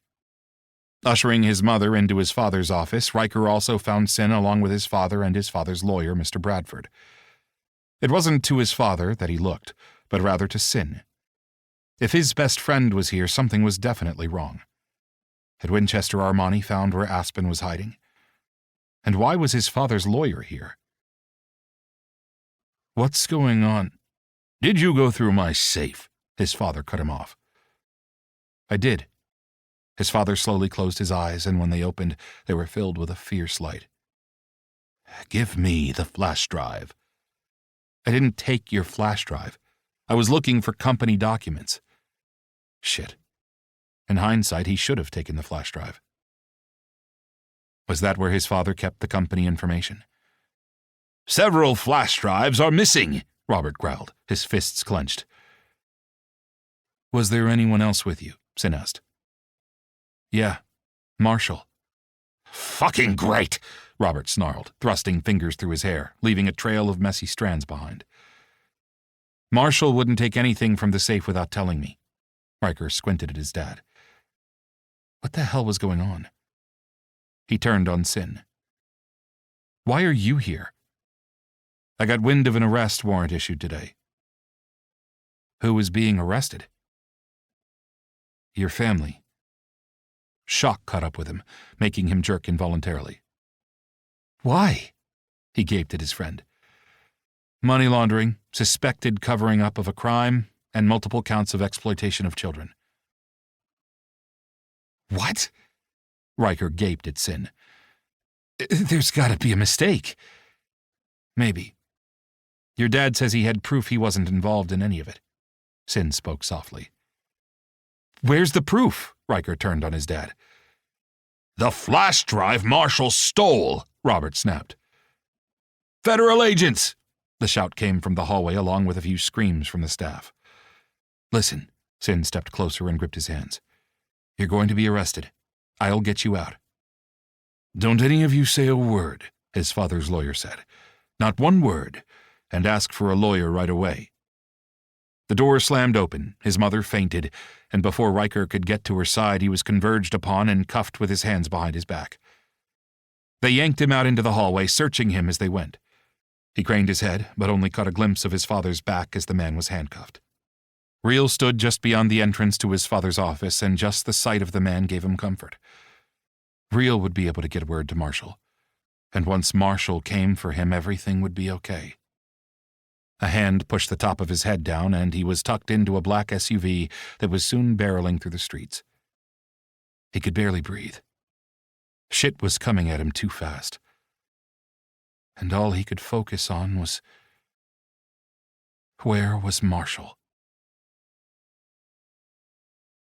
The cell they tossed him into was cold, and he couldn't stop shaking even in his suit jacket. When the doors clanged open, Sin and his brother, Brick, stepped through the door. The desk sergeant gave the two powerful men a brief nod and then closed the door. Sin hurried to the cell and gripped Riker's hands through the bars. Did you find out any more information? He squeezed Sin's hands, trying to get a bit of warmth into his icy fingers. Not a lot of it. Sin paused and rubbed at his forehead. But I do know that Marshall is involved. How? He called in the arrest warrant. Or rather, his team did. Team? Riker echoed, feeling like he was thinking through mud. Marshall is part of an undercover covert operation to take down a child pornography ring.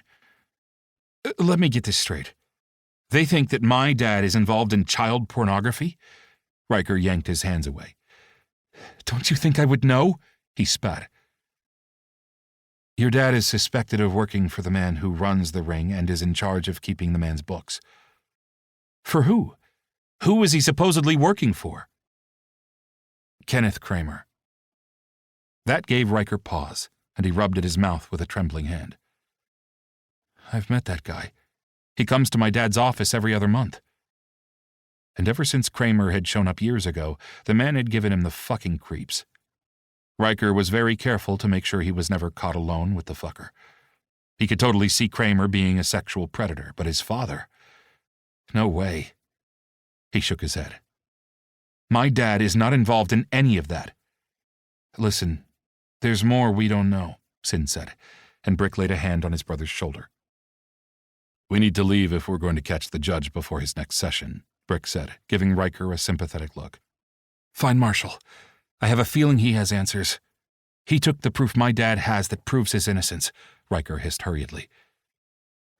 I'll keep trying, Sin whispered as he reached for and squeezed his hands again before turning away. Riker stayed standing with his hands gripped around the bars. He feared falling if he let go. Chapter 28. Riker stumbled to the bench and sat down on the cold metal. He rubbed at his face and then held his head in his hands until he heard the door to the room clang open. His father, along with another man, were led into his cell, their cuffs were removed, and the door was locked. Holding his father's gaze across the cell, he saw something flicker in the tired depths of the man's gaze. What did you do? Riker said between his teeth. Robert sniffed and gave him a hard stare. I didn't do anything. You were the one who got played. You let a traitor into our midst, and he stole the one piece of evidence that could prove us innocent, Robert snapped and walked over to the other metal bench to take a seat. The other man glanced between them and then moved over to take a seat on his bench. Marshall is not a traitor. Yeah, he is, and I've known about it for a long time, his father said tiredly. What do you mean? That kidnapping attempt? That was Marshall giving himself away into our home. You're lying. He saved my life. No, He and his team staged the whole thing. He's been lying since the day you met him." Riker couldn't speak. He had to turn his head away to hide his face from his father. No way in hell would he give Robert Langston any ammunition against him. If law enforcement charges were correct, Robert Langston worked for one sick son of a bitch. Riker no longer thought of the man as his father. "You keep the books for Kenneth Kramer. He's a sexual predator," Riker spat. Robert snapped his eyes to the stranger in their midst and turned away, ignoring his comment, neither agreeing or denying. But Riker wasn't stupid. He had a feeling in his gut that Robert was guilty as fuck, and he was starting to suspect that Sin was telling the truth. Marshall had known about his dad all along. It took 4 more days before Sin was able to work his magic and post bail for him. They reached the brick estate, and Riker was encased in a suite of rooms not far from Sin's room. His friend collected him, and they ended up in one of the estate's many libraries. With shaking fingers, Riker tried Marshall's number for the 100th time. There was still no answer, nor had there been since he'd been given back his phone. His call went straight to Marshall's voicemail, and he left another message. "Hey, it's me. I don't know where you are or if you're getting my messages, but my family was arrested. Sin got me out on bail, but my mom and dad were denied bail from the judge." He squeezed the phone. "Please, Marshall, call me." He hated the way his voice trembled and shook, but it was what it was. "Hey," Sin said, sitting next to him and gently wrapping him up in his arms. "I can't get a hold of him. If he was involved, why can't I get a hold of him?"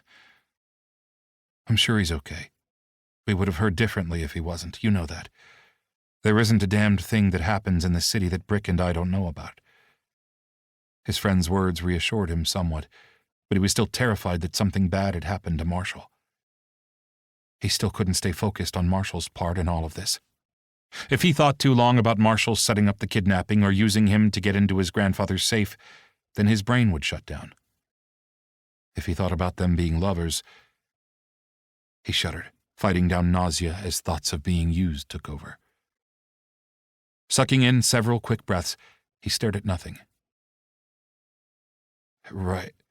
Sin's murmurs filtered to his ears, and he knew the man had been saying his name for a while. Sin had gone from holding him to lightly gripping his shoulders. Fumbling with his phone, Riker dialed Cohen's number. Cohen knew where Marshall lived. "Hey, Riker, what's up?" "Where are you?" "We're at a dude ranch in Arizona." "What?" "Yeah," Cohen laughed. "Marshall moved us out here a week ago for some R&R. I meant to text you." Riker gripped the phone, his mind going a mile a minute. "Are you okay?" Cohen's tone of voice changed from laughing to concerned. "Yeah." Riker forced a laugh, even though he was dying inside. Marshall took the time to move his family, plus Cohen and Aspen, out of state. But him? Apparently he wasn't worthy of the man's time. He had been left to take the fall along with his parents. "Riker?" Cohen asked tentatively. "Yeah, I'm here. I was just going to come by and visit you at Marshall's place. We should be back the week after next. Can you text me Marshall's address?" "Sure, why? You can't get it from him?" You know, he's MIA again." Riker kept his voice light. They all knew that Marshall had a tendency to disappear. And now Riker knew why. "Cohen!" A young voice was picked up through the phone. "I'm coming," Cohen shouted and then returned to him. "I'll text you the address." "Thanks, man." Riker ended the call and held on to the phone. Marshall had deserted him. The fucker had moved his family and saved himself. And forgot all about him. Chapter 29. Marshall slammed his hands against the bars that had confined him for fucking days. He'd gone to deliver the flash drive to Anthony only to be double-crossed. Call him fucking stupid, but he hadn't suspected that Donald and Anthony had planned to keep him out of the picture. "You're only bruising your hands," Donald said, coming into the room. "Fuck you." The man sighed, straightened the jacket of his suit, and took a seat in one of the lounge chairs that sat several yards from the cell. "You're no longer one of us. You can't be involved in what's happening." Donald poured a glass of water from a clear pitcher that sat on the small table between the two chairs and took a sip. "I'm the one who got the fucking flash drive," Marshall reminded the man. "You got lucky. If I could have gotten it or my hands on Riker, I would be the one Anthony praised." "Hands on Riker?" Marshall's blood ran cold and then shot to heated rage. "You fuck. That was you at the Langston estate." "Figured that out just now." Donald smirked and swallowed the rest of the water. "I'm gonna beat the shit out of you when I get out of here." Marshall would make Donald pay for his part in the Langston invasion. "Riker's bodyguard was killed," Marshall growled. "Collateral damage." Donald grimaced and sipped at the water. "Look, I was just doing my job." "And your job is going to cost you," Marshall told the man. Donald waved a hand at the cage. "It wasn't my idea to infiltrate the estate, nor mine to lock you up." "You fucking drugged me." If he hadn't trusted Donald, he would have never taken a drink of the bourbon in the glass. He'd come to give the flash drive to Anthony, and they'd double-crossed him. "Riker wasn't supposed to be there when they arrested his father," Marshall said. "I know that's the way you wanted it," Donald said. "No, that's what Anthony promised. He gave his fucking word. But just like you both, it was worthless." "He had a job to do," Donald growled. "And that included entering Riker's home and killing people?" "That wasn't the plan. Anthony thought if we got Riker, then his father would hand over the flash drive." "You're both fucking stupid." Marshall gripped the bars. He needed to talk to Riker. "Give me my phone." Donald shook his head. "And let you call in the cavalry." "Not happening." The man jumped when knuckles rapped on the door to the private room. Marshall had no clue where the fuck he was, or if they'd even left the state of Colorado. They could have transported him to a CIA holding spot while he was knocked out. His internal clock let him know if it was night or day, but other than that, he didn't know jack. All he did know was when shit went down and they took Riker, he hadn't been there. Donald stood, glanced at his phone, and then frowned. Walking to the door, the man put his ear to it. Usually the phone would buzz and then the knuckles would rap.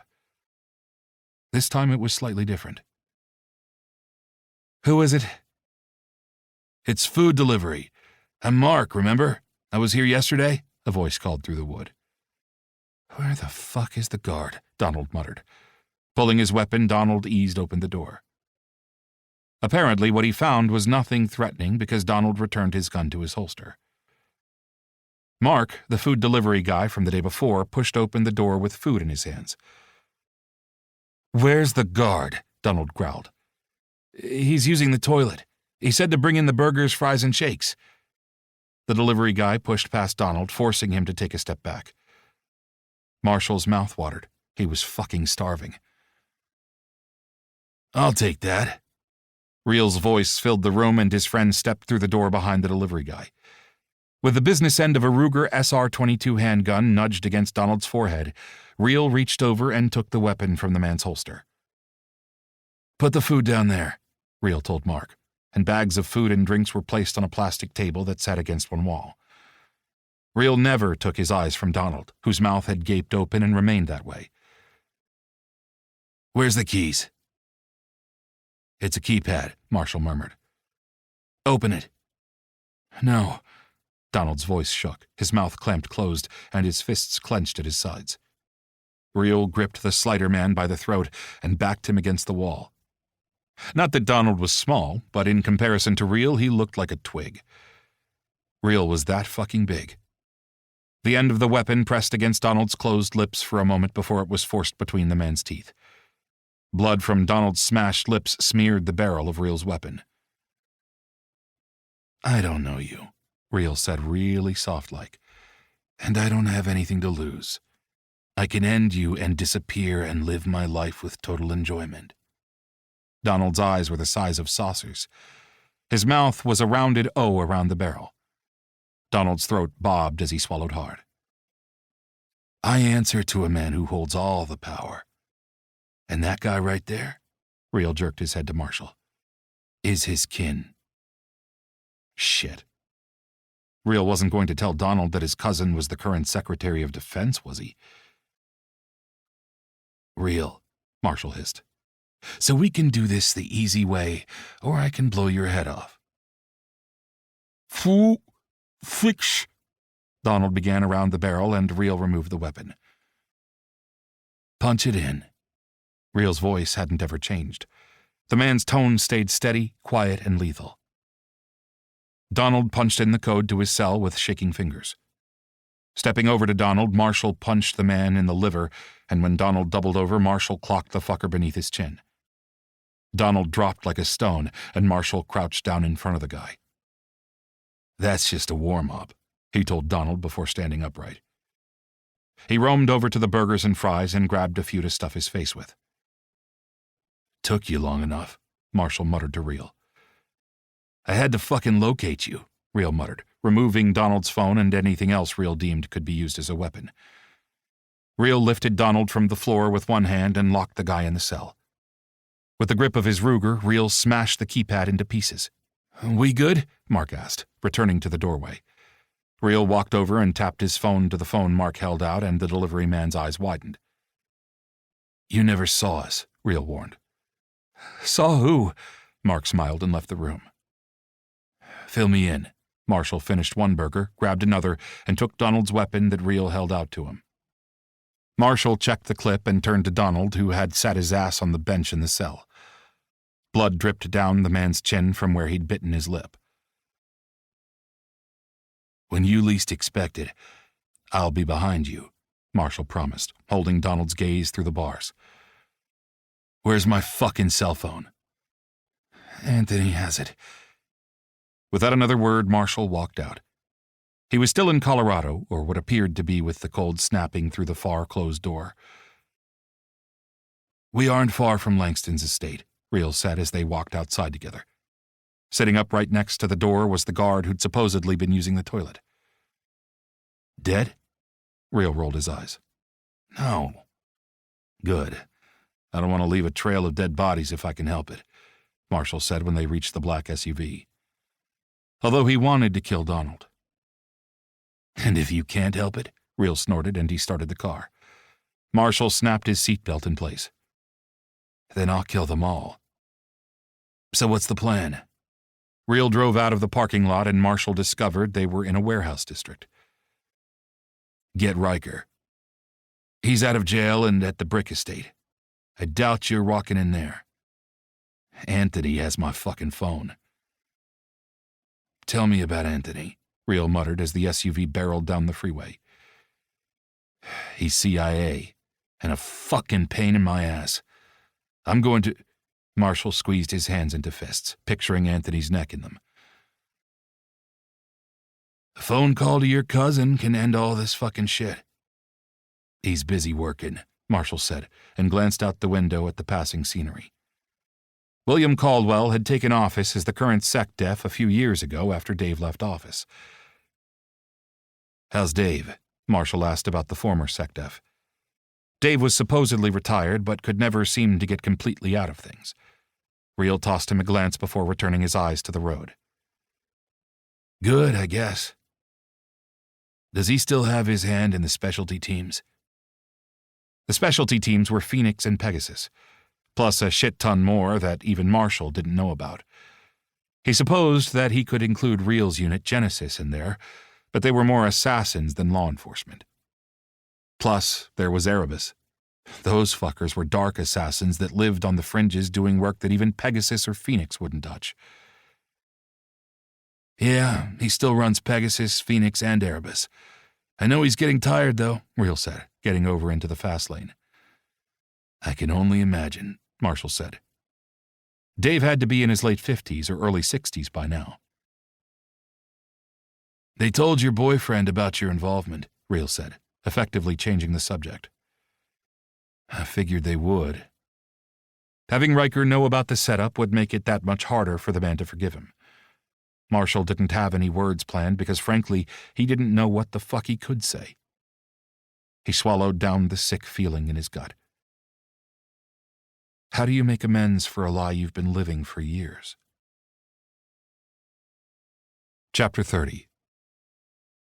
"We are your only hope," Harold said with a haughty lift of his chin. "Marry Haley, and we can pull you from the gutter." The backdrop behind Harold showed the Baldwin estate with its snow-covered rolling hills and manicured trees. Pristine water that once filled a man-made pond was frozen over. The once bright blooming roses were nothing but spines of wood. Everything outside looked cold and dead, just as his insides felt at the moment. Riker glanced around blankly at the room that was Harold's study. Sin was around there somewhere, but his friend had disappeared shortly after they had made the drive over. The news vans had converged at the borders of the brick estate, and Riker had had to make a decision. It had been safer for him to be somewhere the paparazzi wouldn't think of, and Brick's home was not it. So he'd come here to Haley's place. She had assured him they could be here and nobody would be the wiser. On the drive over, Riker had made the call to Jennifer, and she was on her way. Sin was probably out front waiting for her arrival. Brandon stood leaning against one wall of the study. The bodyguard refused to let him out of his sight since his release from jail, and no matter how much he tried to get Brandon to relax, the man would not. They'd buried Chad a few days prior, and everyone was feeling the impact. Riker knew Brandon missed Chad. Hell, they all missed Chad, and right now the FBI was interrogating criminals to find out who pulled the trigger.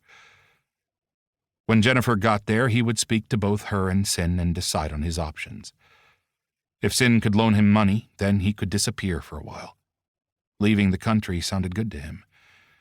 He wanted to go somewhere and have a fresh start. "Think about it. You have no other choice," Harold cut into his thoughts. Riker gazed at Harold through burning eyes and clenched his fists. The man's words rang true. But he did have a choice, right? Instead of being in debt to Sin, he could marry Haley and resolve his financial issues. But wasn't that the same thing? Take advantage of Sin or take advantage of Haley? Fuck. He didn't know what to do. But he did know that if he didn't make some hard and fast decisions, then he and his mother were going to end up homeless like his criminal father. And Robert Langston was fucking guilty as all hell. The man had kept the books for crime boss Kenneth Kramer, who was charged with hundreds of counts of child sexual exploitation offenses. When convicted, Kramer would spend the rest of his life in prison, and Riker had no doubts that his father would be right there with the sick fucker.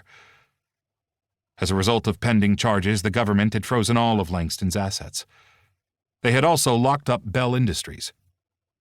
Riker was positive that he would need to liquidate his stock and file Chapter 13 or 11 or whatever the fuck number. Maybe the answer was staring him in the face. When he gazed at Haley, he walked over and took both of his hands. They had been okay once. Maybe they could be again. He noted the tight strain on her lovely face and suspected that she was being coerced. He opened his mouth to speak, but his name thundered through the room. "Riker!" Shock turned his insides to stone at the sound of Marshall growling his name from the doorway, and he yanked his hands from Haley's grip. "Who let him in here?" Harold snapped. "Sorry, sir," one of the guards mumbled as Marshall, wearing a black cowboy hat and looking all-powerful, stalked through the door of Harold Baldwin's study. The asshole could have been a model for the cover of Western Horseman. "You don't have to marry Haley," Marshall told him, stopping several feet from approaching when Brandon's arm snapped out. "Back the fuck off." Brandon's words carried menace, and a muscle ticked in Marshall's jaw before the man leveled those piercing blue eyes on him from beneath the brim of his hat. Riker glared at Marshall even though he wanted to burst into tears. Marshall had betrayed him. And now what? Wanted to show up 11 days later? Wanted to help him? Fat fucking chance of that. "Riker, we are your only way out of this," Harold said, cutting in and then turning on Marshall. "And you, stay the hell out of our business. You're nothing but a hired gun who turned on a family that took you in." "Get out of my way," Marshall growled, the tone so low that it sounded all the more lethal. "Do you know who I am?" Haley's brother snarled, getting in Marshall's face. "You're the guy with a broken jaw if you don't shut your fucking mouth," Marshall growled. Harold's throat bobbed with a hard swallow, and Riker fought back hysterical laughter, but it bubbled to the surface for a split second. The sound rang loudly in the room. "Riker, come with me." He stared at Marshall through burning eyes. "Why should I?" "I can keep you safe." "Everything out of your mouth is a fucking lie." "Please, baby." Riker felt bile rise in his throat. "You have some fucking nerve." "You heard him," Harold cut in. "Get out. You're not wanted here." Things happened almost too fast for Riker to process. Marshall's fist connected to Harold's face, and when the man dropped to the ground, Brandon charged forward. Marshall took out Brandon's feet from beneath him, and the bodyguard hit the floor hard. Stalking toward him, Marshall was a force, and Riker backed up against the wall. Not that he was scared. Even if Marshall was a liar, the man had never physically hurt him. "Get out!" Okay, that might have been a raging scream sound, but so the fuck what? He was pissed. And then he was suddenly upside down when he was hoisted over Marshall's shoulder. "Ah!" he raged, pounding at Marshall's broad back. Nothing fazed the massive man, and Riker found himself carried from the room, down the hallway, and outside to the front circular driveway. Sin stood there with the door open to a black SUV, and Riker realized his friend had had a hand in Marshall getting into Harold's estate. "Sin!" Riker hissed at his friend, feeling betrayed. "I can't have you making a mistake this big," Sin murmured as Riker was shoved inside the SUV. The door shut, and Riker yanked at the handle only to find it remained closed. The child-proof lock had been engaged from the front. Marshall slid into the back seat alongside him, and the driver pulled out of the Baldwin's long driveway. Through the window, Riker watched as Jennifer arrived and Sin slid into the front seat of her sports car. Had his friends been in on this together? Damn it. This reeked of Sin's doing, and he was going to give his friend a piece of his mind. The big silent man's presence next to him pissed him off. Riker huffed, crossed his arms, and turned his face away to stare out the window. The car ended up at the airport, and Riker whirled on Marshall when it pulled up to a private jet. "The fuck you think I'm getting on that plane?" Riker snarled. Marshall released a tired-sounding sigh, but Riker didn't give a fuck. "Walk voluntarily or I'll carry you." "Don't fucking touch me." His hand slapped Marshall flat across the face, and the two guards in the front seat booked it out of the vehicle, leaving the doors open. Marshall didn't even flinch from the slap, so Riker slapped him again. He wanted to keep hitting the man until he forgot all the shitty things Marshall had done, but forgetting wasn't going to happen. Marshall caught his wrist after the fourth slap.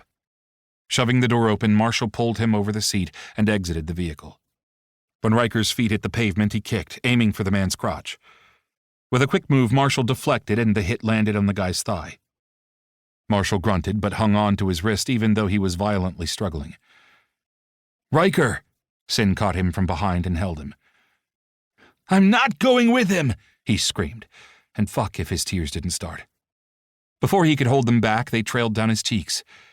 His breath became labored, panting. "Jennifer and I are going with you," Sin whispered, squeezing him tightly.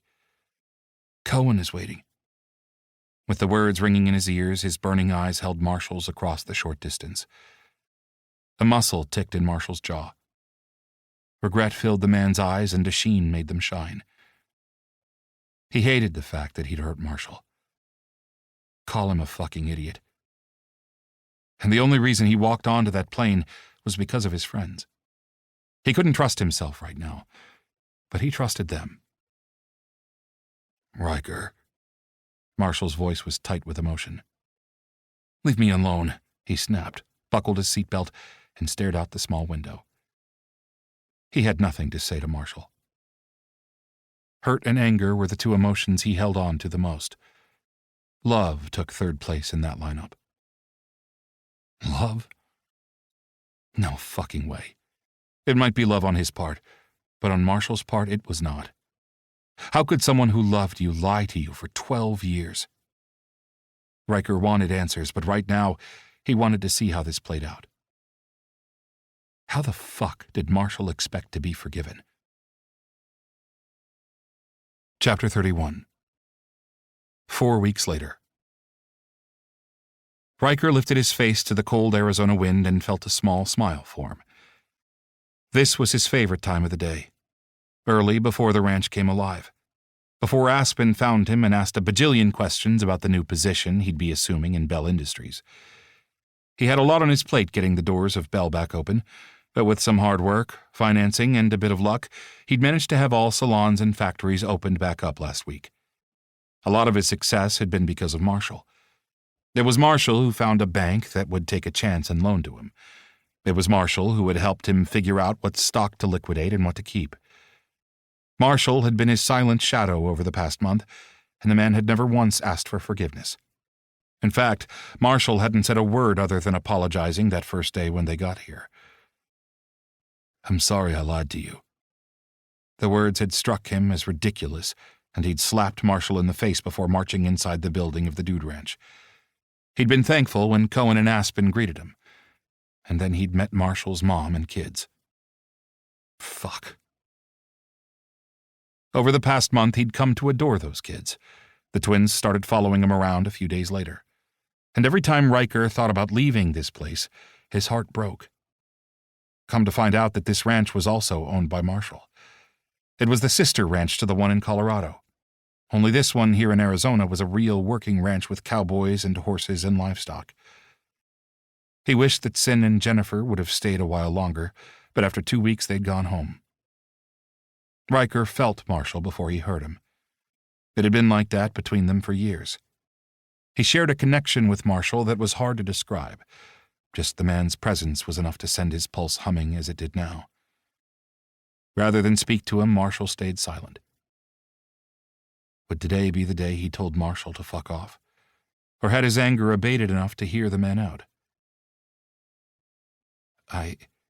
He began, and then his voice trailed off.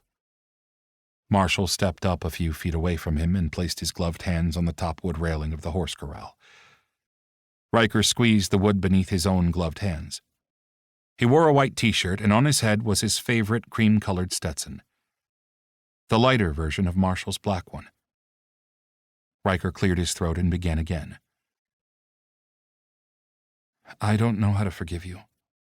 He darted a quick glance at the side of Marshall's face.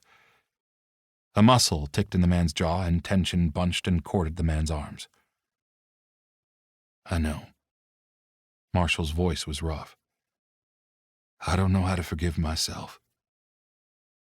"Wasn't it your job?" Riker knew that much at least. In truth, he knew more, but hadn't wanted to believe that Marshall was anything but a liar. "It was." Riker waited, and Marshall stayed silent, not asking for forgiveness or trying to excuse his behavior. "Why did you leave last year?" That was an important question that needed an answer. Marshall's eyes closed and his face looked pained, and the words came through a hoarse whisper. "I don't think it matters now." Riker glared and hit Marshall on the shoulder. That seemed to snap the man out of whatever was going on. Whirling toward him, Marshall stared at him in shocked surprise. "It matters to me," Riker hissed. "Why did you leave?" He fisted his hands. "Because I loved you and I couldn't keep..."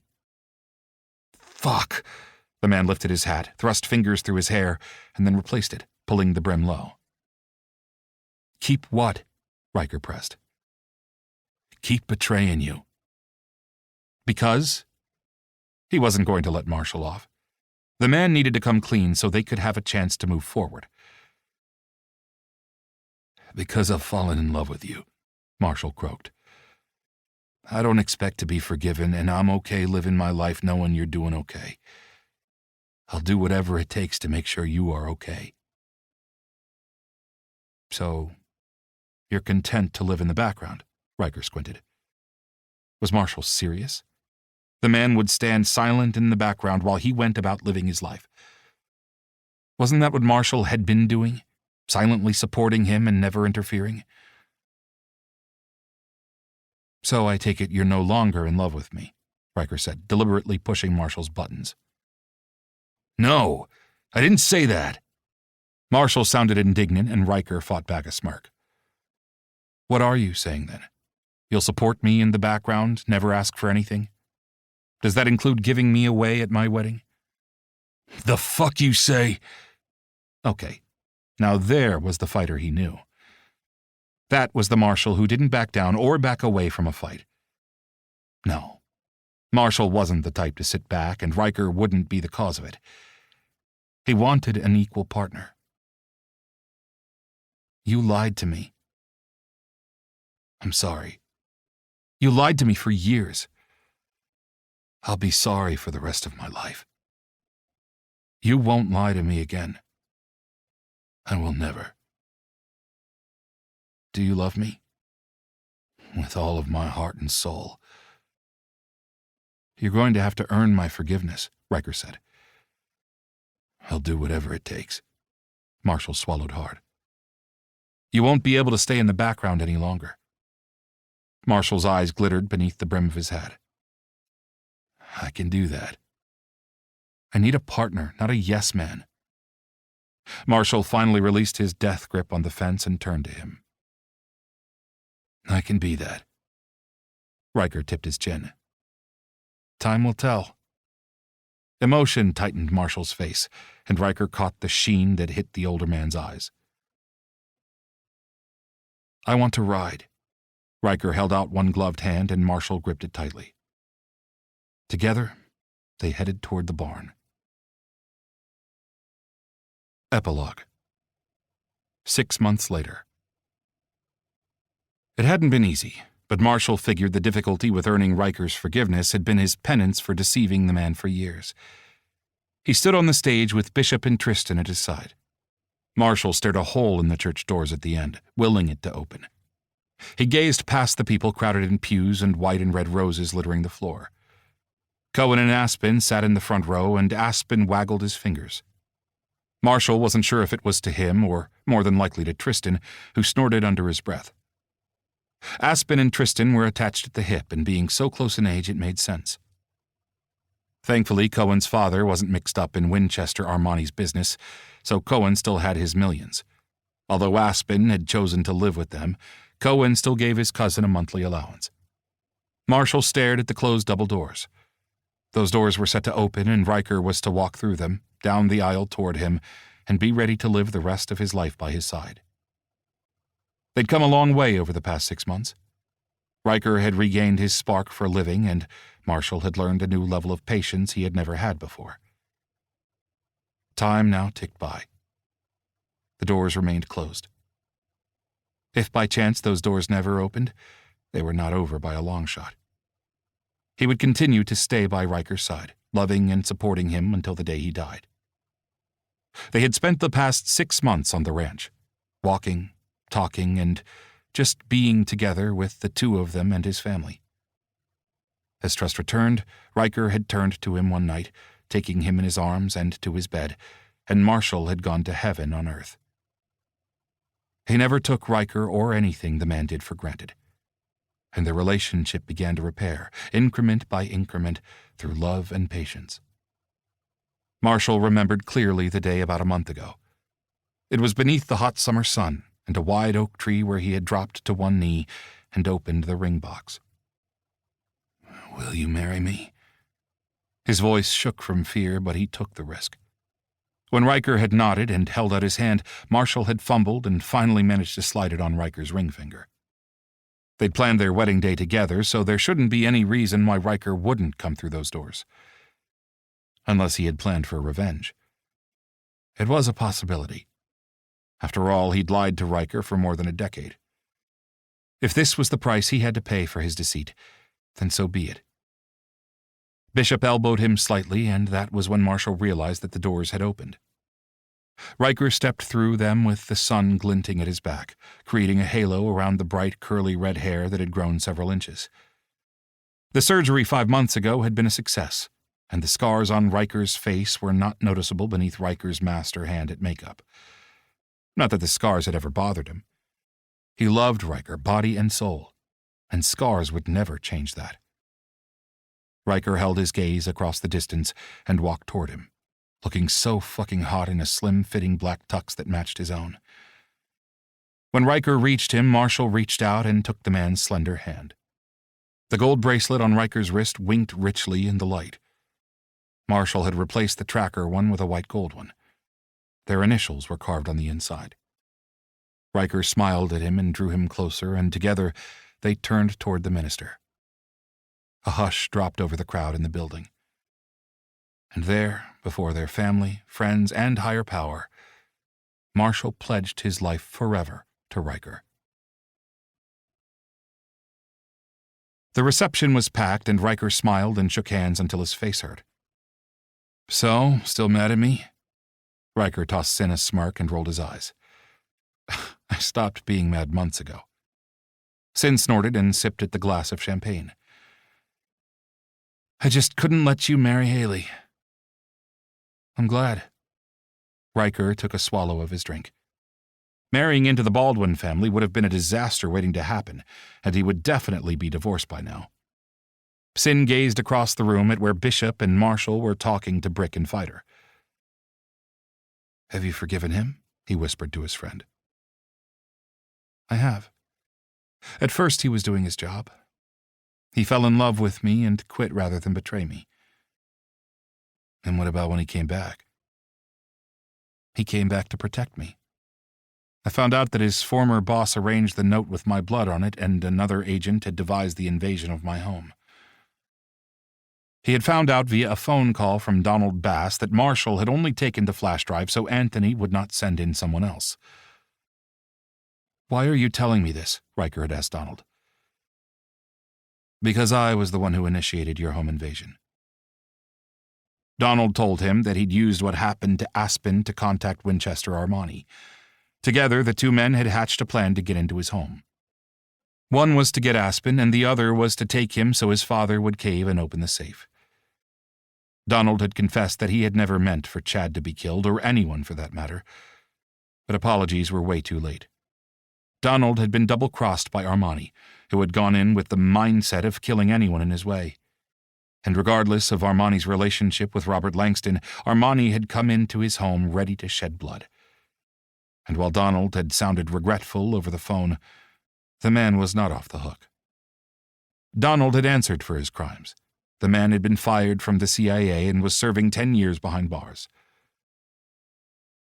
"So it was Anthony who had created the kidnapping attempt years ago, and Donald was in cahoots with Armani to invade your home," Sin said, shaking his head with disgust. "Yes," Riker answered. "Have you heard from Haley?" Sin asked. "She's dating a rocket scientist," Riker smirked. Haley was doing very well, and Riker wished her nothing but the best. Her brother he didn't know about or care. Sin cleared his throat. "And your dad?" "He's a lost cause," Riker stated. He'd gone to visit his father in prison once, but the half an hour had been fraught with tension. He'd been so uncomfortable at his father's guiltless attitude that he had not returned. Robert Langston had shown no remorse for his crimes. Riker smiled when his mother blew him a kiss on her way past with Marshall's mother in tow. The two women had become fast friends after his mom's arrival a few months ago. She told him that Marshall had cared for her better than anyone other than himself. "I bet you're glad Marshall is no longer in that life," Sin said, pulling him from his thoughts. "Very glad." Riker gazed across the room at Marshall. Over the past several months, the harsh lines that bracketed Marshall's mouth and the corner of his eyes had lessened. The tightness of strain had eased in the man's face and body. Rather than a bunch of coiled muscles, Marshall now strode with a sexy swagger that sent his pulse humming. It had taken him a long time to forgive Marshall, but he had. And in forgiving, he found a new strength, a strength that bonded them together tighter than before. And from that bond came trust. Their sex life was through the roof, and now they truly communicated. Oh, they still had their fights, but making up was icing on the cake. He told Marshall he didn't need a yes man, and what he had now was so far from that and so much more. His possessive bodyguard was back.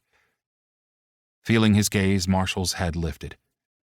Today the man had forgone his cowboy hat, and that thick, rich head of hair was swept away from his forehead. Perfectly groomed hair covered the man's face, and blue eyes were alive as they met and held his gaze across the distance. Possessiveness filled Marshall's gaze. Some might find the man intense, but honestly, Riker wouldn't have Marshall any other way. They'd been through so much and had come so far, and he knew without a doubt that he would love Marshall for the rest of his life, without fail. We hope you've enjoyed this production of Without Fail by Reese Knightley. Narrated by Declan Winters. Copyright 2024 by Reese Knightley. Published by arrangement with Reese Knightley. Sound recording copyright 2026 by Tantor Media Incorporated. Tantor is an RB Media audio brand. This recording is protected by copyright. Unauthorized copying, sharing, or distribution is prohibited. Thank you for listening. Discover audiobook giveaways, discounts, new releases, recommendations, and more from RB Media, the largest audiobook publisher in the world. Visit rbaudio.com. Audible hopes you have enjoyed this program.